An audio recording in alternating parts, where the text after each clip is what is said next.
Gu Meng leaned back in her chair, her expression calm, a gun in her hand, polishing it. She heard voices. We have to move to Mingcheng. We can't bring troublemakers like Gu Meng. A middle-aged man, his face flushed with anger, threw a card onto the table. He looked at Gu Meng with disdain. Take these 50,000. Consider our relationship over. This is your severance pay. Gu Meng sat with her legs crossed, still casually polishing the toy gun. Her expression remained indifferent. No need for thanks. I'll take care of your younger sister. Just take Gu Am with you. Lei Xiao pointed angrily at Gu Meng. Take care. Someone who got expelled for fighting. You have the nerve to say such things. Gu Meng remained silent, continuing to polish her gun. He grew angrier. Do you even know how to make money? How are you going to provide for her? He jabbed a finger at Gu Meng's face. Do you think your parents are still alive? He's doing you a favor. Don't be so ungrateful. Gu Meng, toy gun in hand, pushed his pointing finger away. She smiled. Don't trouble yourself. She raised the gun in a mock salute. Leave that money for Gu Am. Her demeanor was completely relaxed. Lei Xiao trembled with rage. Gu Meng, you.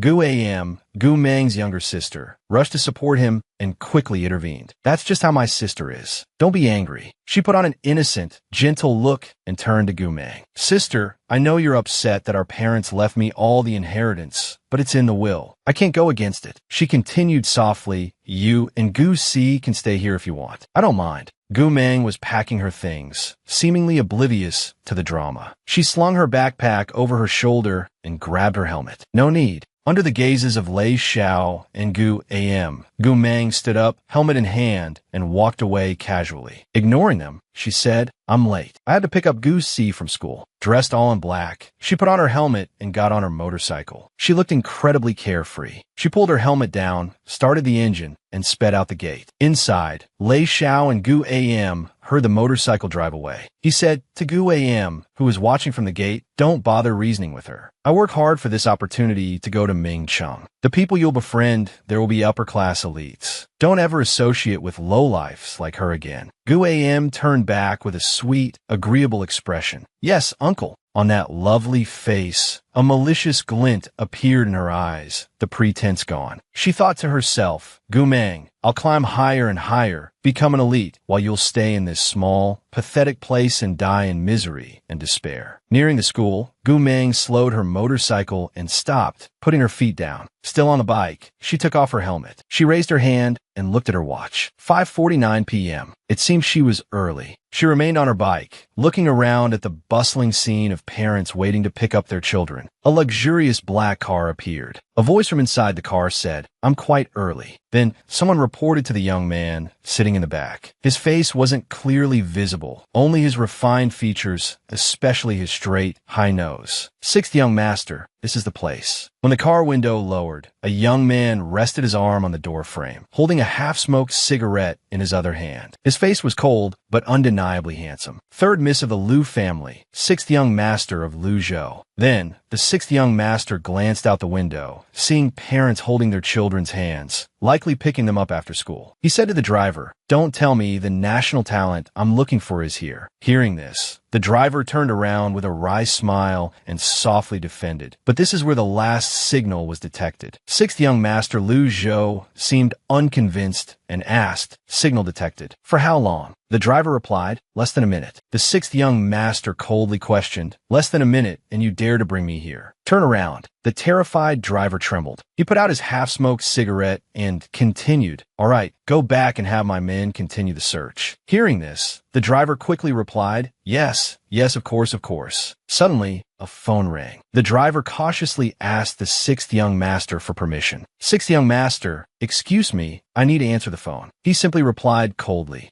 Glancing out the window, he suddenly caught sight of a beautiful young woman. He thought to himself, that girl. Not long after, he observed a young boy waving to the girl. As the boy approached, Gu Meng reached out and kindly asked, why are you running so fast? Gu Si replied, sister, from the villa to here. Is Gu Am gone? Finally, I can escape that creepy place. I'm so happy. Seeing Gu Si's happiness, she held her hat and replied, Gu Si continued, that idiot sister actually thought Grandpa truly cared for her. Honestly, he only cares about the assets under her name. While the siblings were talking, they were unaware of a pair of eyes watching them from inside the car. Observing their close bond, the sixth young master thought, so young and already a mother. What a pity. The driver reported, sixth young master, there's news. He turned back excitedly and announced, there will be an auction at Tianke tomorrow night. The divine doctor is very likely to appear. If we can find them, Grandma will be saved. Hearing this, sixth young master Lu Zhou quickly ordered, then what are we waiting for? To Ming Cheng. The car window slowly closed, concealing the man's face inside. The car slowly drove past the siblings who were chatting happily on the other side of the road. Seeing the luxurious car pass by, Gu Meng couldn't help but glance back. Suddenly, Gu Si tugged on her sleeve and called, "Sister, sister." He put on his hat and then looked at her, asking, "Sister, where are we going?" The phone rang. Gu Meng checked the caller ID. When the call connected, a glamorous woman appeared on the screen, looking cheerful and relaxed. She said, "Hello, little sister." It was Lin Xiang. Seeing Lin Xiang, Gu Si's eyes lit up and he asked, "Sister Lin, are you at the bar? Is it fun at the bar?" Lin Xiang smiled brightly, winking at the boy's innocent question. She leaned back in her chair and replied, "Of course it's fun. Look behind me. Isn't it lively?" The little boy asked, "Sister, can you take me there to play?" Hearing the suggestion, Gu Si was overjoyed, his eyes shining. Yes, yes, yes. Suddenly, he exclaimed, "Ah."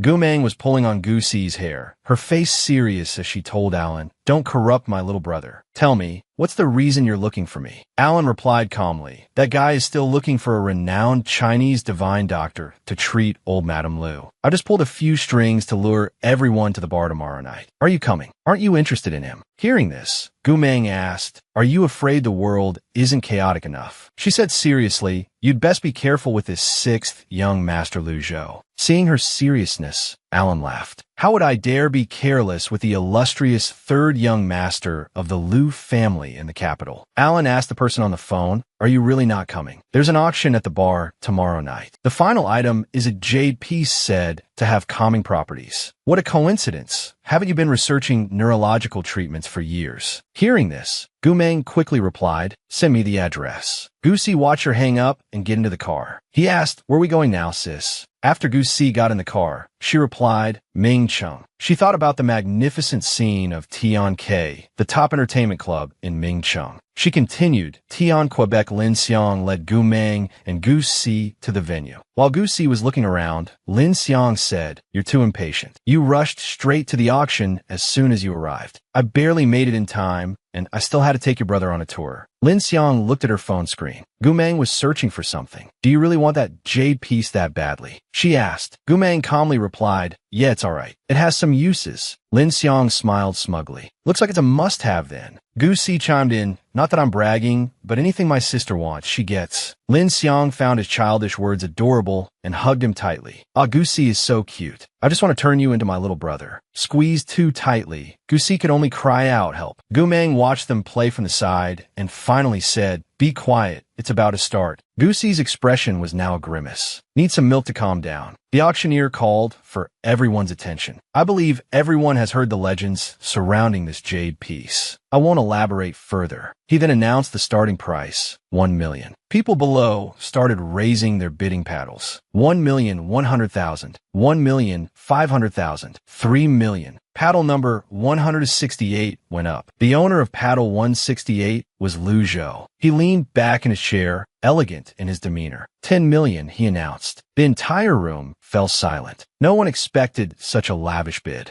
Lin Xiang, sitting next to Gu Meng, teased her. "Whoa, little sis, look up there, it's Lu Zhou." Seeing Gu Meng's indifferent expression, Lin Xiang continued, "Looks like you have competition today." Ignoring Lin Xiang's smugness, Gu Meng thought to herself, "I'm just afraid things won't get chaotic enough." The auctioneer announced 10 million. This guest has bid 10 million. Are there any higher bids? If not, the auctioneer seemed about to finalize the bid. Gu Meng nudged Lin Xiang. "Stop watching the excitement. Raise the bid." Lin Xiang raised her paddle. 15 million. Up in the VIP room, Qin leaned against the railing, observing the scene below. He teased, "Wow, I've never seen anyone dare to keep up with our sixth young master like this." Feeling the challenge, Lu Zhou. Beside him, Lu Zhou, holding a cigarette, ignored Qin Fang's teasing. Nearby, Xia Yidu, the seventh young master of the Xia family, also commented, "Sixth young master is here personally for old madam's illness. He won't give up easily, will he?" Lu Zhou looked at his two friends quizzically. "Is this jade piece really that miraculous? Even better than tranquilizers?" Xia Yidu simply replied, "Haven't seen it, haven't tried it." Qin Fang, seeing Lu Zhou's generous bid, chuckled.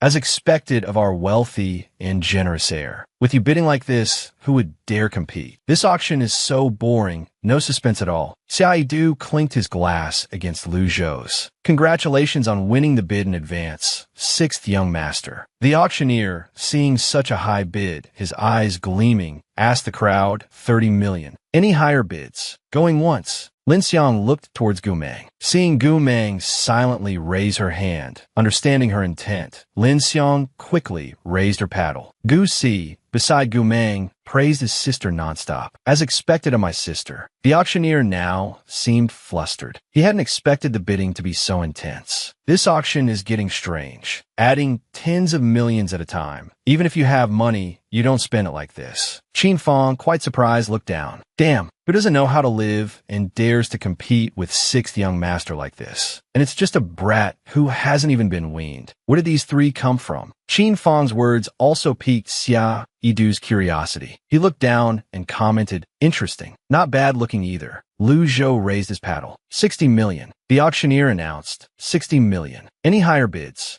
Lin Xiang leaned towards Gu Meng and asked, "Gu Meng, where did you get so much money? Can you keep bidding?" Gu Meng didn't answer, but Gu Si whispered, "My sister doesn't have the money. She's just scraping together 60 million. Lin Xiang looked at her worriedly. "Then what do we do? I've been spending a lot lately. I only have 10 million left in my account. I'm afraid it's not enough to compete with sixth young master." Gu Si, sitting beside them, suddenly remembered something. "Lin Xiang, you still haven't changed your habit of spending everywhere and then saying your usual line. Lin Xiang will cover all expenses today, have you?" Hearing this, Lin Xiang turned, winked, and said to Gu Si with a smile, "How can I change such a joyful habit of helping others?" Then Lu Zhou and Gu Meng's eyes met. Gu Meng turned to discuss with Lin Xiang. "I remember he looked for me and wanted me to help him find someone. Later, his business's market value increased tenfold. Whether to continue or not depends on my mood." Lin Xiang winked. "Understood." Gu Meng looked up at the VIP room, thinking so. The one with the money is sixth young master. Huh. Then, she pulled her hat down low, memorizing his features. "Lu Zhou, I remember your face now." Seeing Gu Meng put on her hat and prepare to leave, Gu Si stood up and said goodbye to Lin Xiang. "Sister Lin, we'll be going now. Bye." Lin Xiang replied by Gu Meng with a cold expression and walked away. Lin Xiang thought about the earlier battle between the two women, thinking to herself, "I didn't expect this jade piece to cause such friction between them. I have a feeling there's going to be some good drama to watch later." Gu Meng sat at the bar with a bottle of wine, elegantly opening it against the edge of the counter. The bottle cap flew into the air, and she caught it with one hand, looking incredibly suave. Gu Si, sitting opposite her, was mesmerized. "Sister, you're so cool. I want." Gu Meng cut him off with a cold voice, holding up the bottle. "Don't even think about drinking. You're too young." Gu Si puffed out his cheeks, clearly dissatisfied. "Oomph." He grabbed his carton of milk and gulped it down, then put a foot up on the table and yelled more. Gu Meng quietly watched his antics. Seeing Gu Meng stride quickly out of the auction house, Gu Si ran after her. Catching up, he looked up at her and said, "Sister, don't be angry anymore."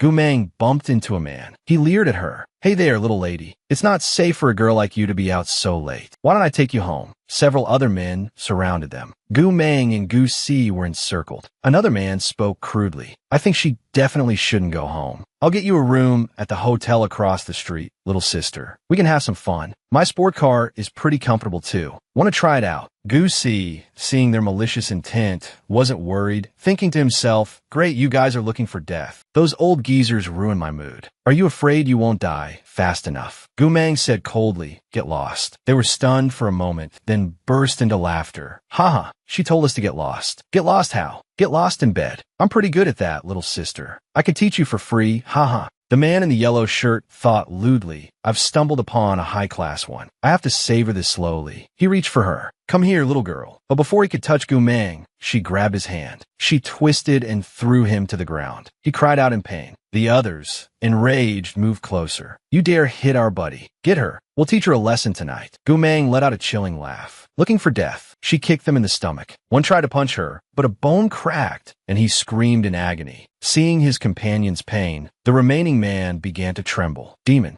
This woman is a demon. He turned to run, but Gumang's hand shot out, grabbing his neck. She slammed his head against the car and stomped on his face, making him cry out. You got guts, Gumang said coldly. The man could only whimper. I'm sorry. Gumang said, learn to be a decent human being. Understand. I understand. I understand. He replied. Releasing him, Gumang pulled a lollipop from her pocket, unwrapped it, and put it in her mouth. Gu Si, standing beside her, kicked one of the unconscious men. I told you, you should have kept your eyes open. You picked the wrong people to mess with. Life is short. You guys just had to take a shortcut. At this moment, she didn't know that someone was observing her actions from above. Gumang turned and continued walking. Gu Si chased after her, asking, Sister, where are we going? She coldly replied, Uncle Six's house. After witnessing the entire incident, Qin Fong felt a shiver of fear. Damn, that girl is so fierce now. Xia Yidu also wondered. One kick, and she took down a 1.8-meter tall man. Is she even human? Only Lu Zhou, the sixth young master, found the whole thing rather interesting. He recalled her cold demeanor, thinking to himself, this little girl, small in stature, but certainly not in spirit. But I'm still looking forward to our next encounter. Later that morning, the air was fresh and birds sang on the branches at the Lu family residence. A remarkably spacious and beautiful house. Inside, a voice called out, Gumang, Gu Si, come and have breakfast. Uncle Six, with a kind face, said to the Gu siblings, don't be so formal. Just treat this as your own home. If you need anything, just tell me. This was Lu Shangjin, the director of education in Mingsheng. Then, Uncle Six gestured and said to Gumang and Gu Si, right, you arrived late yesterday and haven't met my family yet, have you? He then introduced each family member. This is my wife, Lin Zhou. Over there is my eldest daughter, Lu Yi. And here is my youngest son, Lu Yang. The family members sat opposite them, each looking at the Goose siblings with different thoughts. Lu Yi wondered, why is Dad being so kind to this girl? It's strange. Lu Yang thought, wow, what a beautiful older sister. Gumang responded politely. Mrs. Lin Zhou also greeted Gumang. She recalled the information she had someone investigate. Madam, these are the documents you asked me to investigate regarding Gu Meng. She lifted her cup to drink, but was distracted by her thoughts. A troublesome girl, fighting and ending up in juvenile detention. How could Shangjin know this kind of person and even let her stay in our house? I have to keep an eye on Lu Yi and Lu Yang. I can't let them be corrupted and turn into delinquents too. After everyone had greeted each other, Uncle Six sat down and continued. Gu Si's matter is settled. They'll be here to pick him up tonight. Seeing Gu Si's confused expression, Gu Meng turned to him and replied, we've troubled Uncle Six. Uncle Six said, don't mention it. It's what I should do. Mrs. Lin Zhou, realizing there was something she didn't know, asked, what's the matter with Gu Si? Lu Shangjin looked at her and said, finding a school for him. Children are young. Their education can't be delayed. Then, she smiled and patted Gu Si's head. He cheerfully replied, I won't disappoint you, Uncle Six. I'll be a good student at school. Gu Si simply smiled faintly at Mrs. Lin Zhou's gesture. By now, the two siblings were outside. While waiting at a traffic light, recalling the woman's actions, Gu Si said angrily, she dared to touch my head. Doesn't she know how to behave? Then, he feigned distress, clutching his chest, and saying to Gumang, sister, buy me some new clothes. My clothes are too small. They were standing opposite a store advertising a sale, 20 for one set, 50 for three. Gu Si pointed and said to his sister, that store across the street looks good. Gumang simply replied,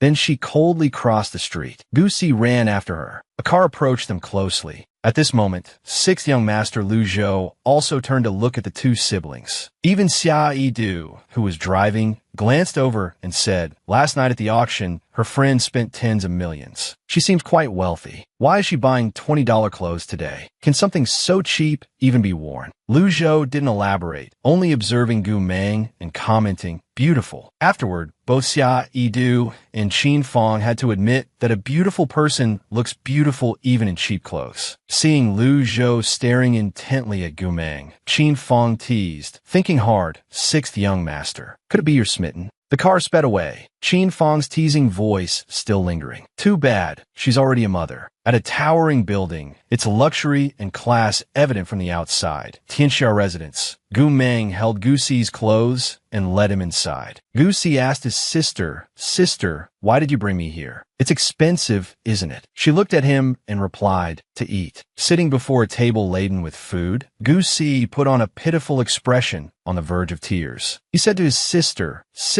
suddenly bringing me here to eat. I suspect you're not taking me to school tonight, but sending me on my way. Is this a last meal before execution? Hearing Gu Si's humorous thought, she played along, teasing him back, eat more. Safe travels. Gu Si ate hurriedly, saying, I don't believe you'd do that. I'm so well behaved. Where would you find such a good little brother? A man approached and asked, isn't that boy her son? The man who approached was Lu Zhou. Then Qin Fong continued, so, not mother and son, but siblings. They really look alike. Gu Si looked at the three men and said, obviously, if I don't look like my sister, who would I look like? Xia Du, seeing his fierce reaction, laughed and said, what a feisty little guy. Gu Si retorted angrily, why haven't you left yet? Can you not bother us while we're eating? He thought to himself, annoying. They must be admiring my sister's beauty. Such clumsy tactics. Hearing Gu Si's words, the three men were unsure how to react. Suddenly, Gu Meng stabbed her knife into her plate, creating a clatter. Seeing his sister's action, Gu Si thought, if this were before, she would have already stabbed someone. It seems her temper has calmed down over the years. Lu Zhou, seeing her action, smiled faintly, thinking to himself, coming to Tianke to eat at Tianxia residence, yet buying clothes at a discount store. Interesting. He looked coolly at the siblings and said, these two kids are at the age where they eat a lot. Don't disturb them. Let's go to another room. Gu Si said angrily, these people really don't know how to behave. Then Xia Du put his arm around Qin Fong and pulled him away, saying, let's go. If we stay any longer, I'm afraid that knife in her hand will come down on us. Lu Zhou put one hand in his pocket and walked ahead. He then went to the cashier and said something to the staff. After they finished eating, all the food on the table was gone. Gu Si went to pay but returned to his sister, saying, sister, someone else paid for our meal. It could have been those men from earlier, but they didn't know which one. Gu Meng looked back at Gu Si but didn't react, only saying, let's go. As they were leaving, Gu Si noticed a shop next door. He pointed excitedly and asked his sister,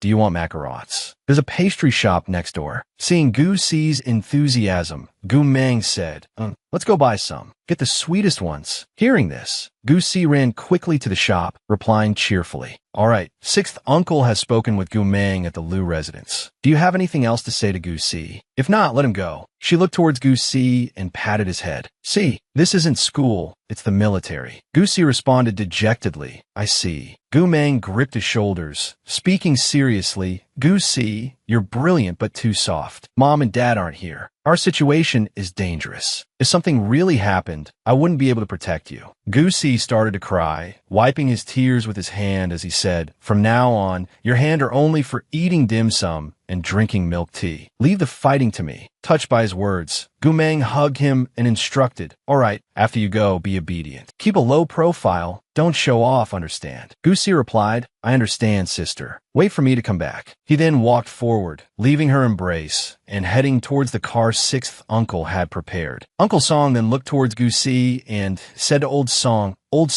this kid is smart. Cultivate him well. He has a bright future. Seeing sixth uncle's high praise, Old Song replied, understood. Some of you recommend. How can we not value him? Speaking of which, you're over 25. Why don't you want to return to the Lu family? Old Song reminded him, the old madam's illness. I'm afraid she doesn't have much time left. There's no need for animosity between mother and son. Before he could finish, a phone rang. Sixth uncle excused himself. Song DM, please wait a moment. I need to answer this call. As Sixth Shang Jin answered the phone, hello, his voice suddenly became grave. What? I'll be right there. Song Dam, seeing his reaction, asked what's wrong. Sixth uncle replied with a worried expression, my mother's condition is critical. Old Song, lend me your private jet. He then turned to Gu Meng and hesitantly said, Gu Meng, could you? Before sixth uncle could finish, she interrupted, no need to say more, let's go. He anxiously replied, I hope we make it in time. The two quickly boarded the private jet and left. Arriving in the capital, sixth uncle said said to her, "Gumeng, it's not convenient for me to go to the Lu residence. I'll find someone to take you in. Me going now would just cause more trouble." Understanding Six Shang Jin's concerns, she replied, "It's all right." He led her to a black car. Gumeng was surprised to see Lu Qingzhou. As their eyes met, she thought, why is it him? Sixth uncle led Gumeng to the black car, opened the door, and said to the person inside, "Qingzhou." Gumeng calmly got into the car.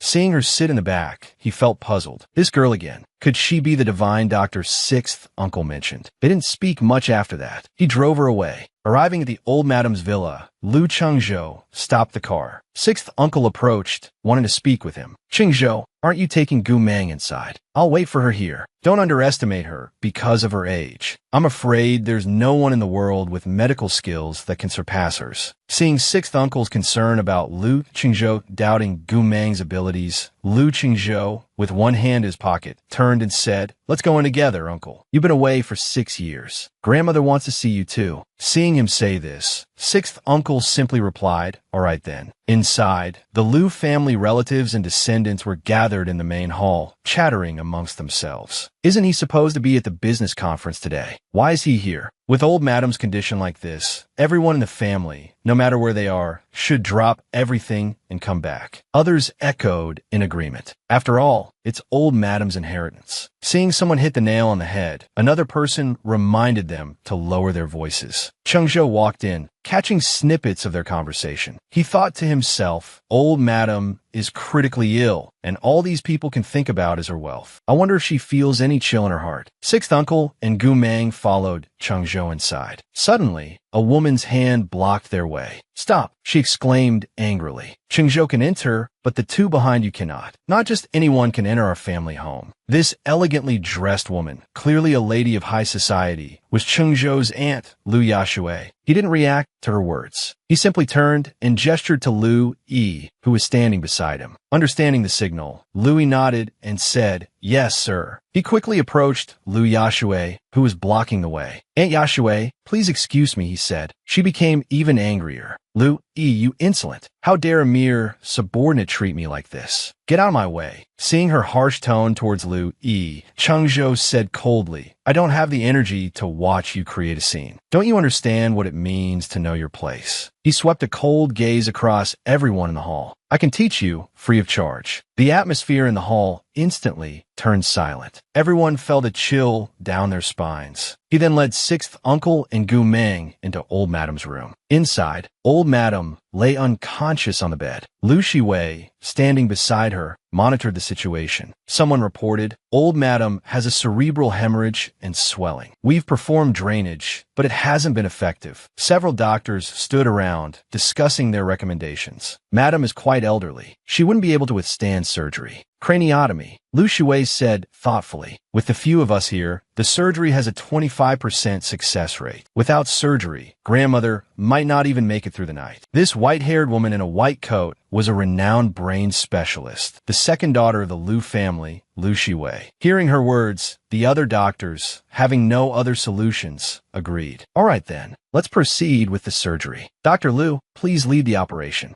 Gumeng's footsteps approached. Then she spoke. In the patient's current condition, performing surgery would be a death sentence. She'll likely die on the operating table. Lu Shiwei snapped angrily. "Were you to interfere here?" Seeing Gumeng question her medical expertise, Lu Shiwei thought, "What ignorant fool is this, spouting nonsense? How dare she question my skills?" Gumeng observed old madam's condition, then put both hands in her pockets and said coldly, 2 days. Qingzhou, finding her statement cryptic, turned to Sixth uncle for clarification. "Sixth uncle, Gumeng needs 2 days." He wondered, 2 days for her to regain consciousness. Hearing his question, Gumeng firmly stated, "No, 1 hour to regain consciousness." She asserted confidently, 2 days for a full recovery. Qingzhou looked at her, slightly surprised. A full recovery. Sixth uncle rushed over to Gumeng and questioned her. "How dare you speak such nonsense? Mississippi brain surgery takes more than just an hour. What method are you planning to use to cure my mother?" Gumeng coldly replied, "Acupuncture." Hearing this, Lu Shiwei became even angrier. "Acupuncture, that unscientific method, can cure grandma. in 2 days. What a joke. You're not serious. Gu Meng ignored her and took something out of her backpack. Chengzhou stepped closer and asked, "Are you sure?" Gu Meng answered yes. Hearing her response, the other doctors spoke up in support of Lu Shiwei. Treating illnesses isn't a game. It's fine for a young girl to want to make a name for herself, but don't play with someone's life. Dr. Lu Shiwei is a world-renowned brain surgery expert. How dare a nobody like you question her medical judgment? It's laughable. Hearing this, sixth uncle sneered. Another doctor approached old madam's bed, preparing to move her to the operating room. He said, "Stop the charade, young lady. We need to take the old madam to surgery." Lu Shiwei angrily added, "If you want to show off, you need the skills to back it up. My grandmother isn't a lab rat." Seeing the situation escalate, sixth uncle turned to Chengzhou. "Chengzhou, if you trust me, give Gu Meng an hour. Brain surgery won't be delayed by another hour." Hearing this, Lu Shiwei retorted, "Sixth uncle, are you crazy? Do you really believe this girl's nonsense?" Chengzhou remained silent, observing the situation. He thought to himself that Gu Meng had remained remarkably calm. He turned and instructed a servant, "Prepare a room for Miss Gu. She'll be staying for 2 days." The servant replied, "Yes, sir." Lu Shiwei couldn't believe her brother trusted this foolish girl. She said resentfully, "Third brother, you'd rather trust an outsider than me." Looking at his sister, he coldly replied, "If you don't have the ability to treat her, don't blame others." Lu Shiwei felt deeply hurt. Then, she said spitefully, "I'll see how she uses acupuncture to treat Grandma. A few needles." Hearing her, preposterous, Gu Meng tied her hair back, thinking to herself, "I can't believe this man actually trusts me." He watched as she tied her hair back and took out a set of acupuncture needles of varying lengths from her backpack. Seeing her insert a needle into old madam's head, he thought, her observation skills aren't bad. Gu Meng focused on administering acupuncture to old madam. Blood flowed from old madam's fingertips under each needle. Lu Shiwei's face crumpled, and she rushed over, shouting. But Gu Meng ignored her. "What are you doing?" Chengzhou stepped forward, blocking Lu Shiwei. His sharp glare made her flinch. Furious, Lu Shiwei confronted her brother. "Third brother, Grandma is brain dead. What good will drawing blood from her hands and feet do?" Chengzhou's lips curved, but the smile didn't reach his eyes. His voice was cold. "Since when have I had such patience with you?" As if not understanding his words, Lu Shiwei stubbornly retorted, "You're risking Grandma's life." She stepped forward, reaching over Chengzhou's shoulder to stop Gu Meng. "I won't let a con artist like you get away with this." Sensing movement beside her, Gu Meng turned sharply, her gaze cold. Gripping Lu Shiwei's arm tightly with her left hand, she said sternly, "I didn't stop you from throwing me out so you could watch me treat old madam. I didn't stop you so you could interfere with my treatment. Do you understand?" Lu Shiwei, deeply irritated, furrowed her brows and practically yelled at Gu Meng, "Your methods are completely baseless. If you delay grandmother's treatment, can you afford the consequences?" Gu Meng simply brushed her hand off and calmly affirmed, "I said I'll cure her. Don't interrupt me." Lu Shiwei clutched her throbbing wrist, lips pressed tightly together, her face pale and eyes filled with resentment as she glared at Gu Meng. At this moment, Ma Hong approached and gently advised her, "Miss Lu, we should still see how this young lady treats her." To Ma Hong's surprise, Lu Shiwei scowled and stormed out of the room, fuming. "With third brother here, I can't touch this woman for now." Once outside, she gritted her teeth, her eyes flashing with malice. But if grandmother doesn't wake up in an hour, she can forget about leaving the capital alive. The Lu family estate was shrouded in darkness, with only a few scattered lights flickering. After a tense half-hour wait, Gu Meng finished her treatment and was escorted out by 6 Shangjin. Ma Hong, waiting at the door, politely said, "Please come this way." As they reached the hallway, Gu Meng's normally calm eyes flashed with surprise. "They want to arrest me." Lu Shiwei was standing there, talking to a man. 2 guards in uniform stood nearby. Seeing her emerge, they all stared intently. Lu Shiwei, feigning concern, inquired about old madam's health, but only received a shake of the head from Ma Hong. "Ma Hong, is grandmother awake yet?" "The old madam is still unconscious." Upon hearing this, she glanced triumphantly at Gu Meng, thinking to herself, "I knew it. You're really that capable. Your name isn't even in the top 5 medical organizations. You learn a little and dare to show off in front of me. How embarrassing." Fourth Master Lu frowned and pointed, ordering, "She's involved in a case of practicing medicine without a license. Take her away." Seeing the tense situation, 6 Shangjin anxiously stepped in front of Gu Meng, looking directly at the group and demanding, "You say Gu Meng is practicing medicine without a license. Where's the proof? Lu Shiwei, her face undisguisedly gleeful, said bluntly, just now, she randomly stuck needles into grandmother and even made her bleed. But grandmother still hasn't woken up. If that's not practicing medicine without a license, then what is? Just then, Lu Yashui arrived with others, impatiently wanting to drive Gu Meng away. Sixth uncle, she just randomly stuck needles into grandmother and made her bleed, but grandmother still hasn't woken up. Isn't that practicing medicine without a license? Shiwei, don't waste your breath on them. Hurry up and perform surgery on grandmother. Take these frauds away. Seeing their unreasonable attitude, Six Shangjin, both angry and anxious, yelled, just try it. I'd like to see who dares. Fourth Master Lu pointed directly at sixth uncle, bringing up the past, leaving him stunned. I dare. Sixth Shangjin, don't forget, you were expelled from the Lu family 20 years ago. Now, you have no right to interfere in the Lu family's affairs. Lu Shiwei sneered, but Gu Meng remained indifferent, as if everything happening around her was completely unrelated. She'll wake up in an hour, cured in 2 days, huh? She really doesn't know her place. Taking advantage of sixth uncle's bewilderment, Lu Shiwei pointed towards the door again and ordered the guards, get her out of here. Someone like her doesn't deserve to be in the Lu family home. Obeying the order, one guard lunged forward and restrained sixth uncle, preventing him from further interference. The other guard raised his handcuffs and approached Gu Meng. The guard's figure was reflected in Gu Meng's bright eyes. She calculated the time, silently counting down. 3, 2, 1. A handcuff clattered to the floor with a crisp ring. She closed her eyes calmly. 1, 2. While everyone was struggling, the door suddenly opened from the inside. Light spilled from the room, illuminating the hallway. Chengzhou appeared in the doorway, his hand still on the doorknob. His expression was unreadable as he calmly announced, "Grandmother is awake." His words were like a stone thrown into still water, causing everyone to freeze and stare at him in astonishment. What? Awake? Among them, Lu Shiwei was perhaps the most shocked. Looking into the room, she saw old Madam had opened her eyes, surrounded by private doctors. She couldn't believe it, but didn't dare to voice her disbelief. How could this be? It was just unscientific acupuncture. She rushed inside, her mind in turmoil. Impossible. I don't believe it. Chengzhou walked over slowly and questioned the guard standing in front of Gu Meng. She's my guest. Who dares to touch her? Seeing this, Gu Meng closed her eyes and smiled faintly. She smoothly pulled a pen from her pocket and quickly filled a page with writing. Then she handed the paper to the startled Chengzhou. This is a prescription. Take it for a week to restore her health. Chengzhou took the paper. The moment he saw the handwriting, his expression changed. Looking at the scrawled characters, he felt a sense of helplessness. After a moment, he finally managed to comment, this handwriting has character. While he was studying the prescription,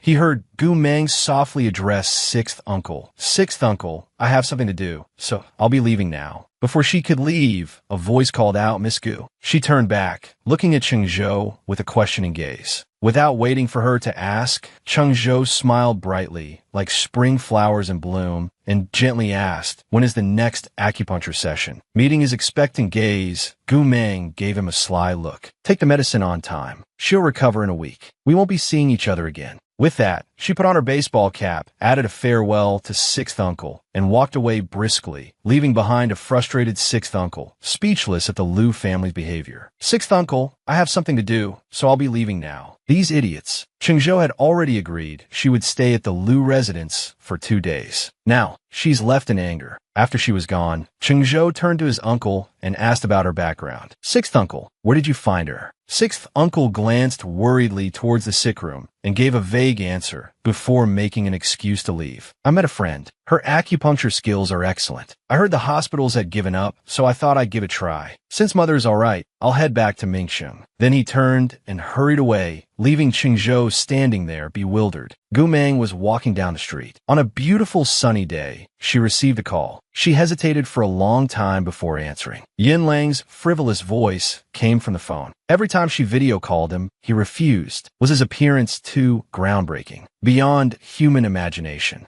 She frowned, impatience evident on her face, wanting to hang up. Seeing Gu Meng's impatience, he hurriedly yelled, if there's nothing else, I'll hang up. Hey, don't hang up. On some beach, a high-level hacker sat with his hands on his thighs, contemplating his difficult boss. It's been 8 years since the organization was founded. Except for Lin Xiang, no one in the organization knows the boss's true identity. Moreover, she even changes her voice every time she calls. Male or female, it's unknown. Truly unusual. The person deep in thought was none other than Yun Lang. His memories drifted back to a time long ago. It had already been 8 years since she founded Shadow Alliance. Familiar and unfamiliar faces gradually appeared in his mind, but an impatient voice from the phone interrupted his thoughts. 8 years ago, Silver Fox established Shadow Alliance and completed an international #1 mission, known as the Impossible Hacker Mission. Shocking the world, in just half a year, Shadow Alliance became one of the top 3 international hacker organizations, becoming the leading organization in the Global Hacker Alliance. Countless hackers have tried to uncover Silver Fox's identity, but they all failed. Although countless high-level hackers have emerged since then, Silver Fox is still recognized as the king, wearing the crown in the hacker world. No one can shake that position. Stop talking nonsense. What is it? Snapping out of his reverie, Yun Lang regained his cheerful demeanor. He started talking a mile a minute. The money from the last mission has been transferred to you. Remember to check. We have a missing person mission here. The starting price is 1 billion. Aren't you short of money lately? Why aren't you taking it? At this moment, Gu Meng was waiting for a car by the roadside under the trees. She casually put her hands in her pockets. A taxi appeared in the distance. She asked unhurriedly and quickly received a reply. It seemed the person on the other end was just waiting for this. Who are we looking for? I heard it's a miracle doctor. Appeared in the Middle East 2 years ago. An acupuncturist with godlike skills, a buzz cut, most likely a man. Her expression remained unchanged. She almost asked out of reflex. Yun Lang quickly provided the answer. Who requested this mission? Its 6th uncle in the capital, Qingzhou. Her eyes immediately changed. Gu Meng frowned and continued to ask, how many websites has this mission been posted on, including Shadow Alliance? A total of 3. Why are you asking this? Are you taking it or not? Gu Meng was truly speechless. She bluntly replied, no, and decisively hung up. She raised her hand to hail the taxi, slowly approaching. Under the morning sun, the car sped down the road. The driver asked her, Miss, where do you want to go? Northern suburbs, the nursing home. A short while later, Gu Meng arrived at the nursing home. The warm morning sun embraced her. She carried a potted cactus as a gift. A robot gently moved towards her. After verifying her identity, the client sent the necessary information. Gu Meng replied softly, hello, Mississippi Miss Jean Yang is watering the flowers. She's still 1.5 meters tall. You can find her in the garden outside. Thank you. Amidst the colorful flowers, the figure of a petite, pretty girl diligently watering plants gradually appeared. The beautiful scene unconsciously prompted Gu Meng to call out, Jean Yang. The sudden sound in the quiet space startled the girl. She turned around abruptly, her round eyes wide. Recognizing the smiling person approaching her, she said, still holding the water ladle, Gu Meng, you came to see me. She beamed.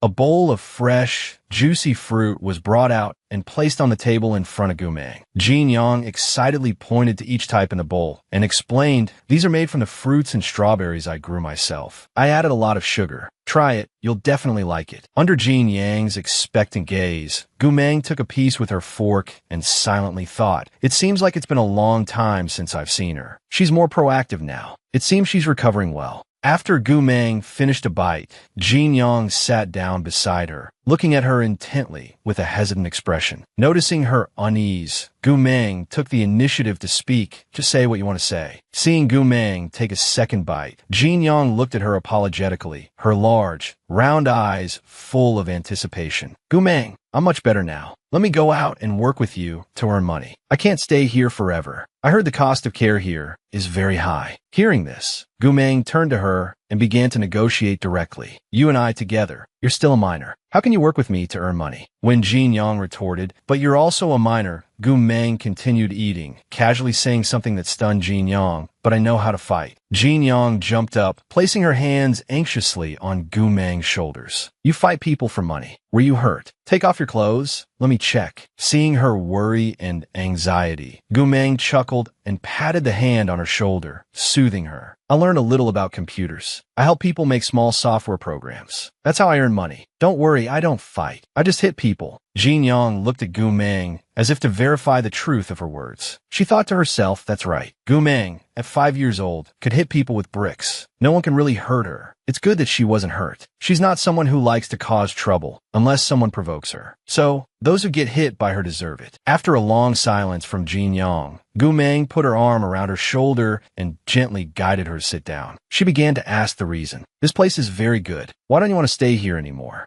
Jin Yang lowered her head, her voice and expression filled with sadness. She added apologetically, "You helped me hire so many teachers to teach me. I can really go find a part-time job. I can earn quite a bit of money in a day. Gu Meng, I can take care of myself now. I really don't want to be a burden to you." Gu Meng seriously asked a question that made Jin Yang quickly turn to look at her. "Do you really want to earn money?" "Yes." Maintaining a neutral expression, Gu Meng spoke slowly and deliberately. "Then I'll find a school for you. You can take the university entrance exam this year. If you get accepted, you can earn even more money than the tuition fees. Consider it a loan from me. After you graduate and start earning, you can pay me back." Jin Yang blurted out, "I see you've already planned everything out for yourself." Hearing this, she silently looked at Gu Meng for a moment, as if pondering something important. After a while, her gaze became resolute as she looked directly at Gu Meng and declared, "Gu Meng, why don't we go to school together? We can take the university entrance exam together." Gu Meng, mid-bite of a pastry, was startled. While she enjoyed her cake, Jin Yang, sitting beside her, couldn't help but ask, "Gu Meng, you said we'd go to school together. Why did you bring me here?" Sixth uncle's hurried voice interrupted, "Sorry I'm late." He rushed over, looking worried. Pulling out a chair, he said to Gu Meng, "You said it was urgent. What is it?" Gu Meng looked up seriously and requested, "Arrange a school for two. Jin Yang and I are going to school." Sixth uncle was taken aback by her words. "You want to go to school?" he asked. Gu Meng's expression remained indifferent as she replied, "Why? Is that a problem?" Beside her, Jin Yang watched the scene unfold, feeling apprehensive. She thought to herself, is this everyone's reaction to Gu Meng going to school? No wonder she didn't want to go before. Sixth uncle quickly explained, "It's not that it's a problem. It's just unexpected." He turned away and muttered to himself, with her past achievements, "I'm just worried she'll get bored and blow up the school. Besides, does a big shot like her even need to go to school?" Gu Meng, still calmly enjoying her cake, replied, "It's fine. Go make the arrangements." After a moment of silence, Sixth uncle nervously reminded her, "Going to school is fine, but we need to establish some ground rules." His words clearly irritated Gu Meng, who stared at him intently. Sixth uncle, noticing her displeasure and sweating nervously, seemed to read her mind. He forced a smile and said, "I'll do my best." He thought to himself, this big shot is not someone to trifle with. Gu Meng calmly assured him, "I'll be a good student." Inwardly, Sixth uncle thought, as long as she doesn't beat anyone up, anything is fine. He suggested, "How about Mingcheng High School? Lu Shiwei and Lu Yang are studying there too. It will be convenient for the driver." Gu Meng flatly refused. "No, Jin Yang and I will live on campus. Also, have my motorcycle transported here from Zhengning Town." Sixth uncle immediately agreed. "All right, I'll send someone this afternoon." Meanwhile, Lu Shiwei and her friend were strolling down the sidewalk, chatting amongst themselves. One of them suggested, "I heard there's a new restaurant that opened recently. The food is supposed to be delicious and hard to get a reservation." Lu Shiwei said, "Let's go then. My treat." Another friend pointed toward the nearby cafe. Surprised, "Hey Lu Shiwei, isn't that Sixth uncle?" Her classmate watched Sixth uncle cordially escort Gu Meng out of the restaurant with a cold expression and couldn't help but exclaim, "That girl is incredibly beautiful. Is she a relative of yours?" Lu Shiwei, witnessing her father with Gu Meng, was utterly shocked and quickly denied it. "No. Recently, my father has been working on a poverty alleviation project. She's probably one of the impoverished students." Hearing Lu Shiwei's speculation, her friend sneered, "From the boondocks? No wonder she looks so fierce. She's probably been around." Having said that, the girls ignored Gu Meng and Jin Yang, getting into a taxi. Whatever, they're irrelevant. "Let's go eat." After walking a short distance, Lu Shiwei turned back to glare at them, annoyed, but remained silent. The scene shifts to a taxi driving down the road. Jin Yang's voice can be heard. "Gu Meng, where are we going now?" Inside the car, Gu Meng, focused on her phone, replied, "To find a place to stay for the weekend." She then looked at Jin Yang with concern. "Jin Yang, are you feeling any discomfort after the surgery?" Looking out the window with a bright, relaxed expression, Jin Yang replied, "No, I'm great. The artificial intestine is much more convenient than the ostomy bag. I can use the bathroom normally." Although Jin Yang seemed content, Gu Meng couldn't help but feel a pang of heartache. Just then, a message notification popped up on her phone, a reminder from Lin Xiang. Little sister Gu, be careful recently. Six Qingzhou's forces are looking for Shun Yi with her picture. Receiving this information from her trusted sister made Gu Meng's spirits soar. Looking out the window, she smirked. Let's see who's more capable, me or Six Qingzhou. A while later, the taxi arrived at a place called Tycoon Palace. She asked the driver to stop at the residential area in front. As Gu Meng and Jin Yang got out of the car, Jin Yang looked excited, thinking to herself, Tycoon Palace. I've heard of this place. Seeing her admiringly gazing at the building, Gu Meng called out, let's go, interrupting her thoughts. Jin Yang couldn't believe her eyes. She tugged on Gu Meng's arm worriedly. Gu Meng, don't tell me the place you're staying is here. I heard only high-ranking officials' children, A-list celebrities, and the super-rich live here. It's incredibly expensive. Maybe we should. Gu Meng recalled Lin Xiang's words. Little sister Gu, I recently bought 2 riverside apartments with a pretty good view. I'll give you one. Come stay whenever you like. She replied, it's fine. My friend is renting it to me at a friendly price. I can stay and play comfortably. Watching Gu Meng walk forward, Jin Yang felt suspicious, thinking something feels off. Just as they took a few steps, a voice shouted, hey, what are you doing here? Seeing the 2 young women, the security guard looked them up and down judgmentally. Do you know where this is? This is Tycoon Palace. You ragged paupers, don't pollute this place. Get lost. He thought to himself contemptuously, looking poor as dirt, yet daring to come here, thinking that being pretty can turn you into a phoenix. Dream on. Hesitantly, after hearing the harsh words, Gu Meng quickly reached in her pocket, searching for something, as the security guard waited and Jin Yang hid behind her. Behind her, she held a black card. Gu Meng presented it with a smug smile, replying, so, I can't go in. Seeing the black card, the security guard's expression changed dramatically. Compared to a few minutes ago, he now extended his hand towards Gu Meng, stammering an invitation. No, you can go in.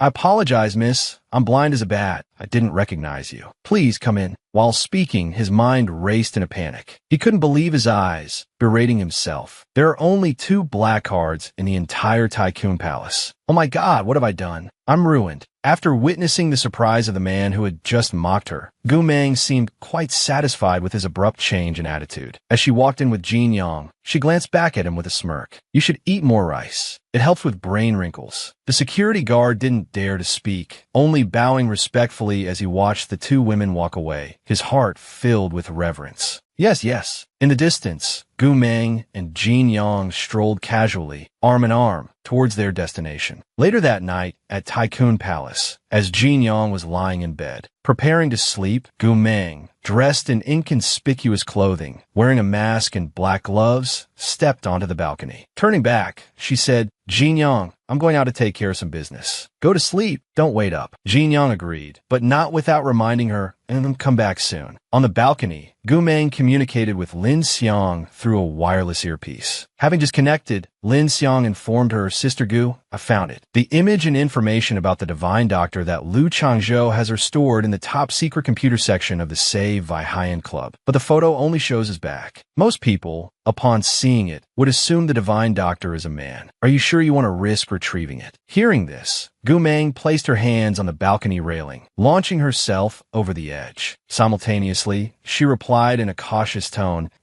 Lu Chengzhou is very clever. He's definitely taken precautions. As she leaped from the balcony, her hair flowed behind her in the night air. She then requested, send me the club's location and security layout. Lin Xiang immediately agreed. Okay. Inside the club, Gu Meng, with her slender frame, took down Lu Qingzhou's guards one by one. She retrieved the photo of the divine doctor's back from the guards. Pondering it, she recalled what Lin Xiang had said. It was true. Only the back was visible, but the back seemed strangely familiar. Coincidentally, it was the back of Gu Meng herself at the age of 15. Looking at the photo, she couldn't help but issue a silent challenge. Lu Qingzhou wants to find the divine doctor. It won't be that easy. At that moment, the computer screen displayed her image and other related information. She immediately approached the computer. Suddenly, a message appeared. Do you want to destroy all files related to the Divine Doctor? Without hesitation, she pressed delete. Believing she had completed her mission, she turned to leave. After a few steps, she noticed the alarm system on the wall. A playful thought crossed her mind. Since I'm here, why not say hello? On the other side, the alarm bells began to ring incessantly. That was where Lu Qingzhou was standing. As he leisurely enjoyed the breeze, witnessing the entire scene, the resounding voice of security guard shattered the peaceful atmosphere. Sixth uncle, it's not good. The photo of the Divine Doctor's back has been stolen. The security guard, his face and eyes swollen from Gu Meng's attack, rushed over, stammering. In addition, all the data related to the Divine Doctor in the database has disappeared. Contrary to the guard's anxious demeanor, Lu Qingzhou simply praised them coldly. You're quite skilled. However, the uneasy security guard took the initiative to apologize. My subordinates were negligent. I will send someone to pursue them immediately. After listening, Lu Qingzhou calmly adjusted his sleeve and declined. No need. Who else could infiltrate my system besides Shadow League? That Divine Doctor must belong to them. The security guard beside him, not understanding Lu Qingzhou's intentions, asked in confusion, Shadow League. Lu Qingzhou offered no further explanation, only glancing at him and suggesting, continue to raise the price for Shadow League. Finding the Divine Doctor, 200 million. Treating old Madam's illness, an additional 100 million. The scene shifted to Gu Meng, who was discarding her gloves and mask in a roadside trash can. With a tone of astonishment, she said, 100 million. Are they crazy? Lin Xiang's voice came through her earpiece. I also think Lu Qingzhou is incredibly patient. I've never seen such a large sum of money. Sensing her hesitation, Lin Xiang pressed, so, are you taking it or not? Gu Meng pondered deeply. Are they insane? Telling me to go find the Divine Doctor myself. After a moment of thought, she firmly stated, not taking it. Back with Lu Qingzhou, he sat leisurely, cigarette in hand, and said irritably, still refusing. His assistant, holding a tablet, replied softly, yes. Resigned, Lu Qingzhou flicked his cigarette ash and said, forget it then. Continue monitoring Gu Meng's movements. The assistant immediately acknowledged the order. Yes. The next day, at the school where Gu Meng and Jin Yang were enrolling, a sigh escaped Principal Ming Cheng. Sixth uncle, you know the school's rules. We don't accept new students in 12th grade. His face darkened as he adjusted his glasses and looked at the two girls' applications. Even if I use my authority to force the teachers to accept them, those students will face immense academic pressure. He continued, troubled, thinking to himself, I've never seen such problematic applications. One hasn't even graduated kindergarten, and the others' test scores are all zeros. How am I supposed to arrange this? Looking at the two girls sitting in the waiting area, the principal offered an experienced suggestion. How about this? Let the two children take a placement test, and we'll assign classes based on their results. That would be fairer, wouldn't it? Hearing this, sixth uncle turned to Gu Meng, who was using her phone. She listened attentively and made her decision. No need for the test. I'll attend the lowest class, and Jin Yang will attend the highest. Her response surprised both sixth uncle and Jin Yang. Sixth uncle asked, you don't want to be in the same class as Jin Yang. Gu Meng affirmed, no, she's smarter than me. As murmurs arose around them, the principal picked up the phone to resolve the matter. I'll call the homeroom teachers for class 1 and class 20. He thought to himself, this is good. At least Jin Yang seems well behaved. Placing her in class 1 shouldn't be a problem.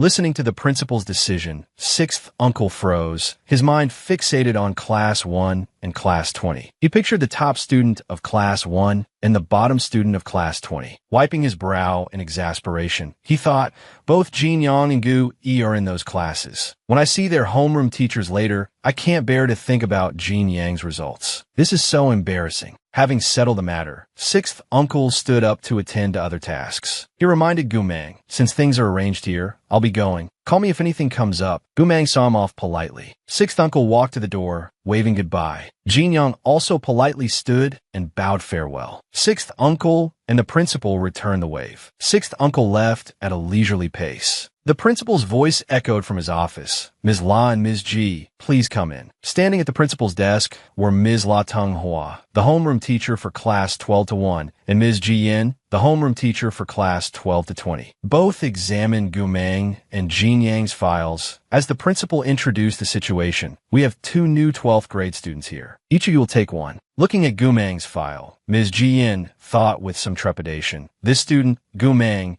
is incredibly lucky to have avoided all the correct answers in every subject. Meanwhile, Ms. La, with a dark and furious expression, challenged the principal. You intend to place a student like this in my class? The principal replied bluntly, yes. Upon hearing the principal's confirmation, Ms. La slammed the files on the desk, startling Ms. G. She exclaimed, one has perfect scores, the other hasn't even finished kindergarten. How can such a student be placed directly into the top class of the 12th grade? Furious, she pushed up her glasses and firmly refused. Don't even think about it. I won't accept either of them. The principal, sweating and flustered, remained silent. The principal tapped his fingers on the desk and admonished Ms. La. As a teacher, you should watch your language. I trust your teaching abilities, which is why I'm entrusting these students to you. However, she remained defiant, glancing at Ms. G and suggesting, you don't need to flatter me. I won't take either of them. I think Ms. G's class would be more suitable. She added sarcastically, anyone can go anywhere, but they should consider whether they belong there. Ms. G, exasperated by Ms. La's demands, thought to herself, every time there's a problematic student, the other classes refuse them, and they end up in mine. My class may not have the highest scores, but they're all good kids, just a little more individualistic. Meanwhile, the principal, making his decision, announced while writing, Jin Yang will go to class 1. Gumang will go to class 20. That's settled, or you can switch them. Ms. G, do you have any objections? Following the principal's instructions, the two teachers reacted with completely different expressions. Ms. G immediately accepted with enthusiasm, offering reassuring words. Don't worry, I'll do my best to cultivate her. Meanwhile, Ms. La was furious, unable to speak. Jin Yang, sitting behind Gumang, looked at her worriedly, thinking as she approached, I don't want to be separated from Gumang, but I understand her reasoning. She can't protect me forever. I have to learn to interact with others on my own. Seeing Jin Yang's worried expression, Gumang seemed to understand. She put her arm around Jin Yang's shoulder, comforting her. Class 1 and Class 20 aren't far apart. Come find me if you need anything. These warm words eased Jin Yang's anxiety somewhat. After a moment, Ms. La's voice rang out. I'll be going now. Opening the door, she turned back and pointed sternly at Jin Yang, warning her. Let me be clear, if you get into Class 1 and your performance is poor, don't expect any mercy from me. Jin Yang's face was etched with worry as she stood with her arms folded, softly acknowledging Ms. La beside her. Gumang continued to use her phone. Then, Ms. La added another unreasonable demand. To ensure the quality of the class, for the first 2 weeks, you won't have a seat. You'll stand and listen. Hearing this, Gumang was startled by Ms. La's words. The pressure brought tears to Jin Yang's eyes, leaving her speechless. Gumang, feeling uncomfortable, glanced sideways. A moment later, before Ms. La left, Gumang called out, wait. She stood up and declared, I've changed my mind. She walked over and told Jin Yang, come here. Jin Yang quickly turned and responded, huh.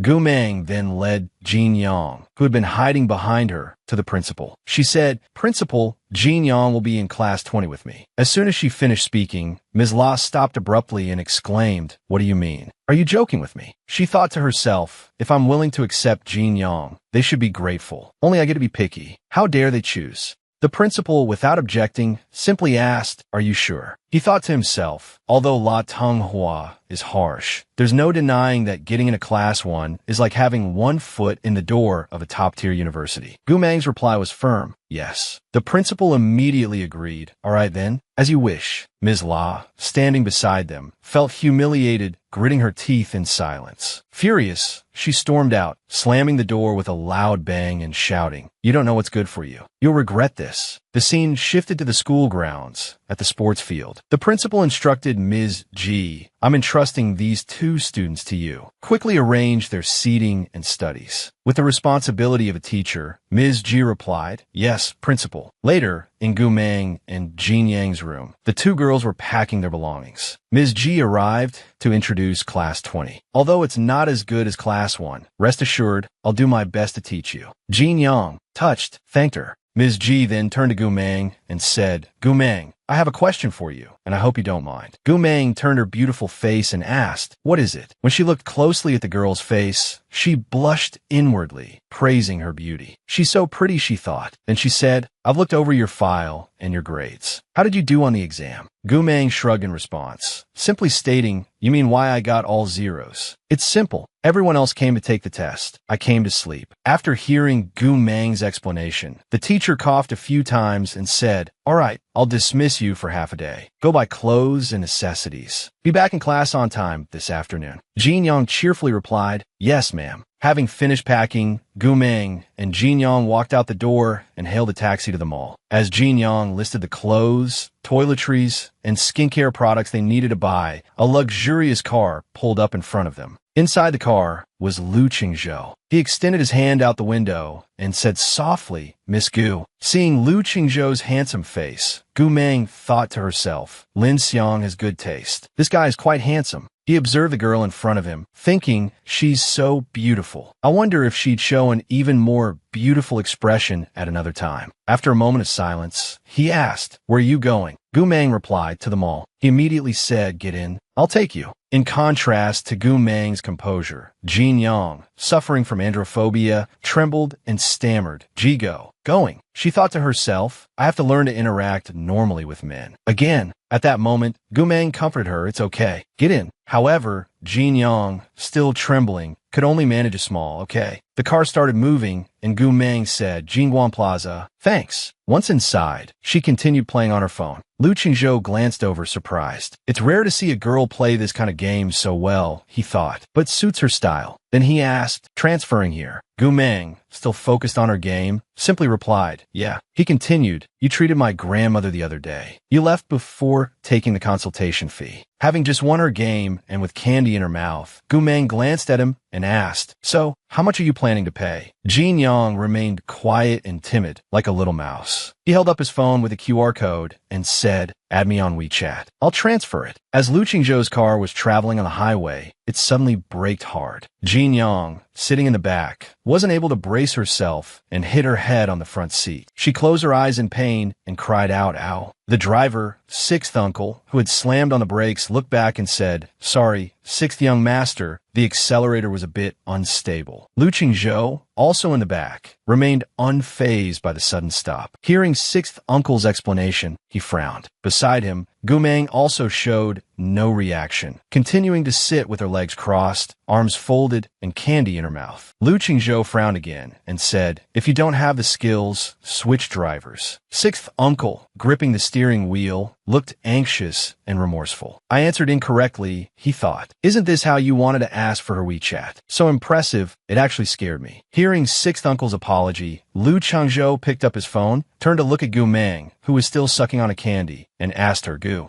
Understanding his intention, Gumang, still with the candy in her mouth, smiled. She then took out her phone to scan the QR code for the transfer. As they made the transaction, their hands brushed against each other. After Gumang received the message from Lu Qingzhou confirming the 200,000 yuan transfer, she smiled and said, thank you, young Master Lu. As the car continued down the highway, she happily thought to herself, 200,000 is enough for Jin Yang's high school and college tuition. Meanwhile, at a school, in a classroom on the second floor, a voice called out, Yang, big news. Our class is getting a transfer student. The voice belonged to one of Jin Yang's classmates, also in the 12th grade, named Ling Xiao, nicknamed Little Fatty. He ran over to Jin Yang's desk, pointed excitedly, and grinned, continuing, this morning when I climbed over the wall, I saw Ms. G leading two girls in. One of them was super pretty. Seriously, fair skin, legs all the way up to her armpits. Jin Yang, who had draped her uniform jacket over herself to sleep, didn't pay much attention to Ling Xiao's words. She buried her face in her jacket, rested her arms on the desk, and responded with a disinterested oh. She thought to herself, who could be prettier than Gumang? That face I saw before. Now that's someone who can really fight. Her aura is even more intimidating than my old man's. At the same time, out in the hallway, Jian, the homeroom teacher for class 12 to 20, was holding teaching materials and walking with Gumang and Jin Yang. She said, although our class 20's grades aren't the best, the students get along really well. So don't worry, you too. As they approached the classroom door, they overheard a voice ask, is it true that the new student is really pretty? Closer to the door, they could clearly hear the noisy chatter. Do you guys believe what Fatty said? In little Fatty's eyes, even a sow is a goddess. Why believe him? If the new student is really that pretty, I'll stand on my head. Outside the door, The three of them were speechless. Ji Yin opened the classroom door and glanced at the noisy crowd inside. "Quiet," she commanded. "I'm announcing to the class that we have 2 new transfer students. Let's all welcome them." As soon as she finished speaking, Jin Yang, clutching her bag to her shoulder, shyly and awkwardly walked in. Seeing nothing particularly special about her, someone in the crowd started up again. "She's pretty average. Not as beautiful as little Fatty made her out to be. As expected, you can't trust little Fatty's judgment." Just as they finished speaking, Gumeng, tossing her uniform jacket over her shoulder, walked through the doorway, radiating stunning beauty. Right after Gumeng walked in, the students sitting below immediately quieted down, their faces flushing. Someone even dropped their pen. Jin Yang, who was standing awkwardly at the front of the class, introduced herself. "Hello, everyone. I'm Jin Yang." Gumeng, beside her, tossed her uniform jacket over her shoulder and said, "I'm Gumeng." Sixth uncle, who was dozing off in the back, suddenly woke up when he heard her name. He thought to himself, "Damn, Gumeng." A moment later, Ji Yin looked around for seats and said, "Jin Yang, sit in the middle of the 3rd row next to Shenhuan. Gumeng, you're tall, so sit next to sixth uncle in the last row." As Gumeng walked down the aisle to her seat, the other students whispered amongst themselves. "I have a feeling the Yuan Chung Forum is going to explode today," one said. Another chimed in, "Remember when Gu Yin transferred here? Lu Yi's reign as campus belle was threatened. Now it's Gumeng. Whoa, this is so exciting. Seriously." Someone else added, "Gumeng is on a whole other level. Her aura is so strong. She looks more like she should be the school's top dog." While everyone was chattering, sixth uncle, oblivious to the commotion, just blushed and stared expectantly as Gumeng approached. The whispers continued. "That aura. She probably wants to fight sixth uncle. Hey, look at sixth uncle. His eyes are practically glued to her. He'll probably have to hand over his title of school bully." Ignoring the whispers and gossip, Gumeng sat down, crossed her legs, closed her eyes, and ran a hand through her hair. The classroom was still noisy, so Ji Yin sternly said, "All right, let's get to know the new students after class. Now, take out the chemistry homework that was assigned yesterday and work on it." After the teacher spoke, the classroom fell silent. Sixth uncle, still blushing, offered to let you copy my notes. Unfortunately, the notes weren't in his notebook. Seeing his empty notebook, Gumeng, who had her arms crossed, glanced at him quizzically. Embarrassed and flustered, sixth uncle raised his hands and stammered, "I forgot to copy them down yesterday, but I listened in class." Gumeng continued to look at him, arms still crossed. From the front of the class, Ling Xiao, overhearing sixth uncle's flustered explanation, chuckled and turned around, pointing at him teasingly. "What's up, dude? Why is your face so red?" Sixth uncle snapped, "Shut up." No one said anything else. Gumeng, having witnessed the whole scene, rested her chin in her hand, twirled her pen, and smiled faintly. The school bell rang, signaling break time. Someone in class 12-1 shouted, "Hurry, hurry, we'll lose our spot." The students excitedly called to each other, "Wait up, I want to see too."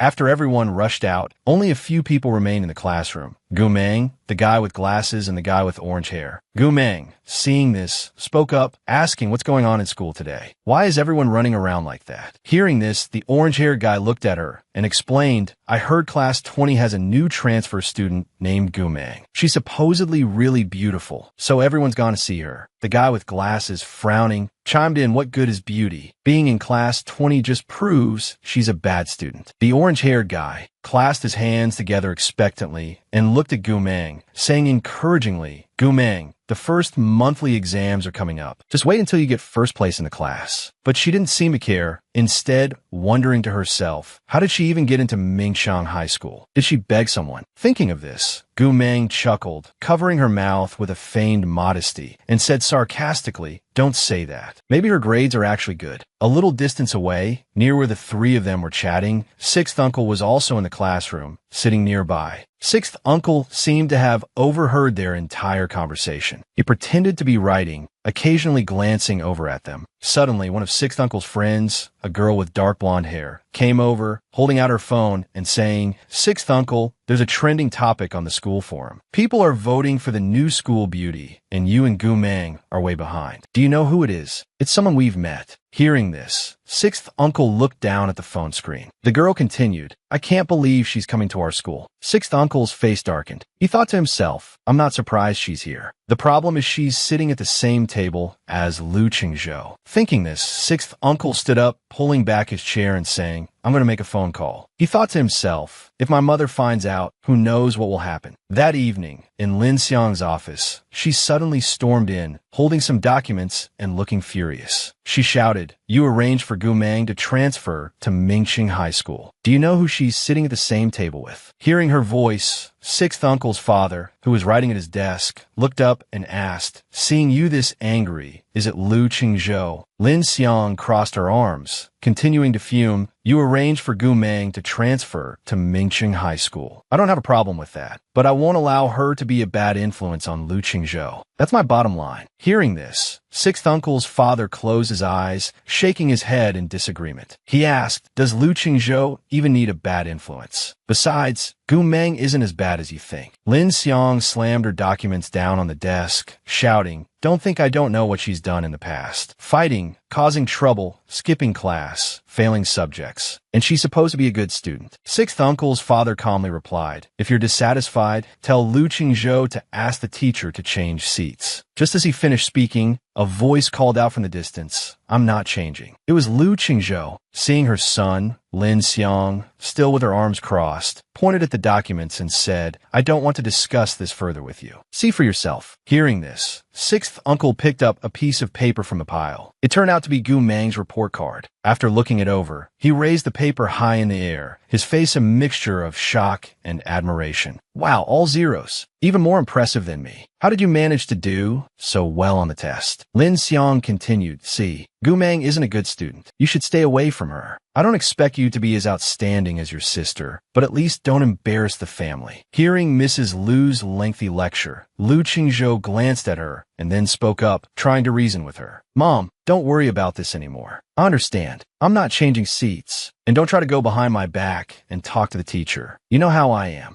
With that, he put his arm around his mother's shoulders and led her out. As they walked, he winked at her with a smile and casually tossed the report card away, continuing to soothe and flatter her. "All right, don't be angry anymore. You'll age faster. Let's go get some late-night snacks." The scene changes to a different location, inside a hotel. A voice comes from within, saying, "Sister Gu, having a late-night snack with sweets and alcohol. You must be the only one." It turns out the voice belongs to Lin Xiang. Gu Meng, resting her chin on her hand, looks bored. "Cut the chatter and get to the point. What's the situation? Do you need my help?" Lin Xiang swirls her glass of red wine, looking exasperated. She murmurs, "If I could do this alone, I wouldn't bother a 12th grader like you." Gu Meng nods. "Good to know. I still have college entrance exams to worry about." Hearing this, Lin Xiang, who was taking a sip of wine, choked and coughed, her face paling. She thought incredulously, the world's #1 hacker is worried about college entrance exams. This new century is such a dark joke. She then turns back to Gu Meng with a smile. "Help me hack into T-on-K surveillance system. After it's done, I'll give you 10%. Gu Meng, having finished eating and wiping her mouth with a napkin, immediately holds up 2 fingers. 20%. Seeing Gu Meng driving a hard bargain, Lin Xiang has no choice but to grit her teeth and close her eyes, thinking, trying to profit from someone else's misfortune. She then reluctantly agrees. Deal. Later, outside the women's restroom in the hotel, 2 guests are waiting. One of them, hands on her hips, complains angrily, seriously, who locked the women's restroom. So inconsiderate. The other guest tries to calm her down, pointing in another direction. "Forget it. Let's find another one. Hurry up. I still have to go dancing." Inside the restroom, Gu Meng, with a lollipop in her mouth, is silently working, programming, and hacking into the surveillance system that Lin Xiang requested. A virtual screen appears on the system display. Connection successful. As soon as the words appear, another screen pops up, showing a male employee working at the surveillance software management console. The system then announces surveillance system is being accessed. As soon as Gu Meng's system gains access to the surveillance system, the other side immediately detects the intrusion and panics. What the hell is going on? Why are all the surveillance cameras black? We're compromised. Someone's hacking in. Report to 6th Young Master immediately. Back with Gu Meng, having completed the task, she smiles and sends a message to her assistant, Lin Xiang. Done. Pulling out.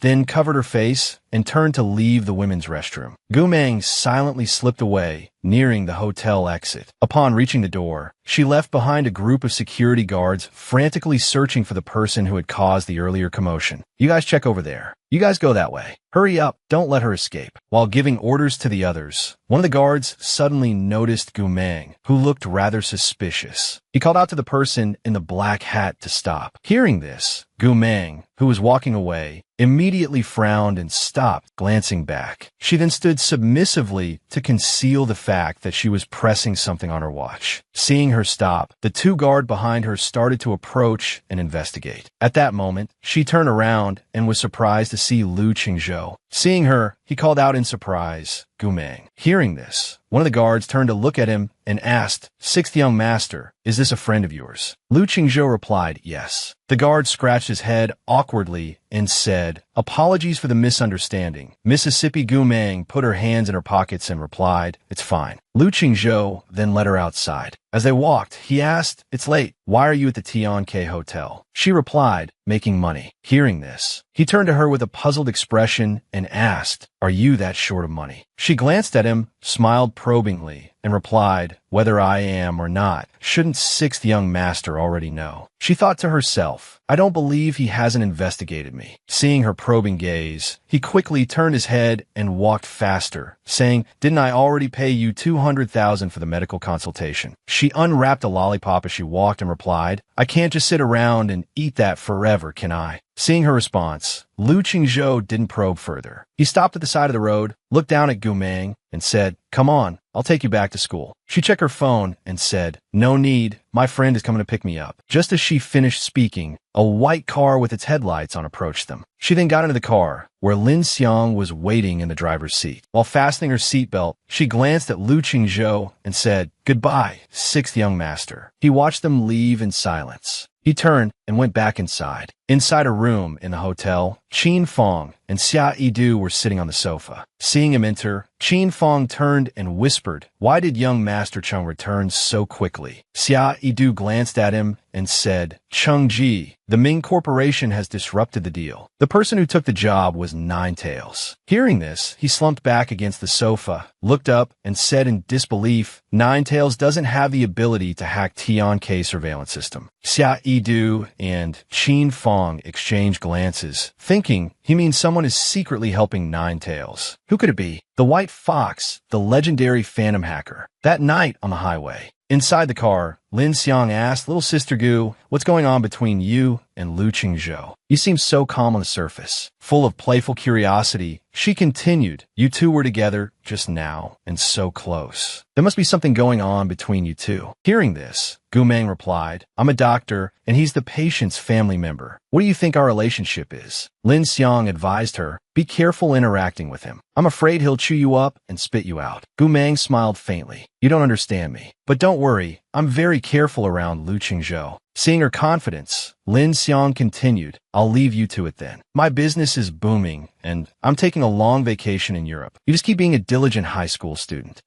The next day at school, Gumang was walking. Passing students were captivated by her beauty. They whispered amongst themselves, "Who is that gorgeous girl? What class is she in? I read on the school forum that she's a transfer student who arrived yesterday, a sophomore. She's way ahead of Gu Yin and Lu Yi in the school beauty contest. What's the use of being pretty? Everyone knows what kind of place class 20 is. I still think senior Gu Yin is the best. Senior Lu Yi isn't bad either. She has such a strong presence." Arriving at her classroom, Gumang saw the noisy chatter inside. Jin Yang rushed out to greet her, offering a pile of breakfast food. "Gumang, you're back. Have you eaten yet? I brought you breakfast." Gumang took out her earbuds. Putting an arm around Jin Yang's shoulders, she leaned down and smiled. "Did you do my homework?" Jin Yang covered her mouth. "I used my left hand. Your handwriting is so bad, it doesn't make a difference. They'll never know." Gumang flicked Jin Yang's forehead. "Jin Yang, you dare look down on me now." Jin Yang ran back into the classroom, sticking her tongue out playfully at Gumang. Gumang entered the classroom with the food, and her classmates blushed as they stole glances at her. Reaching her desk, she lifted the top and saw a pile of love letters stuffed underneath. Lu Yang, sitting next to her, hesitantly pointed at the desk. They were probably put there during second period self-study last night. Without a word, Gu Meng lifted the desk and dumped the letters into the trash. Lu Yang was surprised and immediately rushed over, flustered. "Sit down, Meng. I'll take that out for you." Ling Xiao, about to eat her bread roll, was stunned. Dang, he's being so good. Lu Yang is actually volunteering to take out the trash. Is the class bully's position about to change? No way. The other classmates also stared at Gu Meng, who sat quietly, radiating an aura. They whispered among themselves, blushing. Someone posted Meng's picture on the school beauty contest page. Her votes skyrocketed. So, doesn't Meng have to clean out her desk every day now? While everyone gossiped, Gu Meng flipped open her phone. Then she crossed her arms and leaned back in her chair, hacking into the forum system on her phone. Just as Gu Meng finished hacking, everyone suddenly started whispering. "I don't see anything. I just asked the forum's deputy admin. He said he didn't delete it. The student council and the school didn't do anything either. I don't know why it's gone. Our school's forum that we can't take screenshots or save anything. Now all the pictures of the school beauty are gone." Hearing this, Gu Meng couldn't help but smile, as everything had gone according to plan. Then the class continued to chatter amongst themselves. "Doesn't that mean more people will come to our class to see her in person?" While class 12 to 20 was buzzing with excitement, over in class 12 to 1, that a voice suddenly boomed from inside the classroom.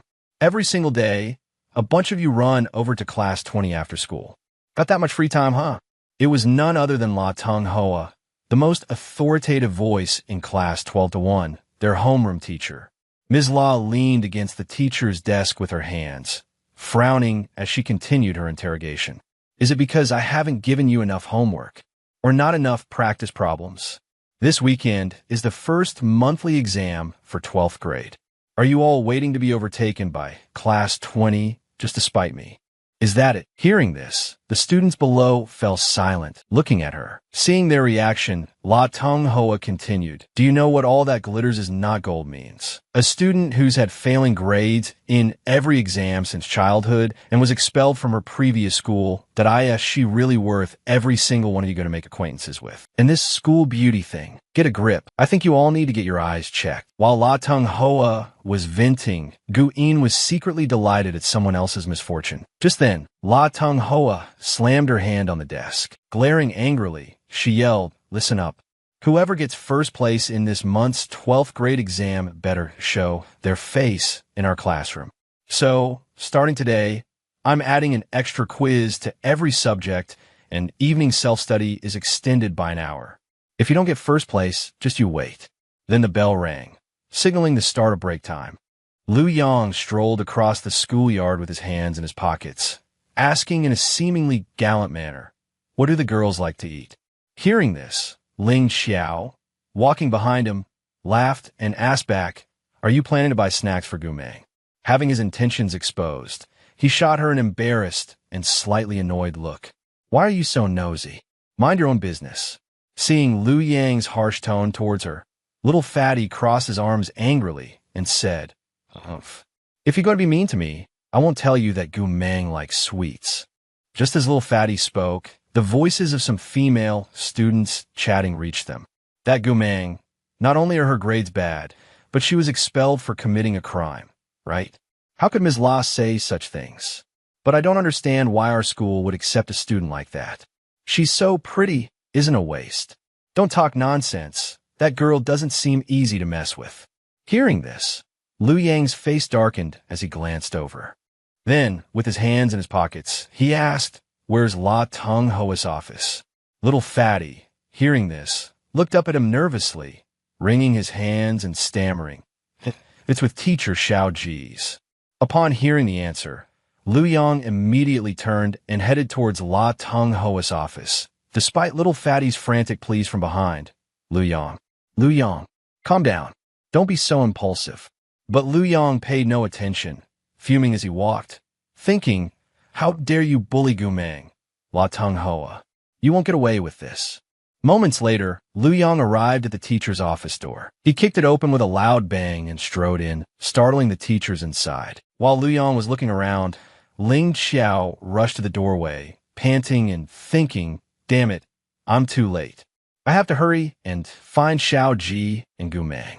Inside, Lu Yong spotted La Tung Hoa at her desk. He walked over and, with a glare, asked, "Were you the one spreading rumors about Gu Meng?" Seeing his disrespectful attitude, La Tung Hoa, seated at her desk, scoffed so. La Tung Hoa, now furious, slammed her hand on the desk and yelled, "Show some respect. Don't think you can do whatever you want just because your father is the director. Every student has to accept criticism from their teachers." Lu Yang, with an angry expression, stepped closer to her and asked, "What does Gu Meng's academic performance have to do with you? Are you throwing dirt on her because she's a better student than you were? Do you even know the whole story about her past?" Seeing his intimidating demeanor and hearing his words, La Tung Hoa flinched and silently backed away. Seeing her fear, he pressed on, "You're so tough, aren't you? A few words from you, and the whole class wants to punish Gu Meng." Hearing this, La Tung Hoa paled, losing her composure as she stared at him in fear and shock. She then collapsed back in her chair, her face ashen. Lu Yang crossed his arms and continued to glare. "Let me tell you, if you don't apologize to Gu Meng today, I won't let this go." Hearing the student's insolence, La Tung Hoa jumped up, pointing at him and shouting, "You're rebelling. Get out of here right now. Otherwise, you'll face the consequences." Lu Yang retorted angrily, rolling up his sleeves. "Consequences? I like to see what consequences you can bring. I know you're kind." As they argued, a voice called out from behind Lu Yang. "Lu Yang." He turned around to see Gu Meng, who had just called his name, walking towards them with a cold expression. Lu Yang pointed at La Tung Hoa. "Gu Meng, she's the one spreading rumors about you. I came here to make her apologize." La Tung Hoa, arms crossed, glared at Gu Meng and said, "So what if she got a 0? Isn't she the one who was expelled from her previous school? Ms. G, worry about managing your own class. They're bad at studying, and a bunch of them don't know their place. It's utterly embarrassing. What kind of backwater place is Mingsheng High School? If they're so smart, they should just go home and do more practice problems." At this moment, Ji Yin walked over and cheerfully replied to La Tung Hoa, "You're right." Lu Yang, standing right next to her, was immediately surprised and asked incredulously, "Xiao Ji, what are you doing? Have you forgotten how this old woman bullied you in the office? Today, I'll help you teach her a lesson." Hearing this, La Tung Hoa angrily slammed the table again and said, "Ms. Ji, is this how you teach your students? Do they want to be expelled again for being disrespectful to a teacher?" Seeing the situation getting out of hand, Ji Yin turned around and said, "Lu Yang, take Gu Meng outside first." Hearing this, La Tung Hoa crossed her arms and sneered, "Did you hear your Ms. Ji? Haven't you gotten out yet?" At this moment, Lu Yang's face darkened, his whole body seeming to erupt in flames. He raised his hand as if to hit La Tung Hoa, cursing, "Damn old hag." Seeing this, Gu Meng reached out to stop him, saying, "Lu Yang, go outside first." But Lu Yang was being stubborn, about to slap La Tung Hoa, when Gu Meng gave him a silent look, and she tugged hard on his sleeve. She said menacingly, "Go outside." Seeing this, Lu Yang could only lower his hand and walk out. He said, "Fine, I'll give you face. Today I'll spare that old woman. But if she keeps talking nonsense, I won't let her off the hook." Right after Lu Yang left, Gu Meng was about to leave as well when La Tung Hoa, true to form, continued to sneer condescendingly. "Umph. Bad students are just bad students. Not only are they bad at studying, but their morals are also depraved." Gu Meng stopped, frowning and glancing at her. But the teacher, not only unafraid, continued, "Dragging down the school's academic performance is one thing, but they don't know how to keep their heads down. They just love causing trouble in school." Hearing this, Ji Yin, standing there, angrily retorted, "Ms. La, studying is studying. It has nothing to do with character or morality. Not wanting to study doesn't mean they're not capable. I believe my students are very intelligent, and they're also good kids. As a teacher, please watch your words." Hearing this, La Tung Hoa sat down, gesturing dramatically and laughing. "Ms. G, are you saying your students are just not trying? That if they tried, they'd all be geniuses? Then let's make a bet. The lowest-ranking student in Class 1 scored 643 points on the last exam. There's another exam this weekend. If any student in your class can surpass that score, I will apologize to Gu Meng and your entire class. Having laid down such an unreasonable condition, La Tung Hoa called out, "So, Lu Yang, I'm giving you this opportunity. Does your class 20 dare to accept the bet?" Hearing this, Lu Yang, standing outside the door, angrily thought, "Damn this witch. She's clearly trying to humiliate us. She knows we're not good at studying." Seeing no response from outside, La Tung Hoa sneered and propped her chin on her hand, saying, "Even your Ms. G doesn't have faith in you. So what right do failing students like you have to come here and complain?" Hearing this, Jian, standing beside her, worriedly remained silent. Outside the door, Gu Meng, arms crossed, was leaning against the wall. Hearing this, she silently considered something, then spoke up, "Fine, I accept the bet." After receiving a reply, Gu Meng immediately appeared, hands casually tucked in her skirt pockets, standing confidently in front of the teacher's office with a serious expression. Seeing this, Jian, who was standing next to La Tung Hoa, called out to Gu Meng in surprise. Elsewhere in the school, students gossiped amongst themselves. "What the heck? Class 20 wants to compete with Class 1. Are they crazy?" I heard Gu Meng agreed. "She's such an idiot. Class 20 must be regretting it by now." The scene shifts to the hallway, where the vice principal is walking and talking on the phone. The situation is like this. The bet has already spread everywhere. "What do you think, Director Liu?" He thought to himself. She's Director Liu's protege after all. If she suffers any grievances, I won't be able to explain myself. On the other end of the line, Lu Shangjin replied, "You don't need to interfere in this matter. Gu Meng will handle it herself." The news of the wager had spread like wildfire. "What do you think, Director Liu?" the vice principal asked. Inwardly, he thought, she's someone Director Liu placed here. If she faces any setbacks, I won't have any way to explain it. Lu Shangjin, on the other end of the line, responded, "You don't need to worry about this. Gu Meng will take care of it herself." Hesitantly, the vice principal asked, if I may be so bold, are the scores in Gu Meng's file really fabricated? Lu Shangjin chuckled. "I know that Mingcheng High School has been overshadowed by the experimental high school for years. Perhaps you can look forward to Mingcheng High School returning to its former glory soon." Their conversation ended. Confused, the vice principal wondered for Director Liu to say that, just who is Gu Meng? Inside a classroom, students were chatting. "Competing with Class 1. Might as well just kill us now." "No way, absolutely not." Inside the classroom, Lu Yang said, "Classmates, don't be discouraged. Are you really content with being looked down upon like this? We must be passionate about our studies." A male student leaned back, twirling a book in his hand, and said with a laugh, "Lu Yang is right. We must love studying. The familiar path has suddenly become difficult, like ascending to heaven. A difficult road with many forks. It was already hard, and now it's even harder." Agreeing with him, a female student across the room gave a thumbs up. "You're right, darling." Standing on the teacher's desk, Lu Yang scratched his head, speechless at their antics. Gu Meng, who was writing at her desk, saw this and smiled. Lu Yang, rubbing his head as he stepped down from the desk, thought, I have to admit, Meng is reliable. She's already started studying seriously. That way, even if we lose, Lu Yang peeked at Gu Meng's notebook, expecting to see diligent studying. Instead, she was casually drawing a fox. He thought, resignedly, forget it. I'll go home and get Lu Yi to help me catch up. He sat down. As he sat, Ling Xiao turned around from the row ahead and asked worriedly, Lu Yang, why are you sticking up for Gu Meng? He smiled. I've seen Gu Meng's academic record. It's pretty consistent. The last place spot is definitely about to change hands. Little Fatty, hearing Lu Yang's response, felt a surge of motivation. He thought, if I had known earlier that I could make Lu Yang submit, then I could have too. Time passed to the evening study period. It was break time. Students groaned. Another self-study session. Hurry, hurry. I need the bathroom. Over in the class 12 to 20 area, during break time, everyone headed out.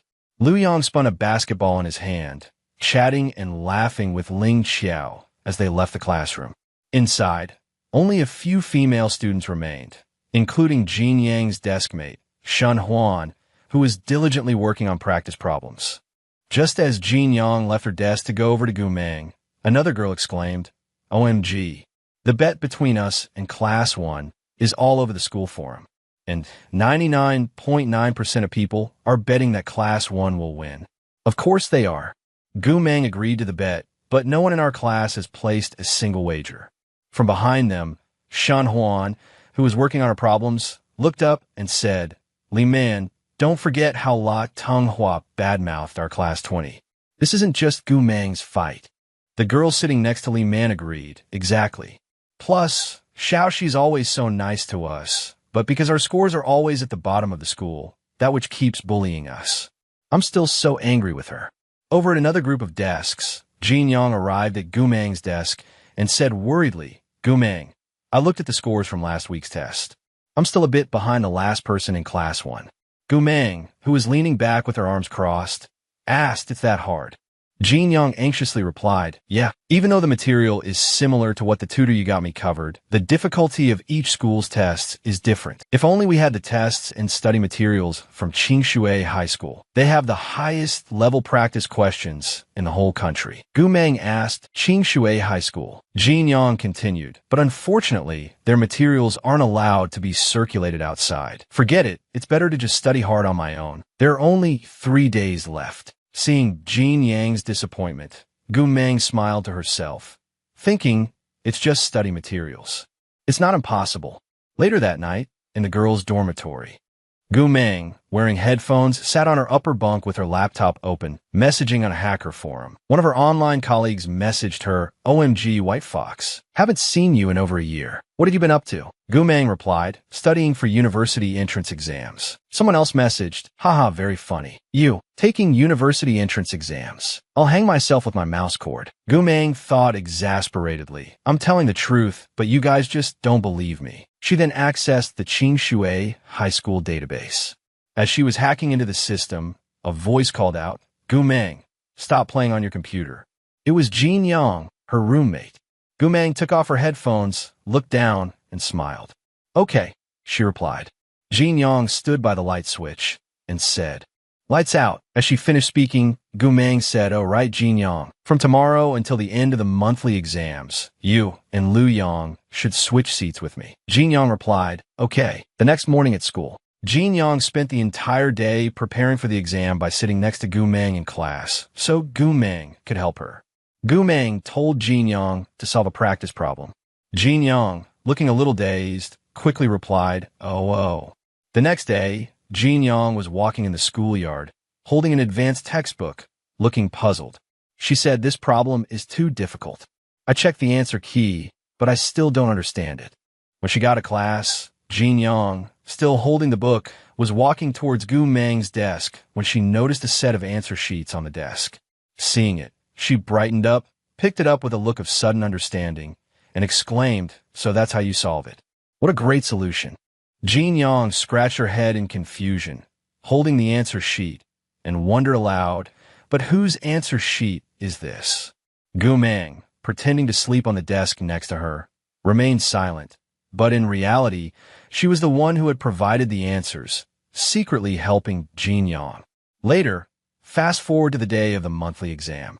As the exam time approached, Lai Tung Hoa, wearing a proctor's armband, walked into class 12 to 20, followed by a male teacher, also a proctor. Seeing Lai Tung Hoa, Lu Yang cursed under his breath, "Damn it. Why is the proctor that witch and her shady, lovey-dovey boyfriend? Isn't our proctor supposed to be the teacher from class 9? Ling Xiao, sitting behind him, worriedly covered their face and whispered, "We're doomed, Lu Yang. How are we going to cheat now?" La Tung Hoa, standing at the teacher's desk, folded her arms and sneered, "Fancy me being your proctor. Listen up. If anyone dares to cheat today, I'll make sure their record looks better than ever." Looking at the exam paper, Gu Meng, sitting in front of Jin Yang, casually rested her chin on her hand and twirled her pen. Jin Yang sighed, trying to compose herself, thinking, recently, Gu Meng has helped me grasp the key points and has given me so much practice on different types of questions. There shouldn't be any problems. After receiving her exam paper, Jin Yang happily held it and thought, "Oh my God, It's a type of problem I practiced before. Although the questions aren't the same, the solution approach is similar. She couldn't help but praise Gu Meng. Gu Meng is amazing. Her predictions were spot on. The bell rang. Gu Meng and her best friend, Jin Yang, walked out of the exam room side by side. Jin Yang breathed a sigh of relief. Finally, the exam is over. She turned to ask Gu Meng about the exam, but before she could finish her sentence, Gu Meng put her index finger to her lips, shushing her. They saw Lu Yang approaching. He stuffed a document into his pocket, grumbling, "Damn that witch, staring like that. I didn't even dare use it." Gu Meng turned to Jin Yang and said, "Jin Yang, you go eat first. I'll ask Shi for permission to go out and buy something." Jin Yang replied, "Okay." Hearing this, Lu Yang ran up and said, Sister Meng, let me go with you." A moment later, Lu Yang and Gu Meng were standing in front of a shop at Starlight Plaza Station. Lu Yang asked Sister Meng, "What are you buying here?" Gu Meng, with a serious expression, licked her lips and replied casually, "I'm buying some snacks." He blushed, embarrassed, as he watched her seductively lick her lips. They were standing in front of a pastry shop inside the supermarket. Lu Yang held a tray laden with glistening pastries. He asked Gu Meng, "What else are we buying, Meng?" She replied, "Let's get 2 milk teas." Suddenly, a voice called out from behind them, "Are you 2 lovebirds on a date?" Lu Yang and Gu Meng turned to see Xia Du and Qin Fong standing there. Flustered, Lu Yang stammered, "No, we're just buying some snacks." He then asked, brother, why are you here?" Gu Meng glanced behind them and saw Lu Qingzhou standing there, hands in his pockets, looking at her. Despite noticing him, she pretended not to and quickly walked past, clutching her hat. Lu Qingzhou thought to himself, she didn't even say hello. Such a cold girl. Despite her indifference, he followed her. She saw Lu Yang about to follow her, but Qin Fong grabbed his shoulder and pulled him back. "Brother Qin, what are you doing?" Lu Yang asked. Qin Fong advised him to stay put, and Lu Yang obediently complied, though a large question mark hung over his head. Gu Meng reached the counter and ordered 2 mango milk teas, one with extra sugar and one with only 30% sugar. "Certainly," the cashier replied. Suddenly, Lu Qingzhou stepped forward and ordered another mango milk tea with extra sugar, paying for all 3. He turned to Gu Meng and said, "My treat." The cashier handed them the drinks. Here are your milk teas. Thank you for your purchase." She thought excitedly, "Oh my God, it's like a drama. All handsome guys and beautiful girls. What's going on? Someone save me." Lu Qingzhou and Gu Meng walked side by side. He asked, "Want to grab dinner at Tian Xiaju?" Gu Meng politely replied, "I only have 1 evening off from self-study. I have to go back to school." Lu Qingzhou gallantly offered its rush hour. "Let me drive you back." Gu Meng declined. "No, thank you." While her face remained impassive, she thought, what is he up to? I don't want too much contact with him. It'll only increase the risk of my identity being exposed. Ignoring her refusal, Lu Qingzhou put his arm around Lu Yang's shoulder. "Why aren't you home after your exam?" he asked. Lu Yang replied, "I went with Gu Meng to buy snacks." Lu Qingzhou lowered his voice. "Keep your distance from Gu Meng next time, understand?" Lu Yang asked, surprised why. Lu Qingzhou's expression darkened. "Why don't you listen to me?" Lu Yang said plaintively, but we sit at the same desk." Lu Qingzhou gave him an intimidating look. As the bus approached, he said to his brother, "Forget it, pretend I didn't say anything." He thought, "I'm probably overthinking this. I can't be so petty." Lu Yang replied, "Well, go ahead then, brother." As he boarded the bus, he thought, "I felt like brother was looking down on me just now." Lu Qingzhou took a sip of his milk tea and watched Gu Meng put on her headphones on the bus. He smiled to himself. So sweet. Seeing Lu Qingzhou staring at Gu Meng, Qin Fong glanced at Xia Du. Having received news that Gu Meng was at Xinguang Plaza, Lu Qingzhou rushed over immediately. The two communicated with their eyes. Xia Du replied to Qin Fong, "His current state is really not good." Although neither of them showed much outwardly, they were both panicking inside. At school, everyone was gossiping. 2 girls were chatting. "I heard the results are out this morning. That was fast. I wonder if the top student this time is Lu, Yi, or Guin. As long as it's not someone from class 20, haha." In the classroom, Gu Meng was sleeping with her head on her desk. After saying that, she put her head back down on the desk and continued sleeping. Lu Yang, at this moment, in the staff room, La Tung Hoa was making a scene. She slammed the grade sheet on the table and said, "The results of this exam are invalid. I demand the expulsion of Jin Yang and Shen Huan. Not only them, But Ji-yin should also bear responsibility. As a teacher, she actually helped her students cheat. The grade sheet showed the rankings of Jin Yang, Lu Yi, Gu Yin, and Shen Huan. Jin Yang, Lu Yi, and Gu Yin were in the top positions, while Shen Huan was ranked 157th.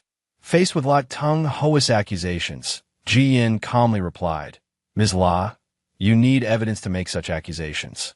I'm standing up for my students. My students achieve these results based on their own abilities. On what grounds should they be expelled?" Hearing this, Lot Tung Ho's face darkened. She said, "On what grounds? This exam was extremely difficult. Even Gu Yin and Lu Yi couldn't solve the last big question. How could Jin Yang do it? And Shen Huan? Last week she was ranked below 300. How could she suddenly jump to 157th in just a few days? Do you think that's possible?" The homeroom teacher also chimed in, warning Ji-yin, "Ms. Ji, actually, the bet was just something Ms. Lam mentioned to the students to encourage them to study hard. You didn't need to resort to such dishonest tactics to win." He tapped his fingers on the table and made a decision. "Ms. Ji, go back and inform Jin Yang and Shen Huan that they have been expelled and must leave the school immediately." Ji-yin stood up to protest. If you had read their papers, you would see how different their answers are and how many discrepancies there are compared to the standard answers. She said confidently, "I'll say it again, my students did not cheat." The homeroom teacher disagreed. "There are some things I don't want to say too harshly. Ms. Ji, you've been a teacher for 3 years. Has there ever been a paper like Jin Yang's in any province? Except for deducting 7 points in Chinese, she got perfect scores in all other subjects. If that's not cheating, what other possibility is there?" La Tung Hoa continued after the head teacher. She confidently challenged him, saying that if Ji entrusted her students so much, then since this week's exam papers were still unsealed, they should have the 2 students retake the exam right there in front of everyone.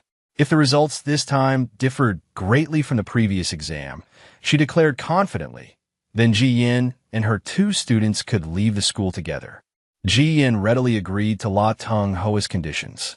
"All right, I'll have them retake the exam." However, she also set a condition for La Tung Hoa and the head teacher. "But if it's determined they didn't cheat, then everyone here has to apologize to them."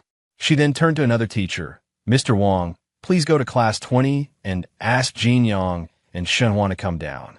Outside in the hallway, Ji-yin was using her phone when Gu Meng approached. She looked up curious. "Why aren't you in class? What are you doing down here?" Gu Meng leaned against the railing and tilted her head. "Are they retaking the exam inside?" Ji-yin replied, "Yes. Don't worry. I believe Jin Yang didn't cheat. Our class 20 will definitely win this time." Gu Meng gave a gentle smile. Suddenly, the door opened, and Jin Yang and Shen Huan came out.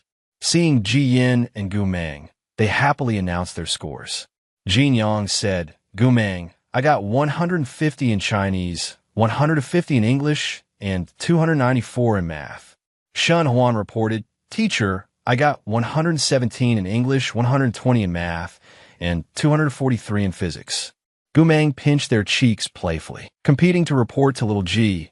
Jin Yang said, "Gu Meng, let's go back to class now." But Gu Meng replied, "Not yet," and turned to Ji-yin. "Right, little Ji." Ji-yin responded, "Right, it's not over yet." With that, she opened the door, walked in, and addressed everyone inside. "The results are in. Is there anything else you want to say?" The head teacher, now sweating, forced a smile. "Jin Yang, Shen Huan, the teachers were wrong today. We hope this incident won't affect you." Ji-yin looked at La Tung Hoa, who was intently studying the exam papers. "The head teacher has apologized. What about you?" Ms. La suddenly, Lu Yang appeared at the door. "Can anyone be a teacher these days? How dare you recklessly accuse students of cheating? Is your class the only one allowed to be the best? Have you been a teacher for so many years and still don't know how to apologize?" Hearing Lu Yang's sharp words, La Tung Hoa slammed the table in anger. "Lu Yang, shut up," he retorted, "then apologize." Jin Yang spoke up confidently. "Ms. La, the rumors spreading from Class 1 are very unpleasant and even tarnish Gu Meng's reputation. You proposed this bet. We won. I expect you to admit defeat." Gu Meng was pleased to see Jin Yang defending her. She thought to herself, "It seems like letting him come to school was the right choice. He can stand up for me." Hearing everyone, La Tung Hoa gritted her teeth and apologized. "Gu Meng, I'm very sorry. Gu Meng didn't react visibly to the apology.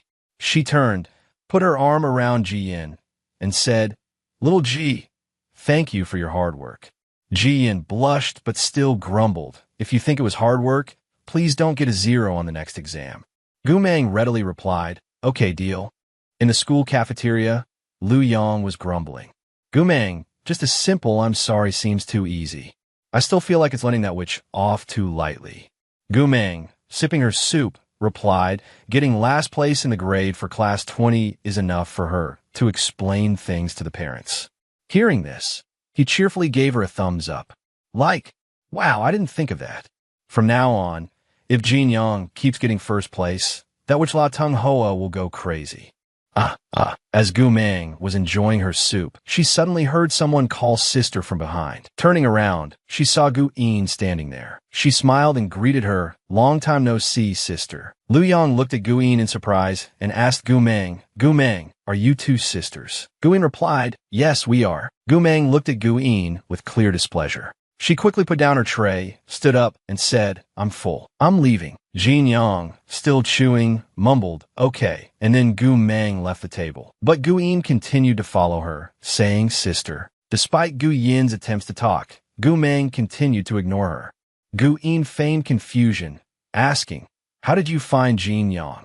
She was missing for over 15 years. It's really great that she can come back to school after something like that happened. Hearing this, Gu Meng couldn't take it anymore. She turned around, glared at Gu Yin, and threatened, "If you can't keep your mouth shut, I won't hesitate to sew it closed for you." Then she stepped closer to Gu Yin, bumped her shoulder, and said, "Stop gossiping." Gu Meng and Jin Yang left, leaving Gu Yin scowling. That evening, in the study hall, students were chatting. "Our class isn't at the bottom anymore. Xiao Ji said parent-teacher conferences are on Saturday. I've improved a lot this time, so I'm not afraid of getting scolded anymore. Thanks to Gu Meng, thanks to Jin Yang, and thanks to Xinhuan too." "Wait, where's Gu Meng?" Elsewhere, Gu Meng answered a phone call from Lu Shangjin. The voice on the other end said, "Gu Meng, Grandma is critically ill again. I have to trouble you to come over. I'm currently in Donghai City, about to board a plane. I'll tell Qingzhou to pick you up." "Okay," Gu Meng replied. "I'll go see what's happening." Lu Qingzhou was already there waiting for her. Lu Qingzhou's expression was serious. "Sorry to bother you again." He opened the car door for her. Sitting in the car, she thought, the Lu family is so complicated. I really don't want to get involved in this mess. But as a doctor, I can't ignore a patient. Gu Meng fidgeted uncomfortably in her seat. Seeing this, Lu Qingzhou thought to himself, she seems really uncomfortable. Should I try to comfort her a bit? Then, Gu Meng's eyes suddenly landed on a box of premium chocolates that he opened in front of her. Looking at the box, she thought, I think these are limited edition chocolates from some high-end brand. She closed the lid and saw the price tag. 73 followed by several zeros. So rich, she thought. As she ate the chocolates, Lu Qingzhou said, Grandma was doing very well a few days ago, but tonight her condition suddenly worsened, and she fainted. Gu Meng, still eating, replied, You'll have to ask Lu Shiwei about that. Qingzhou immediately understood. You mean the prescription you left wasn't effective? Gu Meng coldly replied, yes. She thought to herself, the biggest taboo for a medical practitioner is arrogance. What top brain specialist with the highest authority in medical organizations? Soon, they arrived at their destination. A doctor, extremely worried, urged, Miss Lu, we should operate immediately. Just then, Lu Qingzhou arrived with Gu Meng. A servant bowed and invited them in. Lu Yang turned around, quickly closed the book, and put away her things. With a displeased expression, she said, What are you doing here? Ignoring Lu Yang's question, Gu Meng walked straight to the bedside. Looking at the elderly woman lying before her, she said seriously, I'm not sure this time. Lu Yang turned to question Lu Qingzhou, third brother. Last time this girl said she would cure Grandma, but now she's made her like this. Why did you bring her back here? Do you want to kill Grandma? Lu Qingzhou ignored Lu Yang's words. Seeing this, Lu Yang thought to herself, determined not to let her third brother know that she was the one who had arbitrarily changed Gu Meng's prescription. Then, Lu Qingzhou coldly ordered a bodyguard to take Lu Yang away and keep a close watch on her until their grandmother woke up.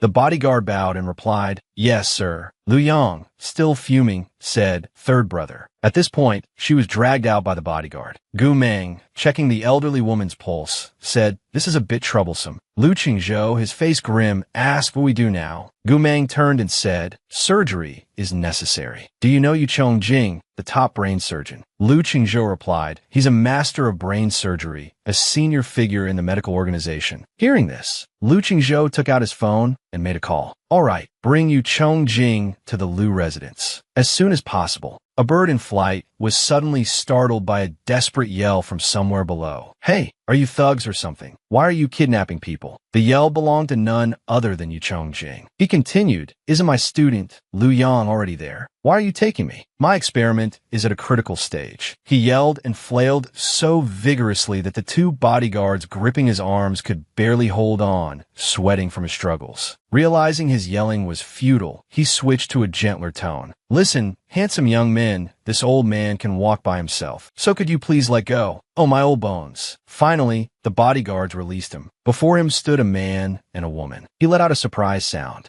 Then, the woman wearing a black baseball cap turned around. Yu Chongjing exclaimed in astonishment, "Moss." But before he could finish, he saw her cold, hard stare, silencing him. He seemed to understand and clamped his mouth shut, his shoulders trembling involuntarily with fear. Lu Qingzhou, silent for a long moment, looked at Gu Meng and Yu Chongjing before speaking. "Everyone else leave." At this moment, Gu Meng spoke to Yu Chongjing, asking him to re-examine the elderly woman. He'd just arrived, his face full of astonishment, beads of sweat already forming on his forehead. He mentioned his previous visit, saying the woman's condition hadn't seemed so serious then. Seeing his surprise, Gu Meng explained that the traditional medicine she prescribed could have completely cured the woman, but someone had recklessly administered Western medicine, causing severe damage. Yu Chongjing, sitting on a chair with a book in hand, said, "In that case, craniotomy is the only option. But she's elderly, and surgery is very risky. I can only give a 50% chance of success."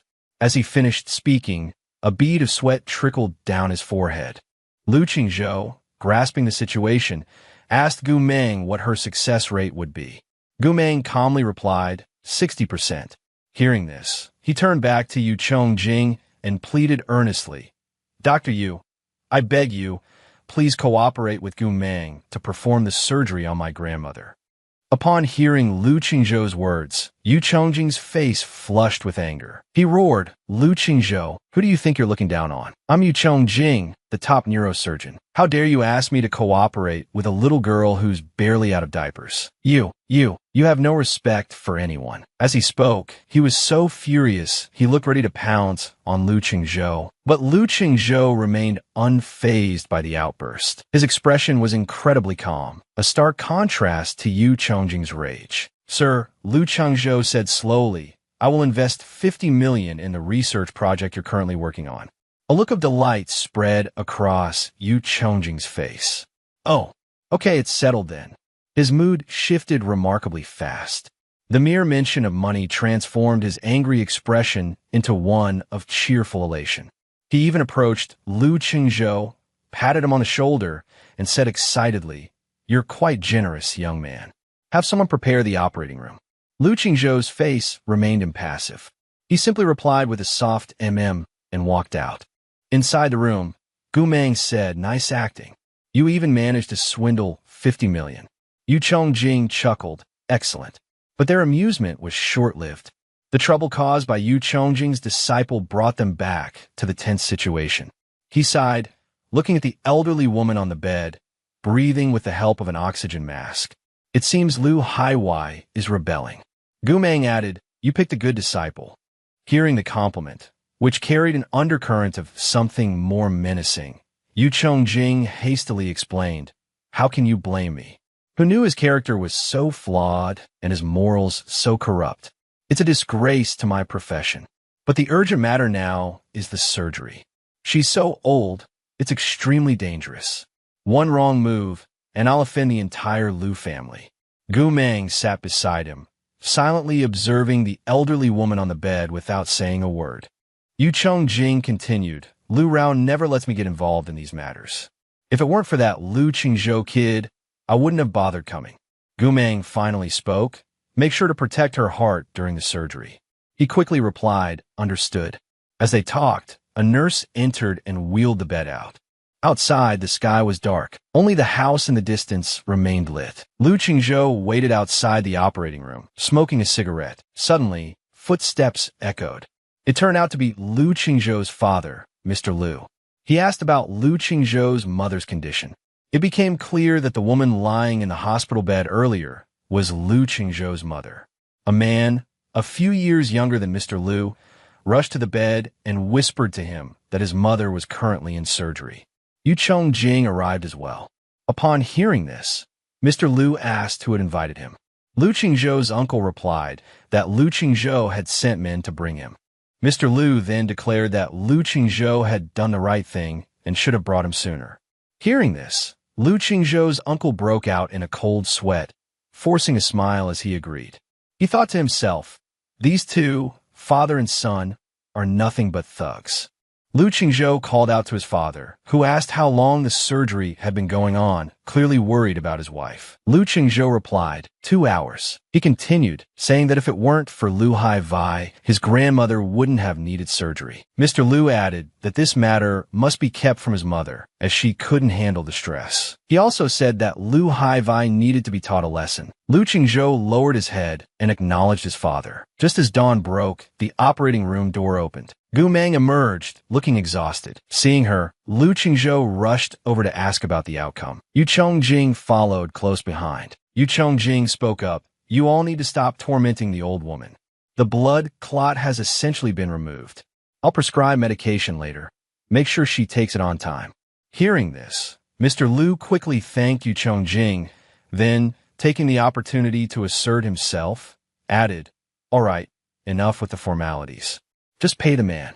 Lu Qingzhou handed Gu Meng a glass of her preferred caramel-flavored drink at just the right temperature.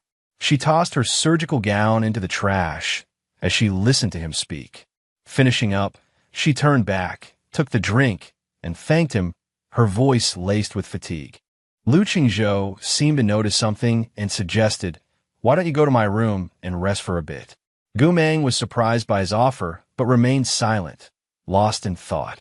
After a moment, she murmured in agreement and took a sip of her drink, subtly licking a drop that lingered on her lip. Her action didn't escape Lu Qingzhou's notice. Gu Meng's father left first, with Lu Qingzhou following close behind her. He turned back to his father and said, Dad, I'm going to take her to rest. His father agreed, telling him to go ahead. Yu Chongjing, seemingly noticing the special treatment, expressed his displeasure. Hey, why the preferential treatment? I want hot milk tea too. I want to sleep too. Someone approached Yu Chongjing and told him there was something he needed to attend to. Annoyed, he asked what it was. The man calmly replied, Miss Haivai. Yu Chongjing suddenly remembered. Right.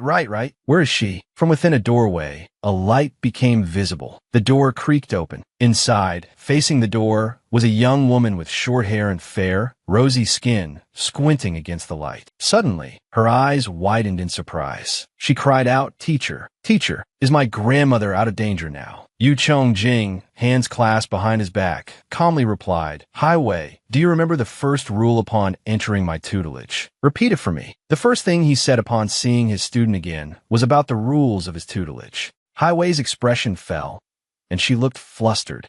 She anxiously recited, strictly adhere to medical ethics, constantly strive for progress, never be arrogant, do your utmost to eliminate human illness, maintain the sanctity and honor of medicine, save the dying, heal the wounded, and never, for personal gain, endanger the health of a patient. Her voice grew softer and softer with each word. As she finished, he suddenly stepped in front of her, his expression serious, and asked, And have you done so? Faced with this unexpected question, panic welled up inside her.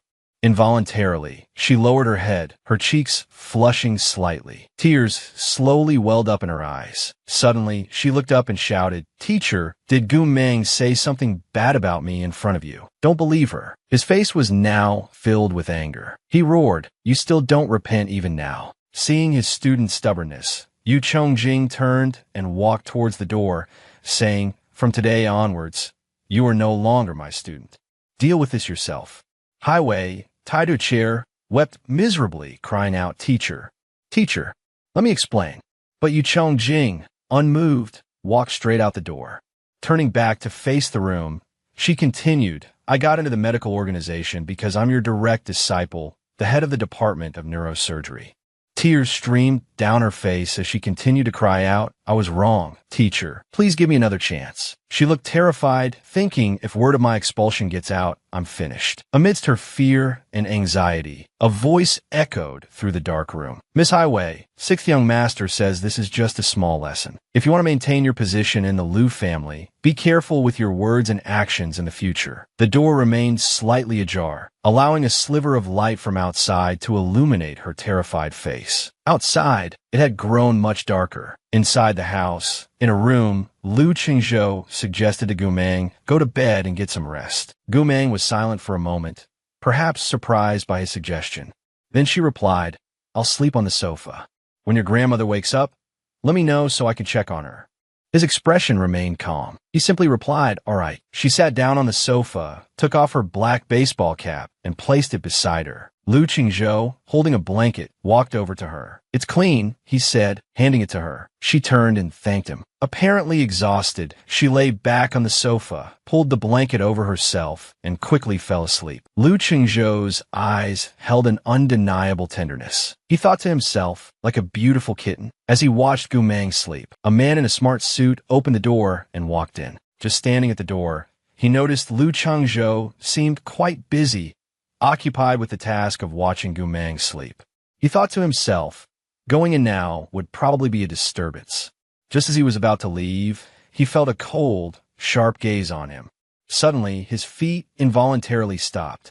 Lu Qingzhou stepped out of the room and gently closed the door. The man from earlier spoke up, Young Master Lu, the matter with Hai Wei has been handled. Dr. Yu Chongjing has removed her name from his disciples. He calmly replied, good. Don't let Hai Wei near grandmother again. The well-dressed man responded, yes, sir. Lu Qingzhou continued, also, tell the kitchen to prepare something sweet. It seems he understands Gumeng's taste preferences very well. The man from earlier replied again with a yes, sir. But his mind was racing with surprised thoughts. What was going on? Is young Master Lu serious? Don't tell me we're about to have a young madam. Thinking of this, his face flushed with a mixture of embarrassment and shyness. Inside the room, Gumeng slowly opened her eyes. She let out a soft murmur and sat up, rubbing her eyes. A thought crossed her mind. How did I end up on the bed? She looked around in confusion. Her eyes landed on Lu Qingzhou, asleep on the chair. She turned and got out of bed, slipped on her shoes, grabbed her phone, and walked out to the balcony to play a game, leaning against the railing. A sound from her phone woke him up. A thought crossed his mind. That day, when I heard she and Lu Yang went to the mall, I assumed they were on a date and rushed over. Now it seems that in Gumeng's eyes, Lu Yang is probably just a big kid. He shook himself, thinking, what am I even worried about? Gumeng noticed him looking at her and looked up, saying, awake already. Let me tell you something. Working for the Liu family, you guys don't feed people, do you? Surprised by her words, Lu Qingzhou replied, a young lady's body needs to develop. How can she be starved? Gumeng slowly responded, my body needs to develop, but I'm not a young lady. He suddenly stood up and said, let's go. I'll take you to eat. Meanwhile, in another room, a thought flashed. The old madam has regained consciousness, but her awareness isn't fully clear yet. In a room, Gumeng maintained her usual composure, gently inserting needles into the elderly woman's arm. She continued with the acupuncture, seemingly unconcerned with the watchful eyes of those behind her. Yu Chongjing thought to himself, no matter how many times I see it, her acupuncture skills are truly top-notch. He couldn't help but admire her talent. I only regret that I'm not as skilled and started learning too late to reach her level. Suddenly, she frowned, and Lu Qingzhou noticed her change in expression. She calmly stood up and said, the old madam should be fully conscious by evening. Be careful not to upset her. Her diet should also be carefully monitored. As she packed up her equipment, Lu Qingzhou's voice came from behind her. Gumeng, tell me the truth. How many days does the old madam have left? At this moment, the room was silent, eerily so. Everyone present wore somber expressions. Gumang maintained her composure, speaking softly, with proper care, 3 to 5 years. If not any time. She jotted something down in her notebook as she spoke, thinking to herself that Lu Qingzhou's voice came from behind her. How shall we maintain it? Gumang turned, replying calmly, take the medicine first. I'll make some medicinal pills for her to use in emergencies when I have time. She handed him the paper. Their hands brushed accidentally. A slight blush colored Gumang's face, but she quickly regained her composure. Lu Qingzhou, for this consultation, my fee is the Mian Jade. Upon hearing this, he immediately instructed someone to fetch it. Lu, go get it. A voice responded, yes, sir. Moments later, someone brought a box containing a single jade piece. The man addressed her, Miss Gu. Gumang happily took the jade, tossing it lightly in the air. Thank you, she replied. If there's nothing else, I'll return to Mingcheng. Also, I have university entrance exams coming up. Don't disturb my studies. Later, if anything comes up, contact Yu Chongjing. Yu Chongjing, standing outside, wore a helpless expression, thinking to himself, I'm the head of neurosurgery. I'm quite busy, you know. Lu Qingzhou's expression darkened. He thought studies. I recall her academic record at Mingcheng High School was at the bottom. This sudden interest in studying is surprising.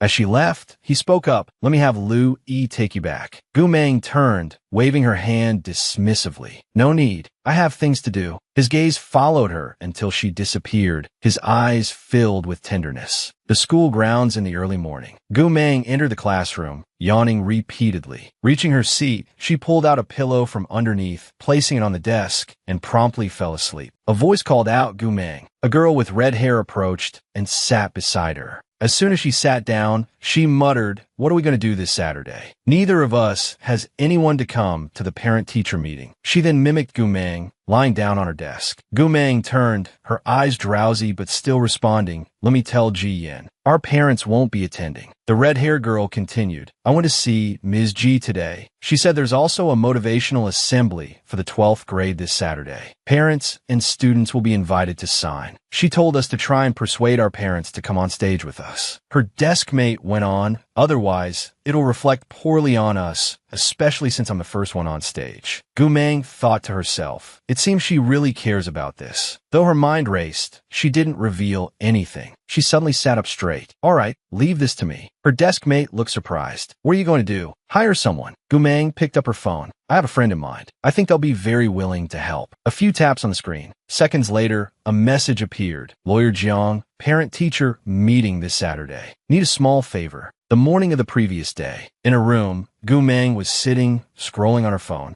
Suddenly, she heard someone call her name. It was none other than Jiang Xinyuan, the top lawyer in the capital. He asked, how have you been lately?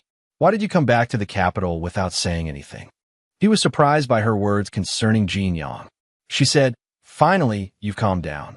He sat down on the chair opposite her and asked, what about Jin Yang? It seemed he still didn't know anything. She explained, the person who hurt Jin Yang is about to be revealed. I want you to appeal the case again. As soon as she finished speaking, he understood her meaning. I understand. Coincidentally, that part of the law was amended this year. Don't worry, I'll handle it well. She calmly picked up her cup and asked, how is that person doing? He replied, after you beat him up like that, he went from 90 kilos to 50. He's skin and bones, and his mental state isn't normal either. He's learned his lesson. She mused, do you think he's doing well? Her expression hardened, and her eyebrows furrowed slightly. She slowly said, not well at all. That's good then. Jiang Xinyuan raised his coffee cup to his lips and then asked her, what have you been busy with lately? She put on a smug expression and said, studying. I'm preparing for the university entrance exam. He was so shocked that he spat out the coffee he had just taken a sip of. He coughed a few times, cough, cough. Sweat beaded on his forehead. He asked in a strained voice, are you all right? Why are you suddenly taking the university entrance exam? If you want to go to university, just say the word. I'll get you into the best law program in the country. He seemed surprised, probably because he knew how poor her academic performance was. She calmly replied, I'm going to school with Jin Yang. After saying that, she stood up and slung her backpack over her shoulder. Her abruptness surprised Jiang Xinyuan. You don't need to worry about this. Just focus on the second appeal. I have to get back to school on time. I'm leaving. She bid him farewell and carried her bag to school. As soon as she arrived, she took out her phone and told someone Jiang Xinyuan has agreed to attend the parent-teacher meeting. On the other end of the line was Jin Yang, who replied, Lawyer Jiang is going to the meeting for both of us. She spoke with a happy expression, holding a small, pretty potted plant in her hand. On the other end was Gu Mang. She hummed in agreement and continued, I have something to do, so I won't be able to come back to school tonight. Take care of yourself. If anyone bullies you, just tell me. Jin Yang quickly explained, No one bullies me at school. Don't worry. Gu Mang said, I'm hanging up now. As soon as she hung up, Jin Yang met a friend at the bottom of the stairs. The girl politely greeted her, Jin Yang, long time no see. She politely returned the greeting. Inin looked at her and said in a sweet voice, It's great to see you at school. I thought that after what happened, I would never see you again. Are you doing okay now? Jin Yang was surprised by Yin's words. Her face flushed slightly, and she looked a little awkward. While they were talking, a few girls approached from behind Yin. Among them was a girl with long, jet-black hair that reached her waist. She asked what happened. Yin's eyes were still fixed on Jin Yang as she started to explain, but then she suddenly stopped and changed the subject. Oh my God, you guys are so nosy. It turned out that the people who had asked were Yin's friends. Yin gestured with her hands as she spoke. We used to live in the same place. Then she moved in with her sister, and I just saw her again when she came to this school. The girl with the loose black hair said, Yin, I find it really strange. The difference in scores between you and your sister is huge. Have your parents ever done a DNA test? Are you two really sisters? Yin retorted, What nonsense are you talking about? My sister just doesn't like studying. At this moment, Jin Yang stood silently, holding a small flower pot, listening to their gossip. Top of the class. And she says she doesn't like studying. What a joke. One of them turned to Jin Yang. Jin Yang, you're currently at the top of the grade. Why don't you transfer to our class? Don't let Gu Mang hold you back. Initially, Jin Yang's expression wasn't pleasant, but now, hearing them bad-mouthing Gu Mang, she became furious. However, she maintained her composure and calmly said, Excuse me, please let me through. She seemed completely indifferent to their words. As she walked up the stairs, she thought to herself, Gu Mang is so good. These people don't understand her at all. How dare they talk about her like that? Despite her annoyance, she didn't reveal a trace of it on her face. She passed by Yin. Suddenly, Yin glanced at Jin Yang. A wicked idea flashed through her mind. She pretended to slip on the stairs. She fell towards Jin Yang, but luckily, Jin Yang dodged in time, causing Yin to tumble down the stairs. Yin feigned innocence, saying, Jin Yang, I'm so sorry. I lost my footing. I didn't bump into you, did I? As she spoke, she lowered her voice, her face turning sinister. She whispered just loud enough for Jin Yang to hear a big bag of poop, right? Jin Yang suddenly panicked, dropping the flower pot. It shattered on the ground with a loud crash. Jin Yang, flustered, quickly ran upstairs. The group below didn't pay much attention, only noticing her sudden departure. At the bottom of the stairs, Yin smiled slyly, a triumphant chuckle escaping her lips. The girl with the loose black hair, who had been standing nearby, seemed to have heard something but didn't understand. She asked what big bag of poop. What are you talking about? Yin pretended nothing had happened and said, Nothing. Let's go get some food, Bing Bao. The three of them then cheerfully linked arms, chattering away. The girl with the ponytail said, I want bubble tea. The girl with the loose black hair said, I want fried chicken and fries. Meanwhile, in a corner of the restroom, Jin Yang sat trembling, hugging her knees, her head bowed, trying to reassure herself. Little brat, be honest. She was terrified. She felt something covering her mouth. She tried to scream for help, tears streaming down her face. A man dressed entirely in black was covering her mouth. She continued to cry out desperately, Help! Someone help me! Deep down, she felt a suffocating dread. She struggled to break free from the terrifying grip. Her voice trembled as she tried to calm herself. I have to hold on. But the fear was overwhelming. Tears flowed like a river. Her cheeks flushed. Suddenly, a phone rang. She picked up her phone and saw a new message. Her whole body still trembling, she held the phone in one hand and wiped her tears with the other. She clicked on the message and saw that it was from Gu Mang. Jin Yang had passed by the snack counter earlier and bought her a warm milk, leaving it on her desk. "It's there," she texted back. "I'll be right back."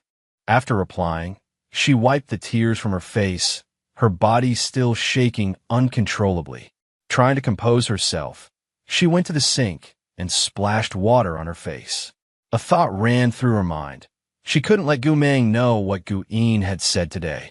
She couldn't let Gu Meng be troubled by her problems. Absolutely not. She clenched her fists, looking at herself in the mirror with determination. At the convenience store, a boy with hazel eyes held 2 snacks, asking his friend, "Will Gu Meng like this one or this one?" The other replied, "I know. Meng likes sweet things, so choose the sweeter one." People bustled around the store, buying their own snacks. At this moment, Lu Qingzhou, a 12th grader, the one who was at the stairs earlier talking to Yin, blushed. Beside him, Yin was about to call out to her, but stopped, seemingly surprised by something. It turned out that the person she had a secret crush on was choosing snacks for someone else. The 2 boys, oblivious, focused on their selection. "Are you planning to buy the whole store, Yu Chongjing?" the chubby boy asked in surprise. But the other boy calmly replied, "It's all new stock, so I'll buy it all for her to try.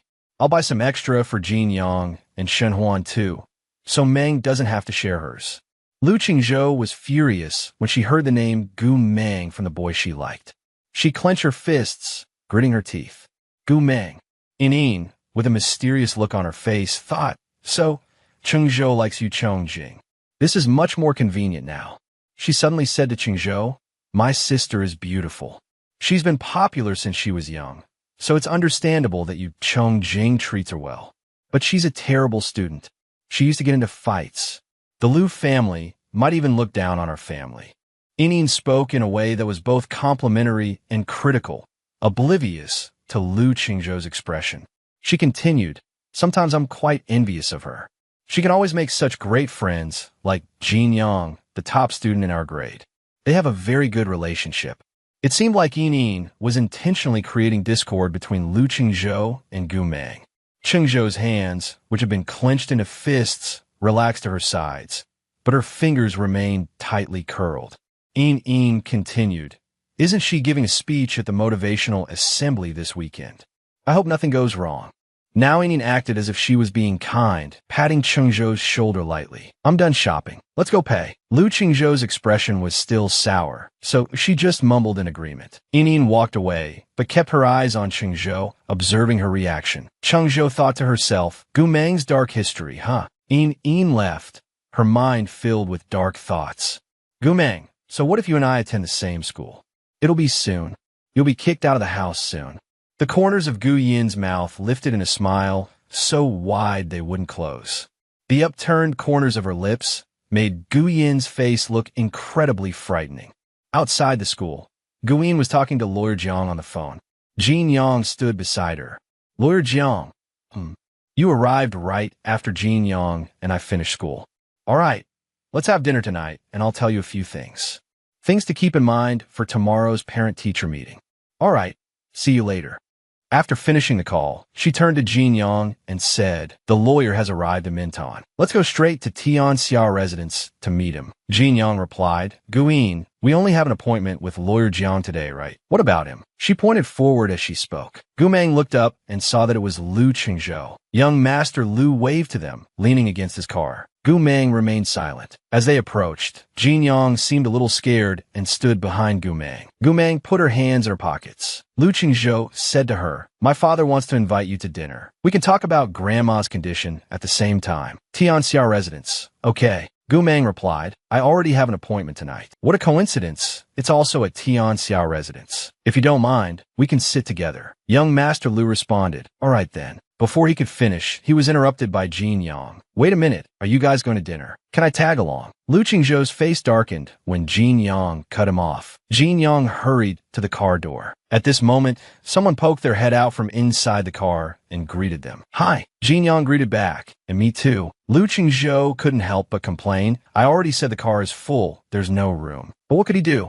Jin Yong waved his hand cheerfully and said, "It's okay. I'll take a taxi myself." Lu Qingzhou, seeing that there was nothing he could do about his younger brother, clicked his tongue and told everyone to get in the car. "Get in," he said as he opened the car door. At Tianxia residence, in a private dining room, two men were talking. The man sitting on the chair, with both hands on the table, said, "We're all family. Come sit, come sit. The food just arrived. It's still hot," the white-haired gentleman said, waving his hand. Gumeng, Jin Young. Lu Qingzhou pulled out a chair for Gumeng. "Have a seat." Their hands brushed accidentally, and she flinched slightly. As soon as she sat down and put her bag down, he pulled a plate of pastries towards her.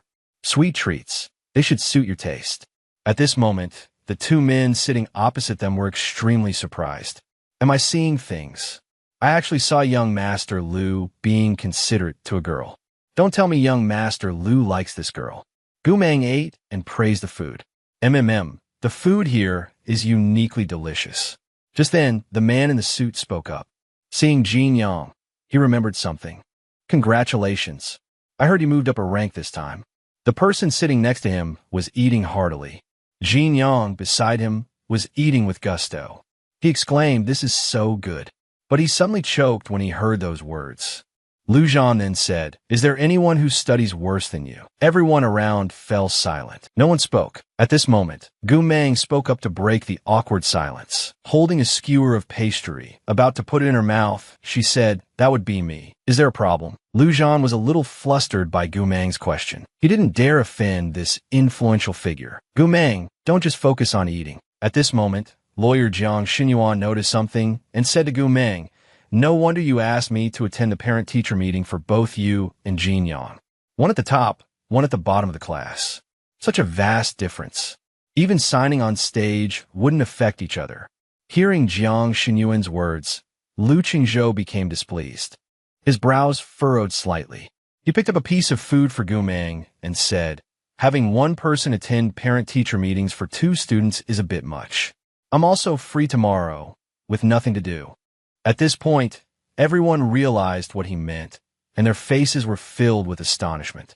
Some choked on their water, some fumbled with their chopsticks, and others widened their eyes in surprise. Gumeng, seeing this, asked, "Are you saying you want to attend my parent-teacher meeting?" He looked at her with affectionate eyes. "Do you want me to?"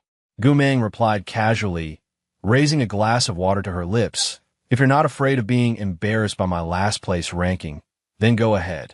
Lu Qingzhou placed both hands on the table and said cheerfully, "It's settled then." Gumeng rested her chin on her hand and said, He looked surprised. She agreed just like that, but those sitting across from them were even more surprised. When did they become so familiar with each other? After finishing their meal and stepping outside, Lu Qingzhou picked out some pastries, a box of macarons, a slice of matcha milk crepe cake, a slice of strawberry milk crepe cake, and a few packs of assorted candies. While waiting for him, Gumeng and Jin Yong stood off to the side. Gumeng was playing on her phone, while Jin Yong looked around. After taking the order, the staff member said, "Please wait a moment."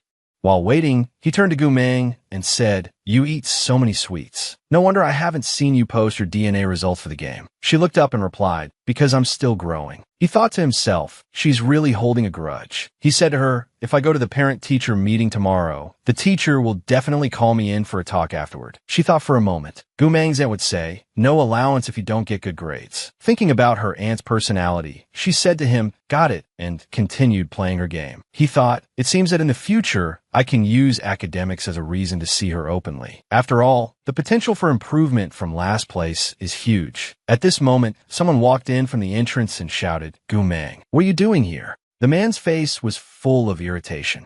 He walked towards her and said loudly, "Do you even know where this is?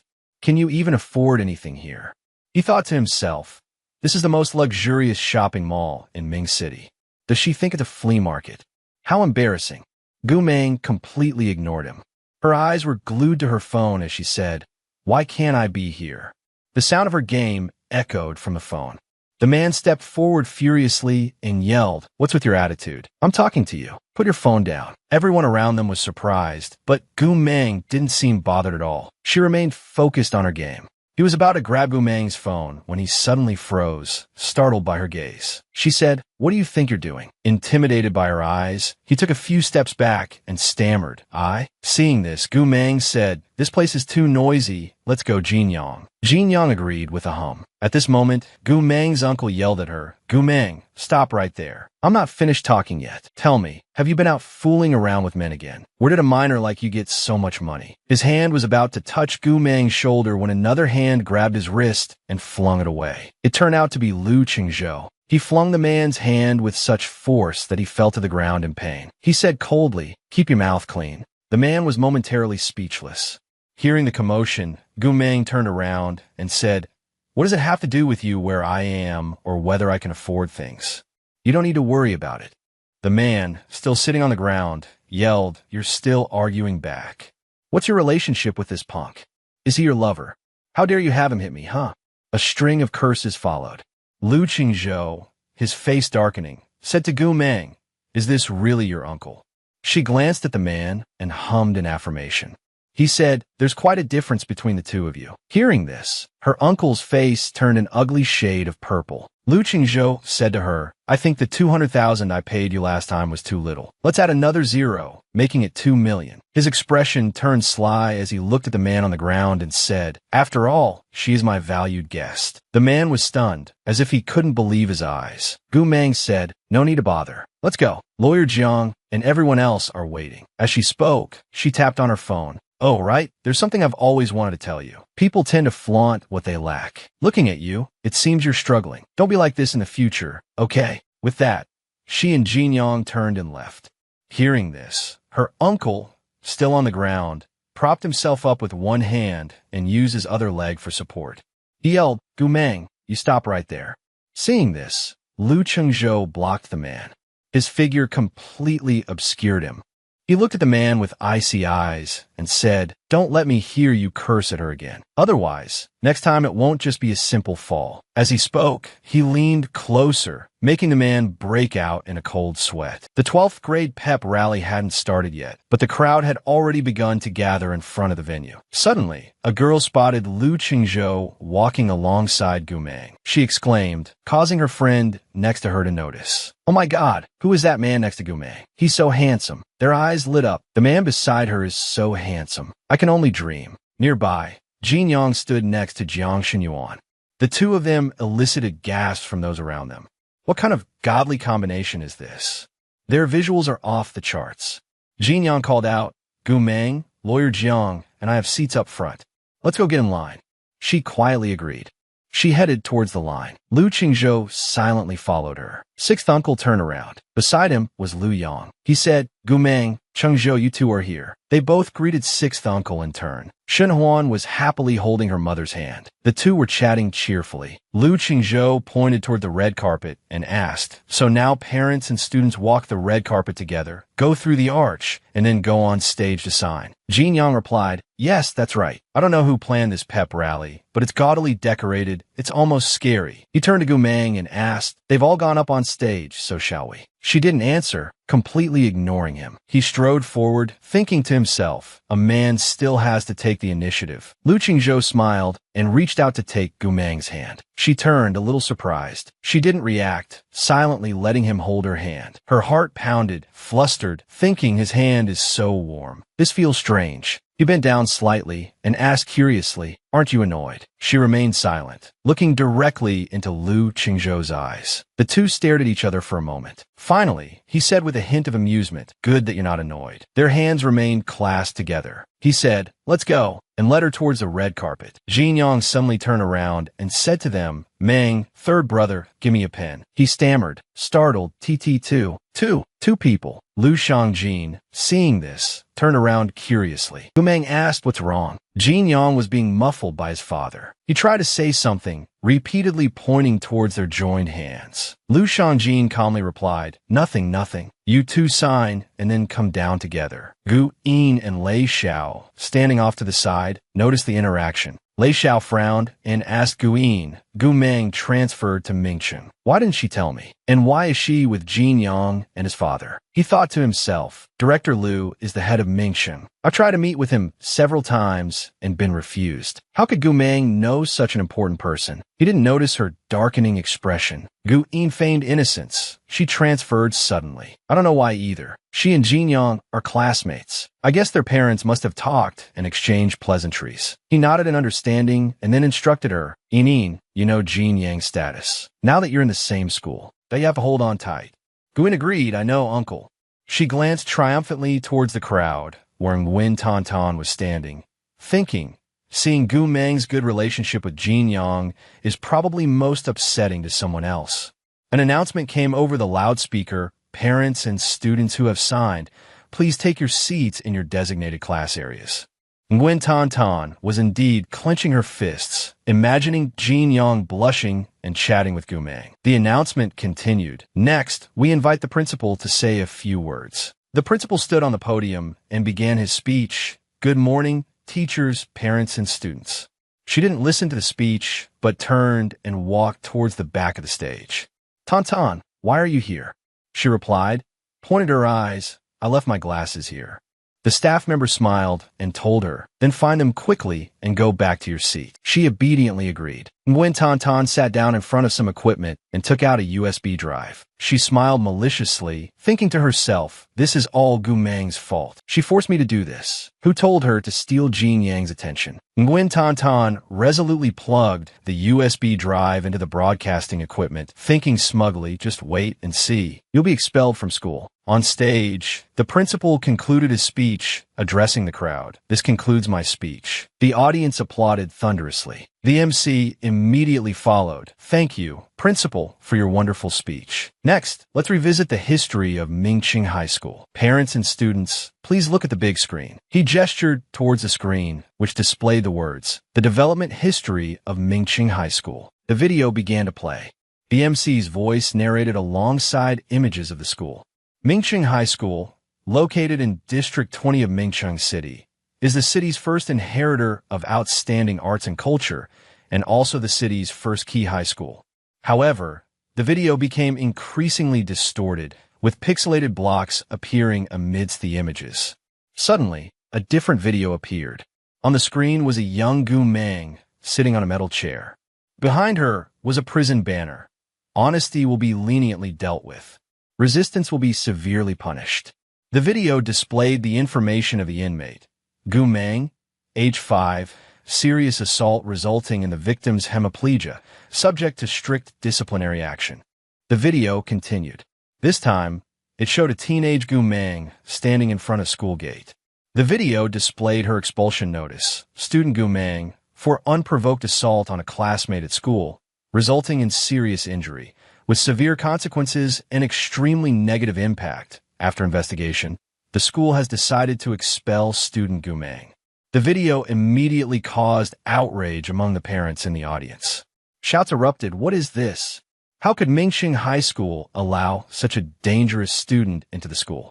Gu Meng stood amidst the indignant parents. Their angry voices reached her ears. How can I feel safe letting my child study here now? No, she must be expelled immediately. That's right, this is outrageous. She must be expelled, or I'll transfer my child to another school. Lu Qingzhou turned to look at her. The parents continued their uproar, causing chaos in the hall. Expel Gu Meng. Otherwise, we'll transfer our children. Someone shouted, Gu Meng is a student in Class 20. Class 20 is over there. Go drag her out. As they clamored and made a scene, Jin Yang rushed out, annoyed. What's wrong with you people? How old are you? Still playing moral police. Seeing this, Jin Yang's father hurried over and told him, shut up. Do you want to make things even worse? He then introduced himself. Everyone, I am Jin Shangjin, director of the Mingqing Education Bureau. Please trust me. I will investigate this matter with the principal of Mingcheng High School. Please rest assured. Seeing that it was Jin Shangjin, they stopped, whispering fearfully among themselves, it's Director Jin. Is it really him? Someone even raised their phone to secretly take a picture of Gu Meng.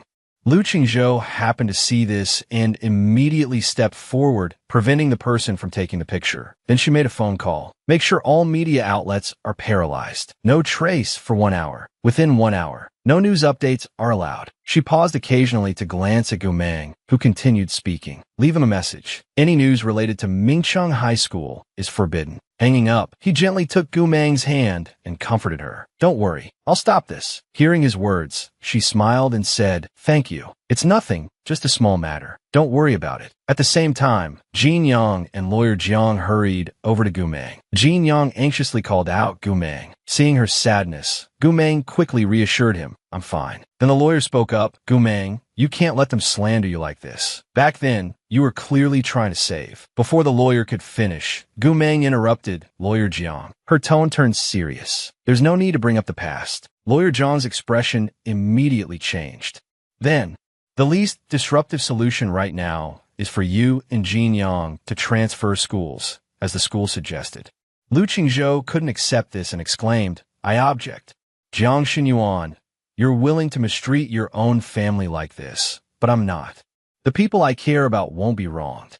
Gumeng squeezed Lu Qingzhou's hand behind her back. Lu Qingzhou, thank you, but I've decided to transfer with Jin Yang. Hearing this, Jin Yang cried out, Sister Meng, show the spirit you usually teach us. How can you just accept being expelled by these people? Gumeng stepped in front of Jin Yang. She gently comforted Jin Yang. Don't cry. Seeing this, Lu Qingzhou fell into deep thought. What secret are the three of them hiding? Then, clutching Jin Yang's hand, he said tearfully, Gumeng, Lu Qingzhou is right. You don't deserve this injustice. You've shouldered enough for me. They want fairness. We'll give it to them. This time, let me protect you, okay? But she firmly disagreed. You're not allowed to explain. Lawyer Jiang could only say, Jin Yang. Jin Yang continued, criminals, not the victims, are the ones afraid of the truth being exposed. Gumeng frowned and said angrily, Jin Yang, listen to me. You're not allowed to go. But Jin Yang brushed her hand away. I have to go. Turning away, Jin Yang couldn't hold back her tears. She thought to herself, Gumeng, you've carried so much for me since we were young. Then, holding the microphone, she said, Good afternoon, everyone. Good afternoon, parents. I'm Jin Yang from class 12 to 20. So people spoke up. What are you doing up there? This has nothing to do with you. We just want to expel Gumeng. That's right. We just want to expel Gumeng. Tell her to apologize to us. If she's smart, she'll drop out herself. Hearing this, Jin Yang immediately retorted. Gumeng did nothing wrong. She didn't violate any school rules. Why should she apologize and withdraw from school? Don't think just because you're top of the class you can spout nonsense. Look at what Gumeng has done. A delinquent student like her should be arrested and locked up in a special education school. She indignantly said Gumeng was doing everything right. She's not a delinquent. It's not surprising that Gumeng hit someone. It's just that she's been strong since she was little. If that day she hadn't hit the person you're talking about. At this point, her hand trembled, her voice choked with tears. You would have died when you were 5 years old. Jin Yang's voice was filled with sadness and gloom. My internal organs, my rectum and anus, are all artificial. Before I was 14, I had to wear a colostomy bag every day. I underwent multiple major surgeries before I recovered and returned to a normal life. More than 10 years ago, thought there was a case in Changning. A little girl was assaulted and injured by a middle-aged man. At this point, she sobbed, her voice trembling. That person was me. At that time, I was barely breathing, almost dying. That man, he was mentally ill. He was very violent. Gumeng hit him to save me. She was only 5 years old at the time. She was clearly terrified too, but she did it to save me. Gumeng's face hardened, an expression of profound sadness appearing. Her eyes closed, remembering that past. Looking at Jin Yang, she couldn't help but feel heartbroken. Lu Qingzhou, seeing Herlan Surabuhao, quickly took her hand in his. Jin Yang continued speaking. After I was discharged from the hospital and went back to school, the boys there laughed at me and bullied me. It was Gumeng who always protected me.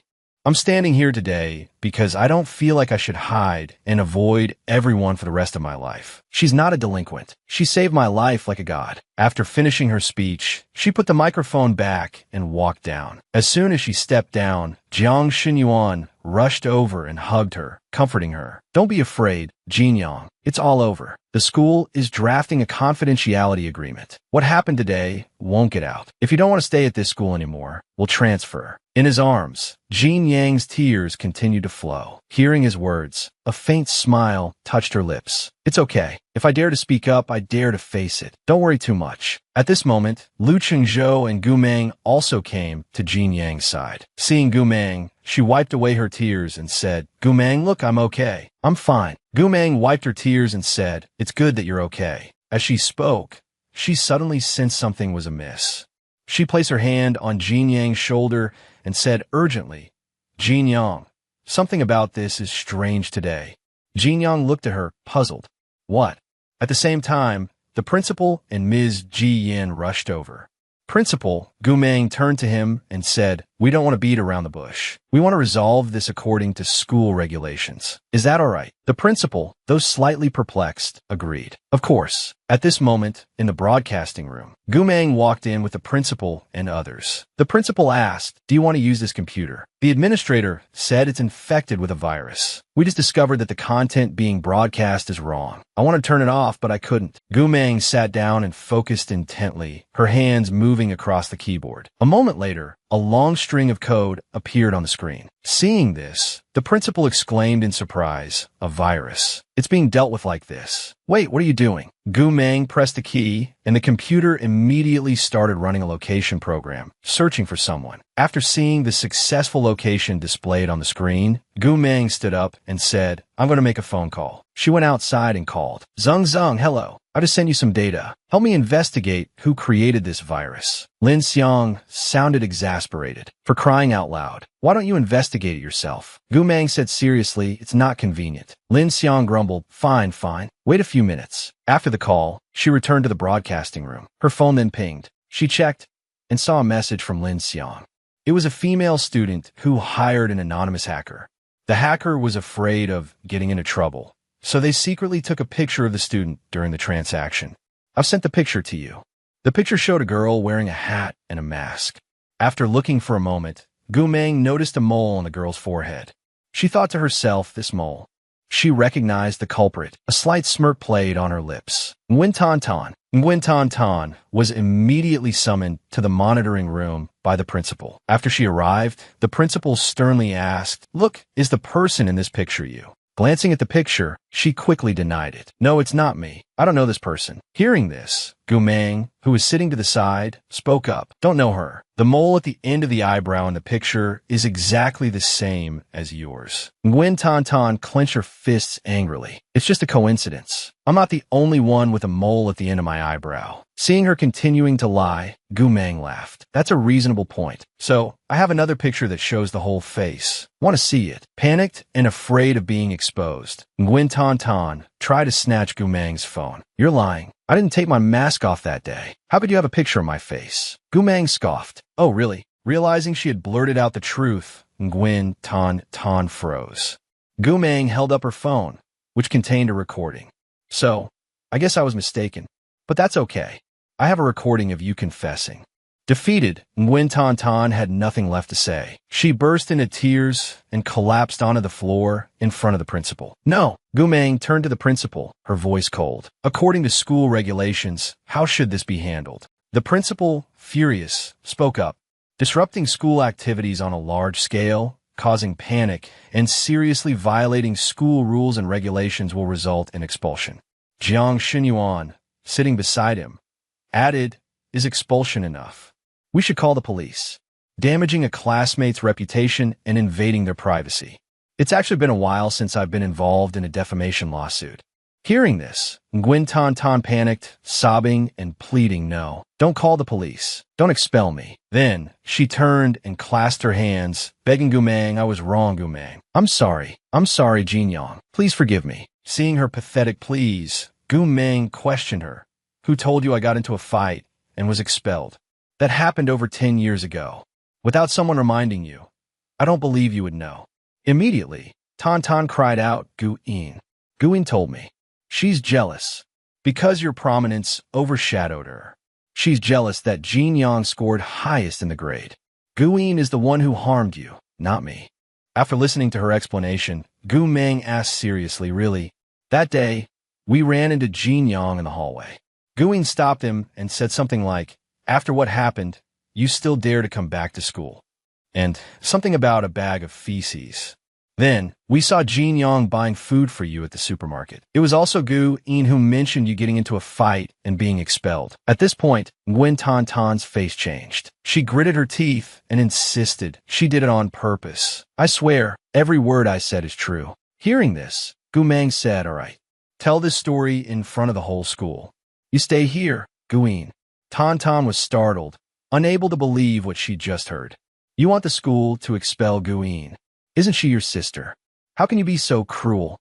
Gu Mang leaned down and looked at Tan Tan, threateningly saying, I don't have much patience. I'll give you half an hour. You can go back and discuss it with your parents, then let me know your decision. Either you're expelled or Gu In is. Tan Tan fell silent, unsure of what to do. Gu Mang was playing on her phone. A few hours passed when suddenly, Lei Xiao burst through the door. Seeing Gu Mang sitting leisurely, he yelled, Gu Mang, do you know what kind of trouble you've caused? Seeing his agitation, she calmly replied, I don't know. Lei Xiao began to recount how Nguyen Tan Tan's mother came to him with her daughter. Director Lei, please help us plead for mercy. Gu Mang can make any demand she wants, as long as she lets my daughter off the hook. In the future, we won't refuse any requests she has. Relaying the mother's words, Lei Xiao asked Gu Mang, I don't want to waste words with you. Go and talk to the principal now. Drop the charges against Nguyen Tan Tan. Whatever conditions you want, you can say them. Gu Mang looked at Jin Yong, seeing her trembling in fear, and made up her mind. This can't just be swept under the rug. She said, all right, I demand that Gu In be transferred to another school. Hearing this, Lei Xiao exploded, pointing at her and shouting, do you even have a heart? That's your sister. How can you treat her like this? Lu Qingzhou, seeing his outburst, calmly poured some tea and handed it to Gu Mang. She gratefully accepted it. Thank you. And then leisurely sipped tea while speaking. Didn't you watch her grow up? You should understand her personality. She took a sip of tea.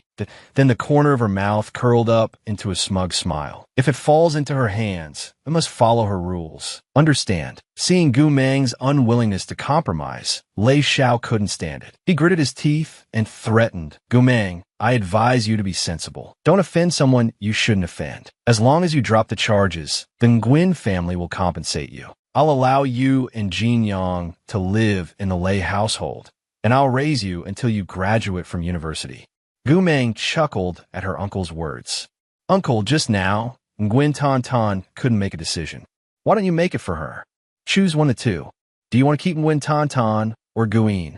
He trembled with anger. Gu Mang, you're playing with fire. They won't let you off the hook. Gu Mang replied calmly. So it seems you want to protect Gu In. Then you'd better figure out how to explain this to them. Seeing Gu Mang's stubbornness, he stormed off, not forgetting to throw down a challenge. Just you wait. After Lei Xiao left, Lu Qingzhou asked, want me to teach those two families a lesson? No need to trouble you, Mr. Lu. Gu Mang shook her head. She unwrapped a candy, anticipation on her face. The Nguyen family won't let Gu In off easily either. Watching dogs bite dogs is much more entertaining than doing it yourself. By now, evening was approaching. The Mintan High School Board also posted a notice. Yesterday, at the 12th grade motivational assembly, a student, Nguyen from class 12-1, unauthorizedly altered the assembly's PowerPoint presentation, maliciously damaging the reputation and violating the privacy of a fellow student. This disregard for school regulations has had an extremely negative impact. The school board has decided to expel the aforementioned student.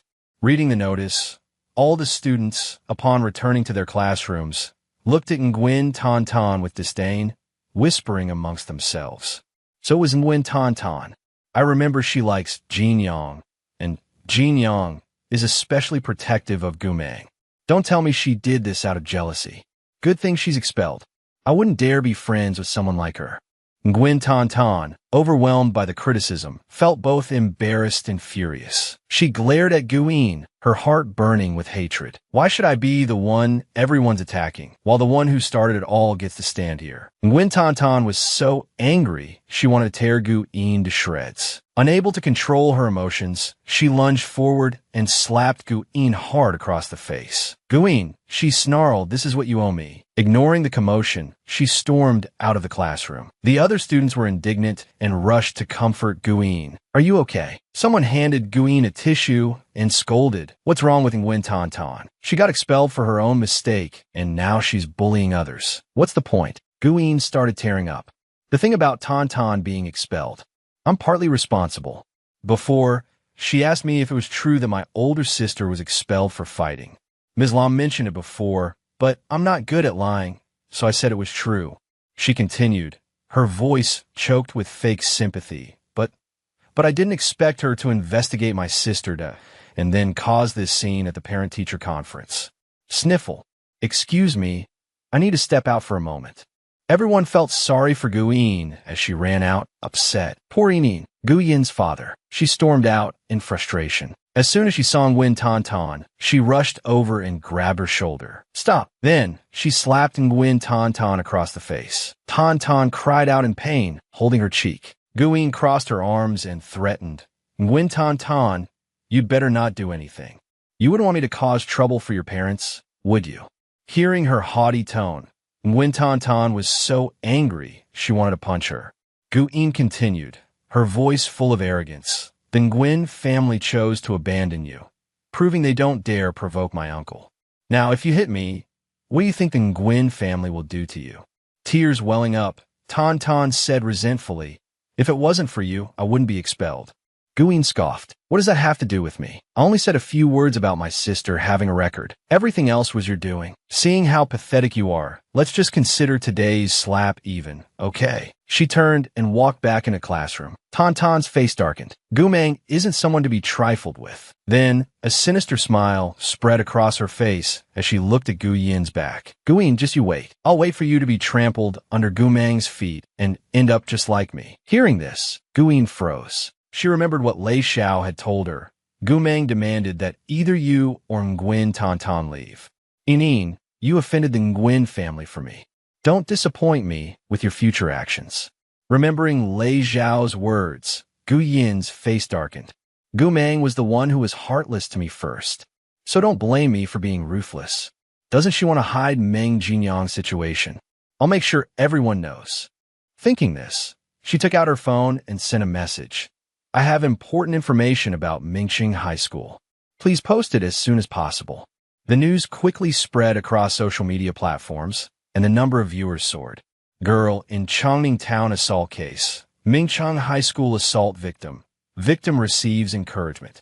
12 years ago, in Chongning Town, a mentally ill patient assaulted a young girl. The perpetrator had served their sentence and been released. Those familiar with the case revealed that the victim, Meng Jinyang, was currently a student at Mingxing High School and had recently achieved top marks in the first monthly exam for the 12th grade. The news spread like wildfire, and Meng Jinyang quickly saw it. As soon as she sat down in class, everyone started whispering, have you guys seen the hot search? This marketing account is going too far. Meng Jinyang.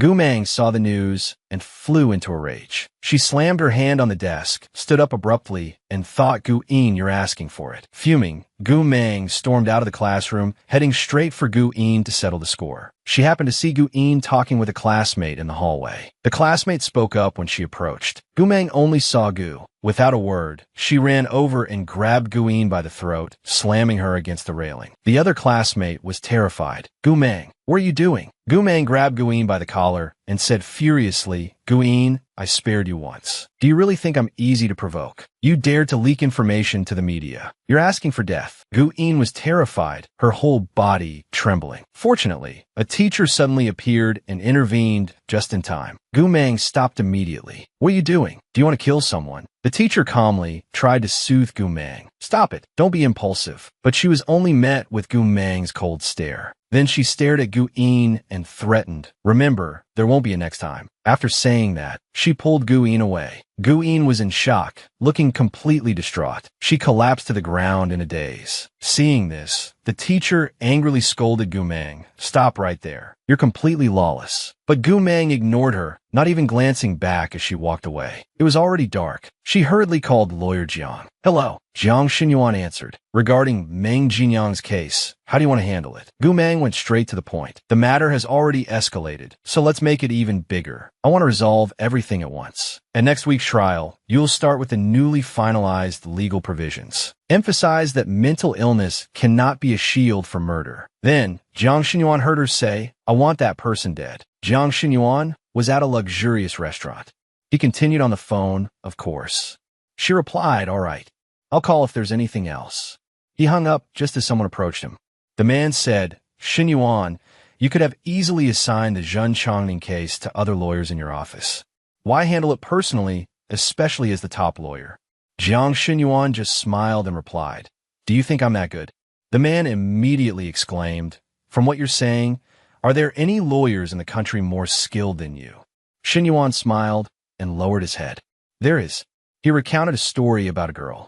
Then he chuckled and said, I've lost every case against her. This surprised the man, who asked, really. A week later, in court, the judge was delivering the verdict. In summary, the defendant, Chao Gang, committed a crime with aggravating circumstances and is sentenced to death. Afterward, Gu Meng, Meng Jinyang, and 6 young master went outside. Everyone around them was praising them. Lawyer Jiang is so cool. Serves him right. That scum deserves the death penalty. As they were walking, a woman called out to Gu Meng.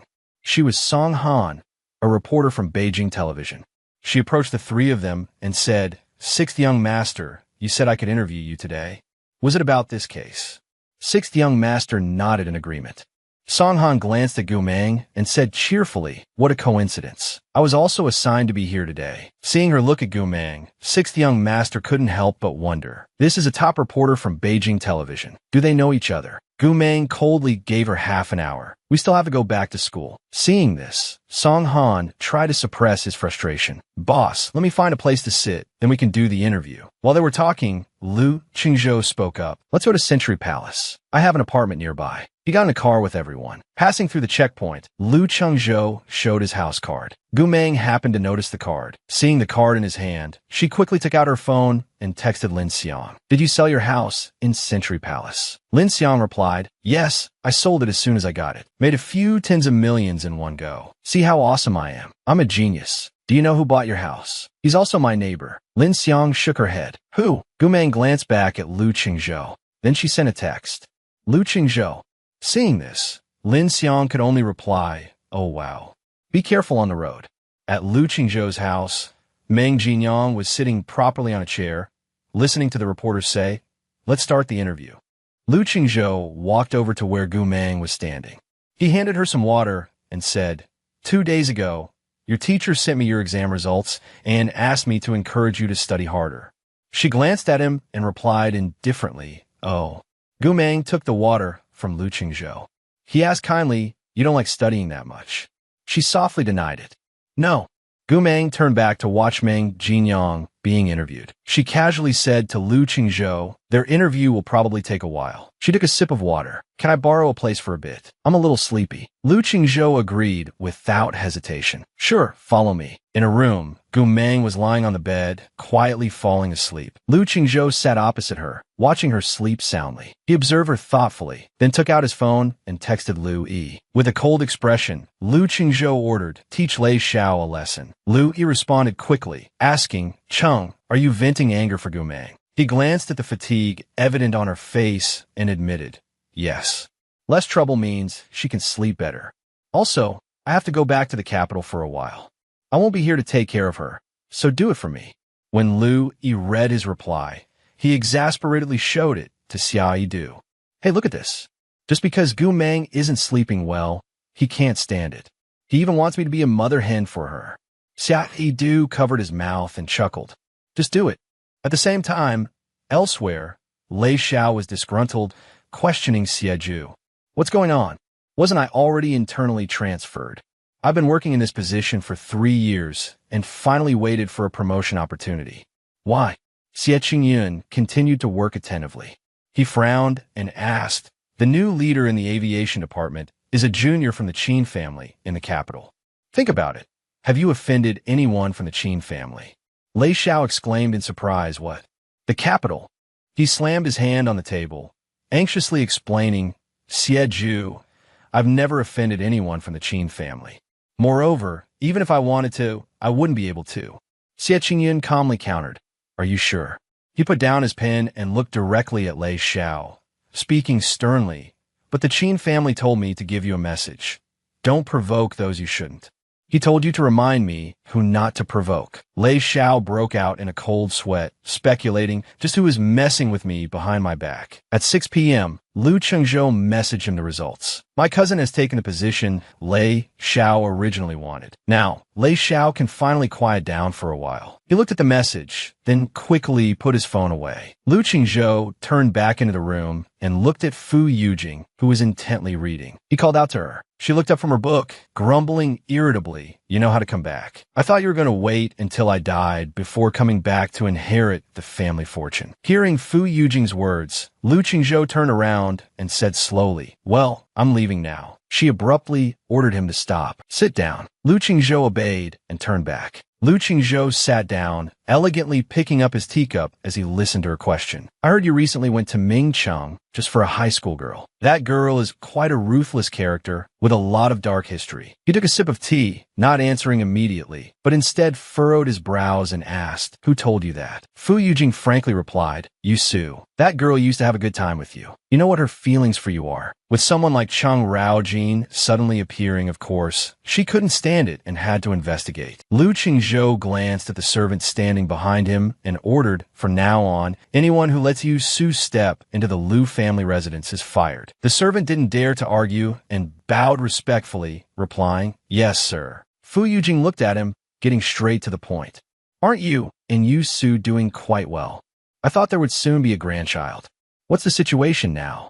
Is it because of that high school girl?" Lu Chengzhou's lips curled in disagreement. "Don't keep referring to her as that high school girl. Her name is Gu Meng, and she's your lifesaver. You're the head of the Lu family. Don't do something so shameless as to burn bridges."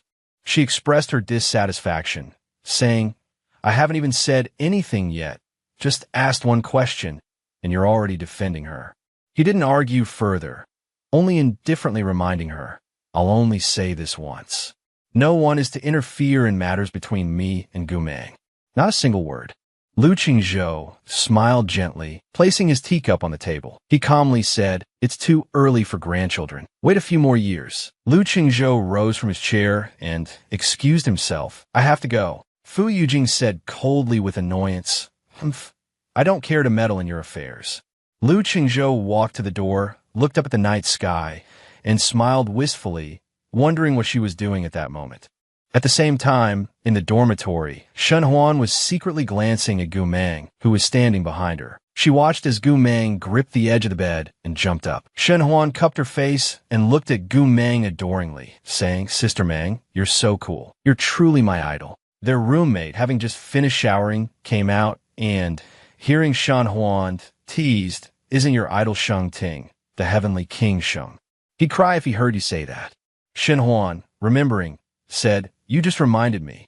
I think Sheng Ting is about to release a new song. I wonder who the female lead in the music video is. But please, absolutely don't let it be her." Gu Meng, sitting on the bed, paid no attention to their conversation. She silently read the message Sheng Ting had sent her. "Gu Meng, my new song's MV is missing a female lead. Are you free to help me out sometime soon?" Gu Meng was about to decline when she received a message from Lin Xiang. Lin Xiang casually messaged her junior sister, "Your disciple keeps crying to me." Gu Meng raised an eyebrow and replied, "That old man spends money fast. Didn't Lu Chengzhou just give him 50 million 2 weeks ago?" She typed with a hint of exasperation, "Who told your disciple to fire my artist?" So the Lu family stopped investing. Lin Xiang playfully winked and replied, "Oh dear. I'm really looking forward to the day Lu Chengzhou finds out Gu Meng is Yu Zhong's master. His expression will be priceless." Gu Meng pouted and replied, "Fine, I'll send over 100 million. She then deleted her message declining Sheng Ting's offer. Leaning back against her pillows, Gu Meng replied, "Send me the time and location. Remember to pay me well." The moment she sent the message, he quickly replied, "You agreed." 2 more messages followed in rapid succession. "Don't worry, you'll earn half the money back. See you at the Jingxing Film Studio next weekend." Gu Meng, her face expressionless, typed, "Send me the script and styling requirements so I can have someone prepare the outfits." A week later, at the Jingxing airport, a cheerful voice came from the other end of the phone. "God, Gu, we poured our hearts and souls into making this outfit for a week. It's guaranteed to look stunning on you. Remember to take pictures." Gu Meng smiled and replied, "All right." She hung up the phone and paused by the roadside. Suddenly, a car horn blared. Gu Meng turned to look. She saw Lu Qingzhou sitting in the car, casually telling her to get in. Gu Meng complied and quickly got into the car. Lu Qingzhou's car sped off. As soon as she got in, she took off her hat. He looked at her and asked, "I saw you as soon as you got off the plane. I thought I was hallucinating. What are you doing in Jingxing? Is something wrong?" Gu Meng didn't deny it and replied, "Take me to the VK Hotel." "Thanks." Lu Qingzhou suggested, "Why don't you come home with me to the Lu residence? You can get a checkup for grandma while you're there." She politely declined. "No need. It's too much trouble. I'll get the checkup. I'll call you tomorrow after I'm done." He didn't press her and said, "All right, I'll pick you up then." Lu Qingzhou wondered to himself, what could she be doing in Jingxing alone? Gu Meng replied impassively, The next day at Jingxing Film Studio, Gu Meng slowly walked inside. Sheng Ting and his assistant, Xiao Zhu, came out to greet her. He cheerfully teased, "Big boss, we haven't seen each other in 2 years, and you've only gotten more beautiful. How are we in showbiz supposed to survive?" Xiao Zhu, standing behind Sheng Ting, excitedly greeted her, "God Gu, long time no see." Gu Meng took off her headphones. "Sheng Ting, where are we filming? Hurry up, I have other things to do." Hearing Gu Meng urging him, Sheng Ting didn't dawdle any longer and led the way. This way, this way. With a top choreographer like you, this music video is going to be a hit." Ha! Backstage, Director Bien was loudly directing the staff. "Clean up all the debris on the floor. Don't delay the dancers." Sheng Ting walked over, put a hand on his shoulder, and called out Director Bien. He gestured towards Gu Meng and introduced her. "Director Bien, this is my former choreographer." Director Bien's face registered surprise as he recognized her, but he still asked uncertainly, "Your former choreographer? Could it be Gu Shun?" Sheng Ting nudged Gu Meng with a gleeful expression. "Do you know how much the entire entertainment industry has been looking forward to your return?" Gu Meng ignored his question and greeted Director Bien. "Director Bien," she said. Director Bien excitedly replied, "I've long heard of the great Gu Shun. I can't believe I'm still alive to have the chance to work with you." Sheng Ting put his arm around Director Bien's shoulders. "The master doesn't have much time today. Let's get our costumes and makeup done first." He enthusiastically led them away. All right, this way, please. The stylists and makeup artists are all here." He continued explaining, "The dance style she choreographs is unique, wild, and incredibly dynamic." After Sheng Ting debuted, his song combined with Gu Shin's choreography made him incredibly famous. Back then, so many people came here just to ask Gu Shan to choreograph for them. But unfortunately, she disappeared after only a year in the industry. Sheng Ting, finished with his costume, was talking privately with Director Bien. He said cheerfully, "You were actually able to invite Gu Shan back. This is definitely going to break records." Sheng Ting replied modestly, "Haha, it all depends on the master." Director Bien excitedly pointed in 2 directions, instructing him, "Later, you'll enter from the red door, and Gu Shan will enter from the black door. The interplay of black and red will create a strong visual impact." The sound of high heels clicking against the floor echoed. Xiaozhu looked over, her eyes lighting up. Mesmerized, she breathed, "Wow, Gu Shan." The first thing they saw was Gu Meng's flawlessly sculpted face. The meticulously designed costume accentuated her perfect curves. A captivating allure blended with her inherent beauty, enhancing her charm tenfold. Gu Meng sat with her legs crossed, texting Lu Qingzhou on her phone. "Where are you? How much longer?" "Jingxing Film Studio. Should be finished in about 6 hours." After sending the message to Lu Qingzhou, Xiao Zhu, Sheng Ting's assistant, called out to her, "Gu Shun, we're ready to start filming." Gu Meng looked up from her phone and replied, "All right." In a dark scene, white butterflies flitted around. A slender arm, its sleeve transitioning from red to crimson, adorned with beautiful patterns, belonged to a young woman bound by black ropes. Soft red light shone down, making the scene even more dreamlike. A beautiful woman with long black hair knelt, blindfolded with a black cloth. Her hands and feet were bound tightly with black ropes. Reaching upwards, as if searching for hope, she strained against her bonds. Behind her, a tall man's figure loomed. He grasped her as if she were a puppet, manipulating her with the black ropes under the red moonlight. His gaze was fixated on her beauty. The man gently embraced the woman, one hand firmly holding her arm, the other delicately, supporting her waist. The scene was incredibly romantic. Soft blue light and fluttering butterflies filled the air. The woman, now free from the blindfold, gently turned to look behind her. Cut! The scene ended, and everyone marveled at Gu Meng's captivating performance. This is incredibly effective. Liu Qingzhou, who had been watching Gu Meng, appeared as if from nowhere. Director Bian heaped praise on Gu Meng and Sheng Ting amidst the applause of the others, commending their acting and exceptional choreography. Sheng Ting, Gu Meng, your dancing is truly superb. I've been waiting 10 years for this. Xiao Chu brought them water, gushing, Gu Meng, Sheng Ting, you two are so in sync. A super couple. Gu Meng took a sip of water, then wiped the sweat from her face with a towel. Looking up, she saw Liu Qingzhou, his face gentle, and gave him a slight wave. She set her water down and started towards him. But Sheng Ting suddenly appeared, inviting her to dinner to celebrate the successful music video shoot. Dinner tonight. Gu Meng, without even looking at him, continued towards Liu Qingzhou, coldly refusing. No, I have something to do. I'm leaving. She brushed past Sheng Ting, who didn't even glance at her, and continued towards Liu Qingzhou. Sheng Ting watched her go, his eyes meeting Liu Qingzhou's. As Gu Meng approached Liu Qingzhou, he took off his jacket and draped it over her shoulders. Before leaving, she gave Sheng Ting a triumphant smile.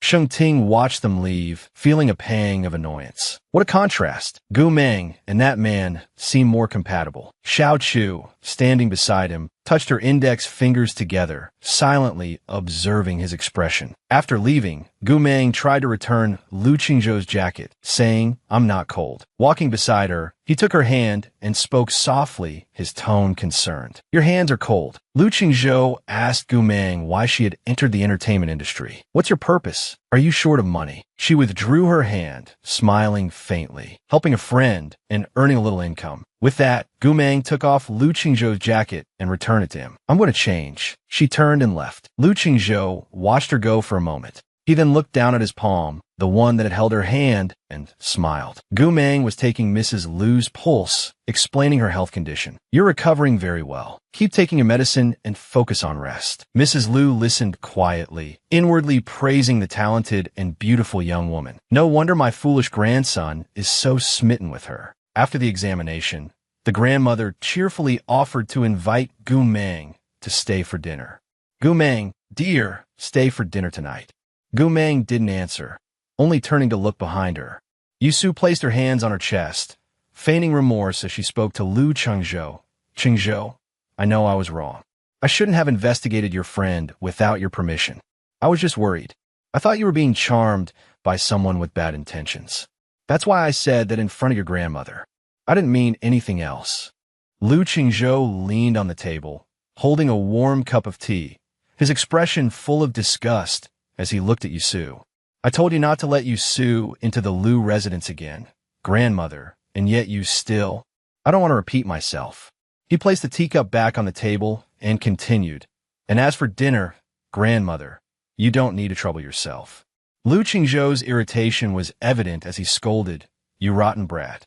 You know the Yu family only sent Yusu here to smooth things over between our families, and yet you still act like this. Meanwhile, Gu Meng remained silent, enjoying her tea. Picking up her bag, she prepared to leave. I have a flight at 10 tonight, grandmother. I can't be late. Thank you. Grandmother Liu immediately replied. Then next time, I'll make sure you stay for dinner. It was good of you to come. I'll be going now. Seeing Gu Meng leaving, Liu Qingzhou grabbed his coat and stood up, offering to escort her. Let me take you. It's late. Liu Qingzhou handed Gu Meng a room key card. It'll be very late by the time you get back. Stay here tonight. Qin Fong and Xia Yi stayed here before. You can sleep in the master bedroom. Gu Meng took the key card and thanked him. Thank you. He then remembered her report card and said, Your teacher sent me your report card. Another 0. Come to Mingxing Palace every weekend from now on. I'll tutor you. Gu Meng stepped closer to Liu Qingzhou and asked, You'll tutor me. Are you sure you're not doing this for ulterior motives? He gave her a slight smile. What do you think? Gu Meng tapped her chin with the room key card, feigning thoughtfulness. Holding my hand 1 minute, tutoring me the next, and now letting me sleep in your room. She narrowed her eyes at him. Liu Qingzhou, what are you trying to do?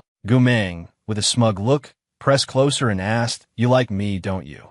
While Gu Meng and Lu Qingzhou were talking, a man came rushing towards them, repeatedly calling out, "Excuse me. Excuse me."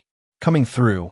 As the man hurried past them, Lu Qingzhou pulled Gu Meng aside, embracing her. He smiled gently and admitted frankly, "I like you." Isn't that clear enough? Faced with Lu Qingzhou's confession, Gu Meng simply raised an eyebrow. "I'm only 17. His expression remained unchanged, his voice firm. "You'll grow up. I'll wait." Both fell silent after that. An airport announcement broke the silence. Gu Meng pulled her suitcase, waving goodbye to Lu Qingzhou. "I'm off. See you later." He smiled brightly and said goodbye. "Yeah, see you at Mingxing Palace." Gu Meng's phone rang. It was Lu Qingzhou. Having just finished showering, she answered the phone, one hand still toweling her wet hair. "Have you arrived yet?" "Just arrived. I just finished showering." Lu Qingzhou was leaning back in a chair. "Use the new bathrobe in the closet." Gu Meng, taking off her outer robe, heard him continue, "Get some rest." "Good night." She returned the sentiment. "Good night." After hanging up, Lu Qingzhou looked at his phone screen. She's really obedient now. Early in the morning, Gu Meng was disturbed by the insistent ringing of her phone. She sat up, answered it grumpily, her hair and clothes a mess. The voice on the other end spoke. "Miss Gu, this is Qin Rue, Qin Feng's cousin. I apologize for disturbing you. I heard from Qin Feng that you cured old Madame Lu, so I was hoping you could treat my younger sister. Would that be possible?" Gu Meng smoothed her messy hair as she listened. He continued, "Don't worry about the fee. I'll make sure you're satisfied."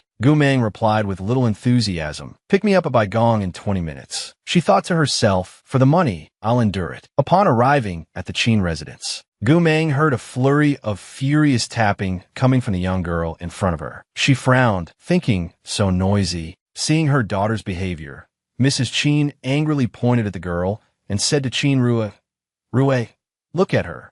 Your sister is just addicted to games and doesn't want to go to school. That's why she's letting her health deteriorate. And she claims I'm controlling her."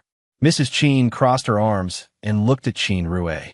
He then said to Gu Meng, "Miss Gu, if my mother and I stay here, my sister definitely won't cooperate with the treatment. We'll leave you to it." Gu Meng gave a non-committal hum and entered the room, closing the door behind her. She saw Qin Jiaoqi still glued to her phone, oblivious to her arrival. Gu Meng walked towards a chair, observing the girl and frowning slightly. She sat down and took out her own phone. A voice emanated from it. "You are being ambushed." At the same time, the same voice came from Qin Jiaoqi's phone. "You have been slain." The girl turned to look at Gu Meng. Seeing this, Gu Meng extended an invitation. "Want to play together? I'll carry you." After playing for a while, they won the game. Qin Jiaoqi, with curious eyes, sat on the bed and asked, "Gu Meng, did they ask you to come see me because I'm sick? Ask me anything you want to know." Gu Meng leaned back in her chair and listed a series of symptoms the girl was experiencing. Tension, irritability, staying up late, irregular sleep and work schedule, irregular periods. Qin Jiaoqi asked in surprise, "How did you know? Tell me more." Qin Jiaoqi clasped her hands together, looking away. "I haven't had my period in half a year. It's because of the medication that I'm in this ghostly state." She raised her hands and looked at her palms. "But my mother thinks I'm faking it to get out of school. From childhood, she's controlled everything from my studies to my hobbies and friends. She invades my privacy without any respect and then says it's for my own good." Qin Jiaoqi recalled telling her mother she didn't want to study ballet anymore, but her mother refused. "I told her I didn't want to study ballet. I wanted to try something different." She looked up at Gu Meng. "Do you know Sheng Ting? I really like his dancing, but my mother says it's the kind of dancing delinquents do." She lowered her head again, clenching her fists. "Sometimes I feel like I'm not the sick one. It's my mother. Her controlling behavior is getting worse and worse." Gu Meng tapped on her phone and then asked Qin Jiaoqi, "You like Sheng Ting?" The girl immediately replied, "He's the only singer I like. He's releasing a new song the day after tomorrow." Gu Meng held her phone out to Qin Jiaoqi. "It's Sheng Ting's new music video." "Wait, the female lead in Sheng Ting's new music video is..." The girl's eyes widened in surprise. Her face flushed as she looked at Gu Meng. Qin Jiaoqi, holding Gu Meng's phone, sat on the bed watching Sheng Ting's music video. Flushed with excitement, she thought to herself, "Save me. I don't want to be Sheng Ting's fan anymore. I want to be a fan of this person beside me. How can someone dance even better than Sheng Ting? So beautiful and cool." After letting her watch for a while, Gu Meng reached out and took her phone back. Qin Jiaoqi immediately looked up excitedly and bombarded her with questions. Who are you? Are you a doctor or someone in the entertainment industry? Can you share this video with me? I promise I won't share it with anyone else. Seeing that Qin Jiaoqi had taken the bait, Gu Meng turned around, retrieved her medical kit, and replied, Sure, but let me treat you first. Give me your hand. Still excited, Qin Jiaoqi immediately complied, rolling up her sleeve to reveal multiple wounds on her left arm. Hurry up, she said. After you're done, send me the video. Holding her medical supplies, Gu Meng glanced over and was startled. Touching Qin Jiaoqi's wounded arm, she said, All right, be good and let me treat you. When I get back, I'll give you a signed album. Hearing this, Qin Jiaoqi's heart leaped with joy. She quickly agreed. 1 hour later, still at Qin Jiaoqi's house. Having finished her work, Gu Meng was walking downstairs. As she neared the bottom, Qin Rui, who was waiting below, saw her and anxiously asked, How is she, Miss Gu? Mrs. Qin, standing next to him, also asked worriedly, How long will it take for Jiaoqi to recover? Gu Meng, her face impassive, didn't answer their questions directly. Instead, she handed Qin Rui a piece of paper and instructed, 3 times a day, decoct and drink for 2 days, and she'll recover. Hearing this, Qin Rui breathed a sigh of relief, extending his hand with a smile. Thank you. I'll go buy the medicine right away. Mrs. Qin, overjoyed that Gu Meng had seemingly saved her daughter, placed her hand on her chest and continued to inquire. That's wonderful. So after she recovers, she can go back to school, right, Miss Gu? Could you help us? She was interrupted by Gu Meng, who coldly looked at her and said, Qin Jiaoqi has self-harming tendencies. Are you aware of this? Mrs. Qin was taken aback by the question. She stammered, What? How could that be? Don't tell me it's because we didn't let her go to that dance school she likes that she's having suicidal thoughts. Gu Meng, standing opposite her, put her hands in her pockets and continued. And what was the last straw? Do you think it was simply not letting her learn to dance? Her questioning tone implied there was more to it than that. She then turned to leave. Before exiting, she added pointedly, Mrs. Qin, I can cure amenorrhea, but I can't save someone who wants to kill themselves. Qin Rui spoke up, Miss Gu, thank you so much. As long as Jiaoqi's illness can be cured this time, you are the great benefactor of our Qin family. Gu Meng, who was walking away, stopped and glanced back coldly. Just make sure the payment is delivered, she replied. I fast-forwarded a whole week. Now, in classroom 20 of grade 12, the homeroom teacher, Xian, cheerfully pointed and said, Settle down, everyone. This is our new transfer student. Let's all welcome her. Right next to teacher Xian was Qin Jiaoqi. She smiled brightly and said, Hi everyone, I'm Qin Jiaoqi. After she introduced herself, Xian pointed and said, Jiaoqi, you can sit over there. Everyone, take your seats. We're about to start class. The bell rang, signaling break time. Qin Jiaoqi, carrying a pile of snacks, walked from her desk to Gu Meng's and cheerfully asked, Gu Meng, surprised. Her action confused everyone around them. They watched Qin Jiaoqi arrive at Gu Meng's desk and dump a pile of snacks she had been carrying onto the table. Lu Yang, sitting next to Gu Meng, immediately asked what's going on. How do you two know each other? Qin Jiaoqi smiled defiantly and replied, Guess. Hearing Lu Yang, Ling Qiao turned around and asked, Lu Yang, do you know the new student? Lu Yang glanced at Qin Jiaoqi and explained, Qin Jiaoqi, the only girl of this generation in the Qin family, one of the wealthiest families in the capital, and also the most pampered young lady of the Qin family. She's also the top student in the 12th grade of the high school affiliated with Peking University. A brilliant student that even Lu Yi can't surpass in exams. The next time the results come out, Class 1 will definitely be so annoyed. Hearing Lu Yang's explanation, Xiaopeng was surprised and exclaimed in astonishment. Then, at the front of the classroom, a few students were talking to each other. Hurry up and close the curtains. Let's watch Sheng Ting's new music video press conference on the projector during self-study. Another person excitedly said, I'm so looking forward to it.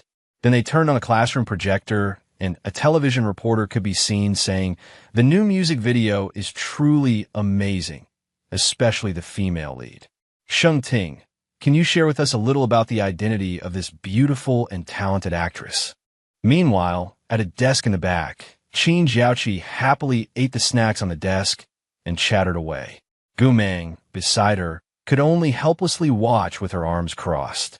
Back at the projector screen, Sheng Ting replied, "Although this is the first time she's shown her face, you might actually be more familiar with her other identity. She created a legendary stage performance for me, and she was once a top choreographer, captivating everyone in the industry. Thank you, choreographer Gu Shun, for personally performing in my music video. Welcome back, Gu Meng." Immediately after watching this, everyone turned to look at Gu Meng in shock and exclaimed, "Gu Meng. Could it be? The female lead was actually Gu Meng. Why is everyone suddenly buzzing? Our Mingsheng High School is so cool. Did you hear? Sheng Ting, the Heavenly King's choreography was done by Gu Meng. She's so talented, yet she seems so humble." While everyone outside is crowding around, eager for information, let's go back inside the classroom. At Gu Meng's desk, Qin Jiaoqi is acting cute, like a puppy, eagerly, frantically hinting and pleading. She hesitantly says, "Sister Meng, about what you promised to sign last time." Hearing this, Gu Meng points toward the box in the back and instructs it's behind the trash can.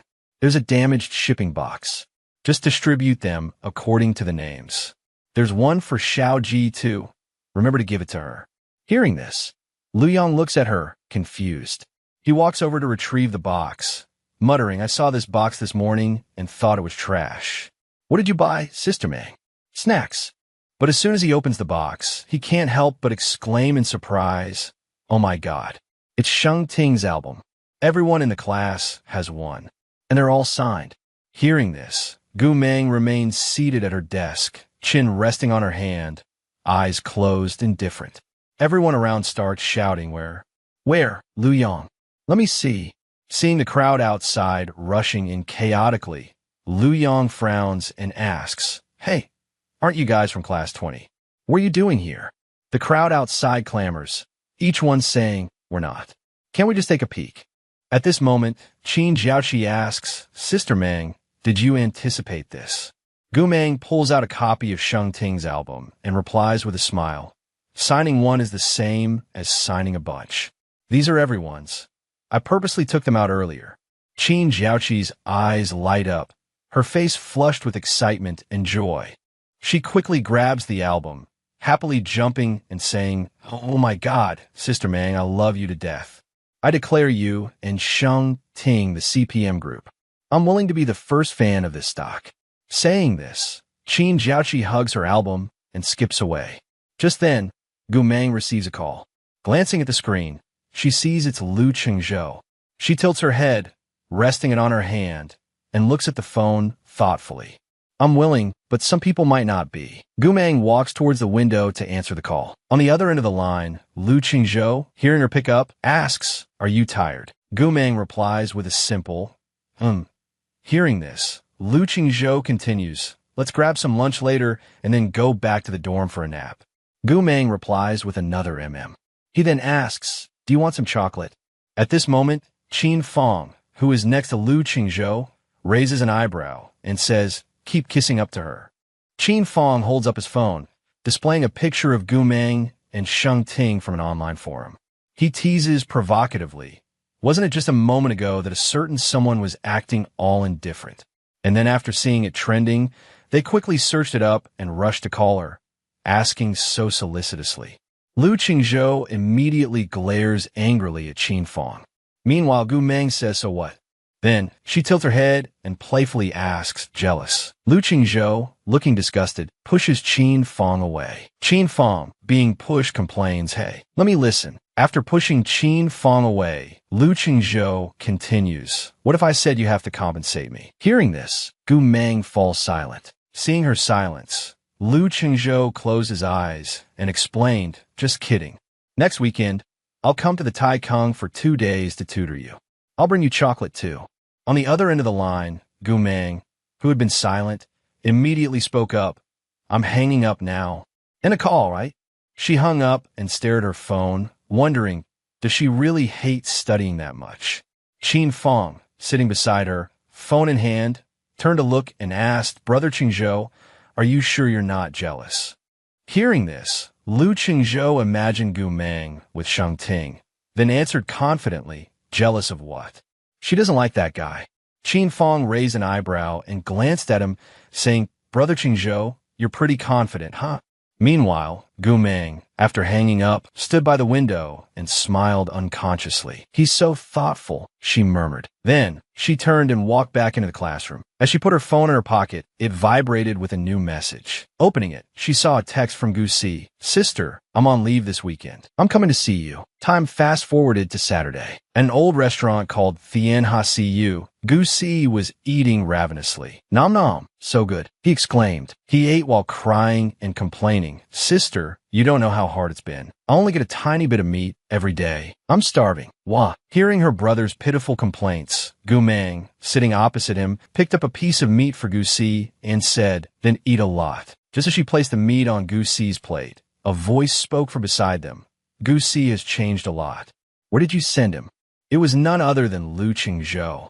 Gu Meng glanced at him and replied, Thursday, Dan. Lu Qingzhou looked surprised and wondered aloud. The most brutal boot camp in the military district. I heard there was a 7-year-old child who went to the Min Tan military district. Was that Gu Si? While he was thinking, Gu Si, who had been eating voraciously, suddenly stopped, looked at him wide-eyed, and asked, Huh, sister, are we celebrating? Why is he here? Gu Meng wiped her hands and replied, coincidence. At that moment, Lu Qingzhou, who was peeling shrimp, also answered coincidence. He continued peeling the shrimp and said, I came to pick you up for tutoring. I happened to see you leave and pick him up. Gu Si, his mouth full of food, asked innocently, like a puppy my sister's tutoring. Gu Meng gave the shrimp that Lu Qingzhou had peeled to Gu Si and said, talk less, eat faster. Hurry up and finish so we can go home and rest. A little later, at the Tai Kung parking lot, Lu Qingzhou walked ahead and glanced at Gu Meng, who was on her phone. He took her hand and said with concern, You're wearing too little. Your hands are cold. Let's go inside quickly to warm up. Gu Meng responded with her usual nonchalance, simply uttering, But behind them, Gu Si, who had witnessed the whole scene, was completely shocked and surprised, like a startled fan. Then he immediately got angry, fuming silently. What the heck?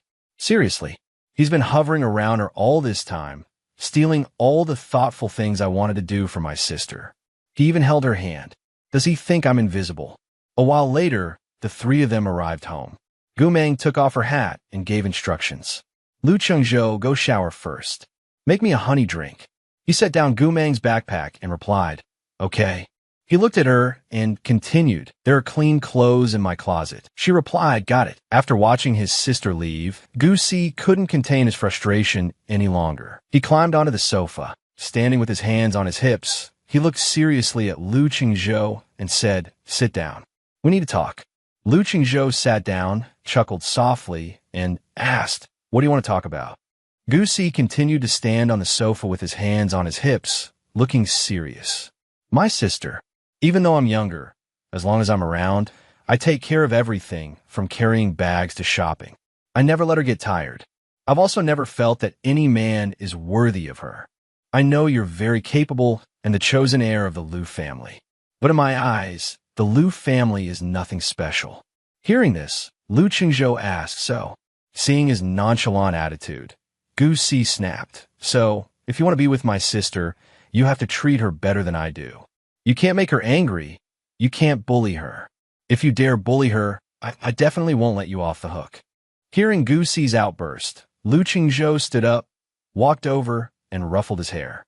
Okay, from now on, you can leave all those tasks to me. He thought to himself, Gu Meng's brother is quite something. Like a little wolf. Gu Si plopped down on the sofa, closed his eyes, and continued, If I hadn't seen my sister tacitly agree to let you touch her, I would have crippled you right then and there when you held her hand. Lu Qingzhou sat down next to him, holding the glass of honey water he had just made for Gu Meng. He asked, Are you satisfied with the training at the beast camp? Gu Si frowned. It's all right. Nothing too difficult. Lu Qingzhou smiled and asked, So, do you want to change training locations? Somewhere even harsher and more intense than beast camp? Gu Si asked eagerly, What good place are you talking about? Lu Qingzhou swirled the drink in his hand and glanced at Gu Si, the Red Scorpion training base. Do you dare to go? Just as he finished speaking, Gu Meng walked over. She asked in surprise, Red Scorpion. Gu Si, looking at her drying her hair, explained excitedly. Sister, I've heard of this place too. I hear Red Scorpion is the Lu family's infamous demon squad. He imagined the cool image of the Red Scorpion. They say anyone who fights against them either runs away in terror or dies without knowing how. Red Scorpion is the strongest fighting force in the military region. Only the most talented and strongest can survive their training. He said eagerly to her, Sister, I want to be strong. I want to go to Red Scorpion. Lu Qingzhou handed her the glass of water with a straw already in it and said casually, If you want to go, then tomorrow, no need to return to Beast Camp. I'll have someone take you directly to Red Scorpion.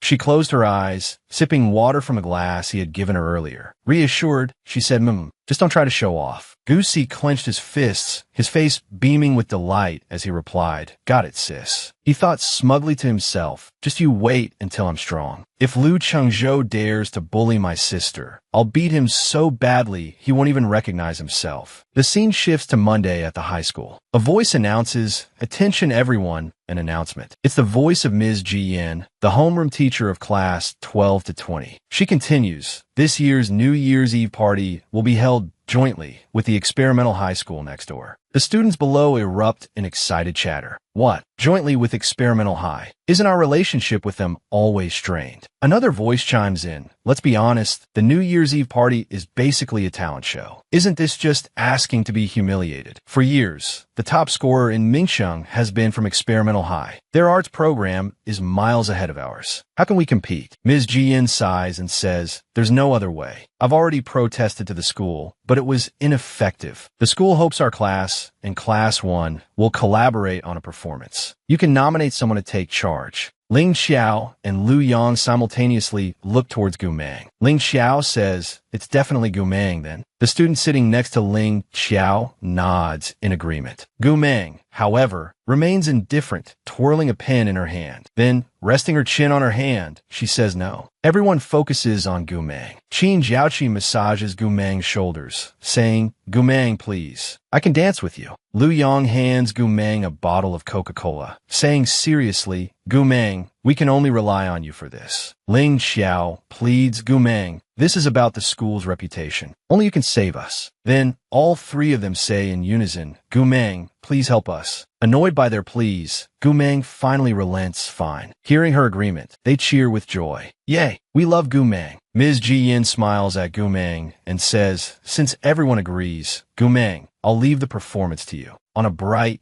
sunny day at the Arts Center, Gu Meng sits on the practice floor, resting her chin on her hand. She reaches out and turns off the music, saying with satisfaction, That's enough for today. We're making good progress. We'll be ready for the New Year's Eve party. Gu Meng stands up and looks at the other students resting on the floor. She asks, We'll be practicing according to my schedule until the performance. Does anyone have any questions? Lu Yi from class 12 to 1 wipes his sweat and says, Your choreography is amazing. The important thing now is the costumes.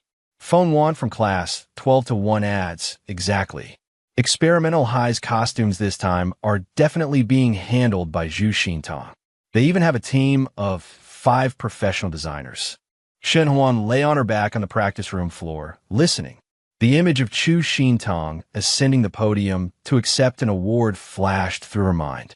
Surprised, she asked Chu Xintong, Isn't she that genius designer who won first place in the design competition at just 15 and got a direct offer from the Royal Academy of Art?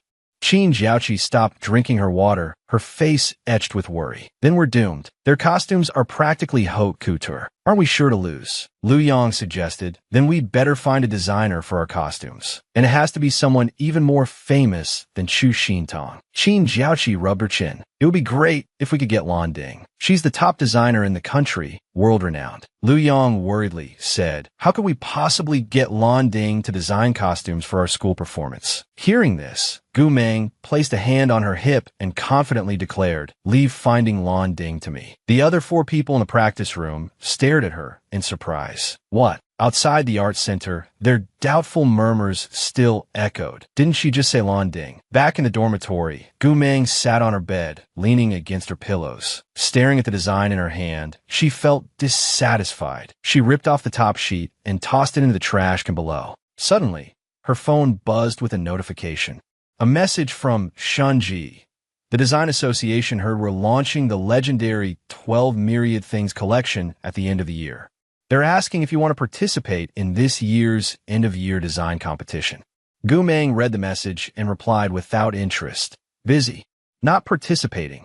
She tossed her phone aside, thinking forget it. I'll finish designing the costumes for this performance first. She picked up her pen and continued sketching. Shen Huan, sitting opposite Gu Meng's bed, saw Zhu Nin walking towards the balcony. Zhu Nin, remember to turn off the lights when you get into bed. Zhu Nin replied, okay. Then she noticed Gu Meng's discarded design in the trash. Curious, she asked, what's this? She picked it up and sat down beside the trash can to examine it. Astonished, she thought this is. A notification chime sounded from a nearby room. Ding, ding, ding. Chu Xintong is a famous designer, a 12th grader at experimental high school. She picked up her phone and read the message intently. It was from her cousin, Zhu Nan. Sister, look, I found this in the dorm trash. I don't know who drew it, but it was thrown away as a discarded draft. Do you think this design could be made? I think it's so beautiful. She pondered. The design level of this outfit is too high. I'm not qualified to evaluate this draft. Suddenly, an idea struck her. She messaged Zhu Nan. Have you shown this draft to anyone else? Zhu Nan replied, no, I just found it. She immediately instructed her cousin, then don't tell anyone. Let's meet tomorrow. Bring the draft to me. Zhu Nan readily agreed, replying, okay. Staring at her phone, a scheming thought crossed her mind. If this is a discarded draft that no one knows about, as long as I create it first, I'll be the real designer. It's like this. One day, under a clear blue sky, Mingqing Theater is buzzing with excited chatter. Everyone's finally looking forward to tonight's gala. It seems people from the Design Association are here too. Chu Xintong will definitely be here as well. I'm really looking forward to Gu Meng's dance performance. At one of the theater entrances, Gu Meng is checking information on her phone. Lu Qingzhou stands beside her, watching. Qin Fong chatters excitedly nearby. Gu Meng, I heard you're performing with the experimental high school group tonight. Don't worry, Qin Rue will support you. There's no need. Just then, Lu Shangjin approaches from a distance, calling out, causing the three of them to turn around. Gu Meng, Chengzhou, Qin Fong. Lu Qingzhou sees him approaching and waves. They cheerfully greet him. Uncle Lu, you're here. Tao Jing, the president of the Design Association, arrives with Lu Shangjin. Seeing Gu Meng, he thinks to himself, someone's being quite two-faced, saying she wouldn't participate in the design competition, yet secretly registering. Does she think I wouldn't recognize her work? He almost says it aloud, but swallows his words. He smiles and greets her. Miss Gu, long time no see. Gu Meng politely replies, President Tao, long time no see. Seeing their friendly exchange, Lu Qingzhou can't help but ask her, you know President Tao. But his cheerful greeting is quickly followed by a worried frown. The traffic was terrible. I hope I'm not late. Never mind the small talk. Take me to the dressing room so I can get started. Gu Meng doesn't want to waste any more time chatting. She casually takes off her coat and hands it to Lu Qingzhou, who takes it naturally. The atmosphere between them is strangely harmonious. The makeup artist is here. I'll go in and get ready. Lu Qingzhou silently watches her leave. Qin Fong, standing beside him, teases him with a glance. Chengzhou, that's the Xiaohan, you know? He only works with A-list celebrities. Wow, from the Design Association president to the top stylist. Gu Meng's social network is pretty impressive, isn't it? Seeing Qin Fong go from teasing to serious contemplation, Lu Qingzhou narrows his eyes and smiles smugly. Indeed, very impressive. At this moment, the vice principal of Mingcheng High School approaches and invites them to their seats. Everyone, let's go inside and talk. The seats have been arranged. The crowd excitedly heads into the hall to find their places. No one notices a figure lurking in a corner, silently observing everything with eyes full of resentment. Not daring to make a sound and attract attention, she grits her teeth and thinks hatefully, why does Gu Meng get to chat and laugh with all these important people? Why do I only get to play background music for her? I'm not reconciled. It's time for the show to begin. The hall is packed. While the MC is making introductions outside, Gu Mang's team is making their final preparations backstage. Mingcheng High School's dance performance is next. Everyone get ready. While everyone was busy and not paying attention to her, Guin, filled with resentment, lurked outside the theater with a box cutter in her hand, secretly plotting. The performance was about to begin. If I injure my hand, there won't be anyone to play the piano accompaniment. I'll see how Gu Mang can stand out then. She flicked out the blade and gently brought it towards her left wrist. Just then, a familiar voice, laced with warning, rang out from behind her, startling her and sending chills down her spine. I advise you to behave yourself. Gu Yin jumped in fright and turned to see Gu Mang standing there with her arms crossed, sternly addressing her. Focus on playing the piano well, and don't do anything unnecessary. Gu Mang's cold gaze and the weight of her next words made Gu Yin's face pale. Otherwise, I won't hesitate to make sure you can never play the piano again. Gu Yin forced a weak smile, as she usually did, but inwardly cursed. Of course, I'll try my best to play well. Damn it, I've been discovered. Just then, the MC introduced their performance. We have a student who has been famous since she was 5 years old. She has become a dance instructor for the popular singer Shin Thin and has also choreographed a piece for tonight's gala. Next, please enjoy a dance performance brought to you by Mingcheng High School. The lights dimmed, leaving only a spotlight illuminating 5 beautiful girls on stage, like stars twinkling in the night sky. Gu Mang, in a custom-designed outfit, stood out on stage, her figure accentuated by every line and curve. She shone brightly, like a flower in full bloom. The music started. Every gesture and expression captivated the audience. The fan dance added to the mesmerizing performance. Her cold yet alluring gaze sent the audience into a frenzy. Senior is so cool. Wah, Gu Mang, be my wife. Mang, marry me. Meanwhile, Lu Qingzhou, watching from below, was immensely proud. Too bad, you guys don't stand a chance. As the performance ended, the MC confidently stepped forward to continue the show. Thank you, Mingcheng High School, for that wonderful dance performance. Please head backstage for break. Next up, below the stage, Lu Qingzhou attentively handed a bottle of water to his sweating girlfriend. Have some water. Thank you. Suddenly, the audience erupted in commotion, drawing Gu Mang's attention as she was drinking. She looked towards the stage, her expression changing. Wow. Oh my God. The fashion show segment was reaching its climax. A girl in a mysterious black evening gown, accentuating her figure, adorned with sparkling gemstones and exquisite patterns, captured the attention of all the young women present. Many whispered amongst themselves. Seeing this dress, designed by Chu Xintong, I suddenly feel like the previous performances were just fleeting clouds.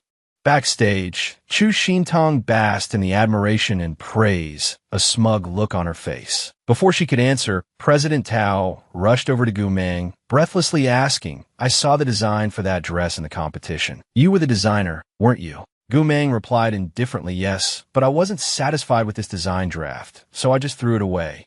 Her words were like a bomb, leaving President Tao feeling utterly helpless, yet concerned enough to ask, Boss, do you even realize your own skill level?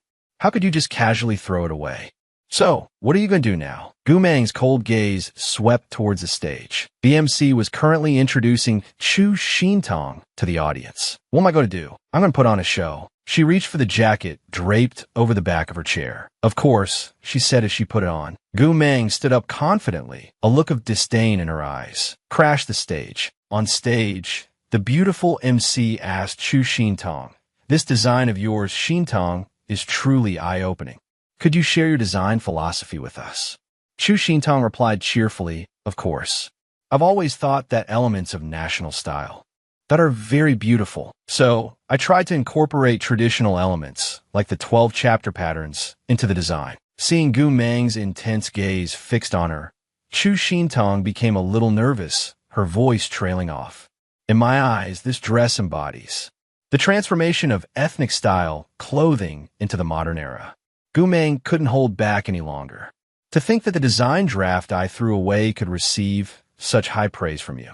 Hearing this, cameras immediately swiveled towards her, snapping pictures. We got a hot story here, folks. The students below erupted and murmurs filled the hall. What does she mean? Is Chu Xintong's design today the draft Gu Meng threw away? Is she crazy? What is she saying? Chu Xintong's face paled, her heart pounding with fear. Chu Nan is the only one who knows the real designer. As a precaution, I deliberately didn't let her come to the event. But could Gu Meng actually be the one who discarded that design draft? No, I absolutely cannot admit it. Thinking this, she feigned annoyance. Gu Meng, don't slander me. It took me months of hard work to complete this design. You say it's yours. Do you have any proof? Gu Meng responded calmly. You want proof? The Lanting brand will launch the Legend of the 12 Constellations collection at the end of this year. There are a total of 12 new pieces. The press conference has been delayed because the final design, representing the stars, hasn't been completed yet. And the dress you designed is the rejected draft of the final design, Celestial Bodies. The principal of the experimental high school exclaimed excitedly, do you know what kind of status the Lanting designer has in the industry? You dare to impersonate even them. Another person, equally indignant, pointed and said, students from Mingcheng High School truly open my eyes. Not only do they slander others, but they also impersonate famous designers. Their morals are truly corrupt. The student council president, hearing their nonsense, was about to teach them a lesson. These people are lying through their teeth. As if Chu Xintong could come up with a design like that.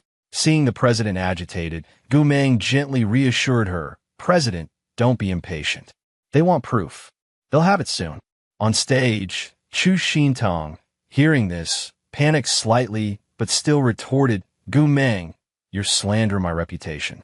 Even if you apologize, I won't accept it. If you're going to lie, at least be convincing. Everyone in the industry knows the Lanting designer is a young man. Hearing this, Lu Qingzhou quickly responded, who said the Lanting designer is a man. At this moment, the CEO of Lanting arrived. Seeing him arrive, the two students excitedly exclaimed, Mr. Gue Hang is here. So Gu Meng really is the Lanting designer. As Gue Hang walked down, one student, upon seeing him, excitedly shouted. The other student curiously asked, who is this person that's causing such a commotion? He immediately replied excitedly, Gue Hang, the CEO of Lanting. Oh my God, this is going to be an epic comeback. Gue Hang approached Gu Meng and said softly, Goddess Ji, I'm sorry I'm late. Gu Meng, seeing him, asked, why are you here? Gue Hang took out his phone and showed her a previous text message she had sent. Send me a copy of the first draft of the new product's 11 design sketches. He explained, I saw your news on the hot search and thought I should come here in person. It will be better. Gu Meng nodded. All right. Gue Hang continued. Here's the design draft you need. After receiving the draft, Gu Meng confidently said, is this proof enough? Gue Hang then announced, I heard everyone is curious about our Lanting designer. Well, now you've both heard and seen her. Our Lanting designer is named Gu Meng. In the industry, she's known as Goddess Ji. Hearing this, Chu Xintong was ashamed, stammering, and lowering her head, thinking, what do I do now? Gu Meng has presented the evidence. I don't want to be disgraced. Photographers continuously snapped pictures, shocked. Gu Meng really is the Lanting designer. Wow, to dare steal the Lanting designer's work. Chu Xintong is finished. Immediately, some people openly expressed their disdain. One girl stood up and said, some school leaders didn't even bother to investigate. They were quick to slander a student's character, calling her degenerate and corrupt. Aren't the school leaders afraid of corrupting the flowers of our nation, like us? A middle-aged man added, schools are important places for cultivating talent. If the leadership isn't good, there are more suitable people waiting for that position. Under attack, the school representatives hurriedly apologized. Gu Meng, we're so sorry. Tonight was our mistake. Our school will publicly apologize to you through the media. Lu Qingzhou scoffed, silent now, aren't you? Weren't you talking big earlier? Chu Xintong, you acted so self-righteous. He stammered, Seeing this, the teacher angrily scolded Chu Xintong, you caused this trouble. Apologize now. Chu Xintong hurriedly said, Gu Meng, I'm sorry. I shouldn't have stolen your design. Please forgive me. Hearing this, Gu Meng turned to Gue Hang and said, I'll leave the rest to you. He agreed, saying okay. Then, he coldly addressed Chu Xintong. An apology isn't enough.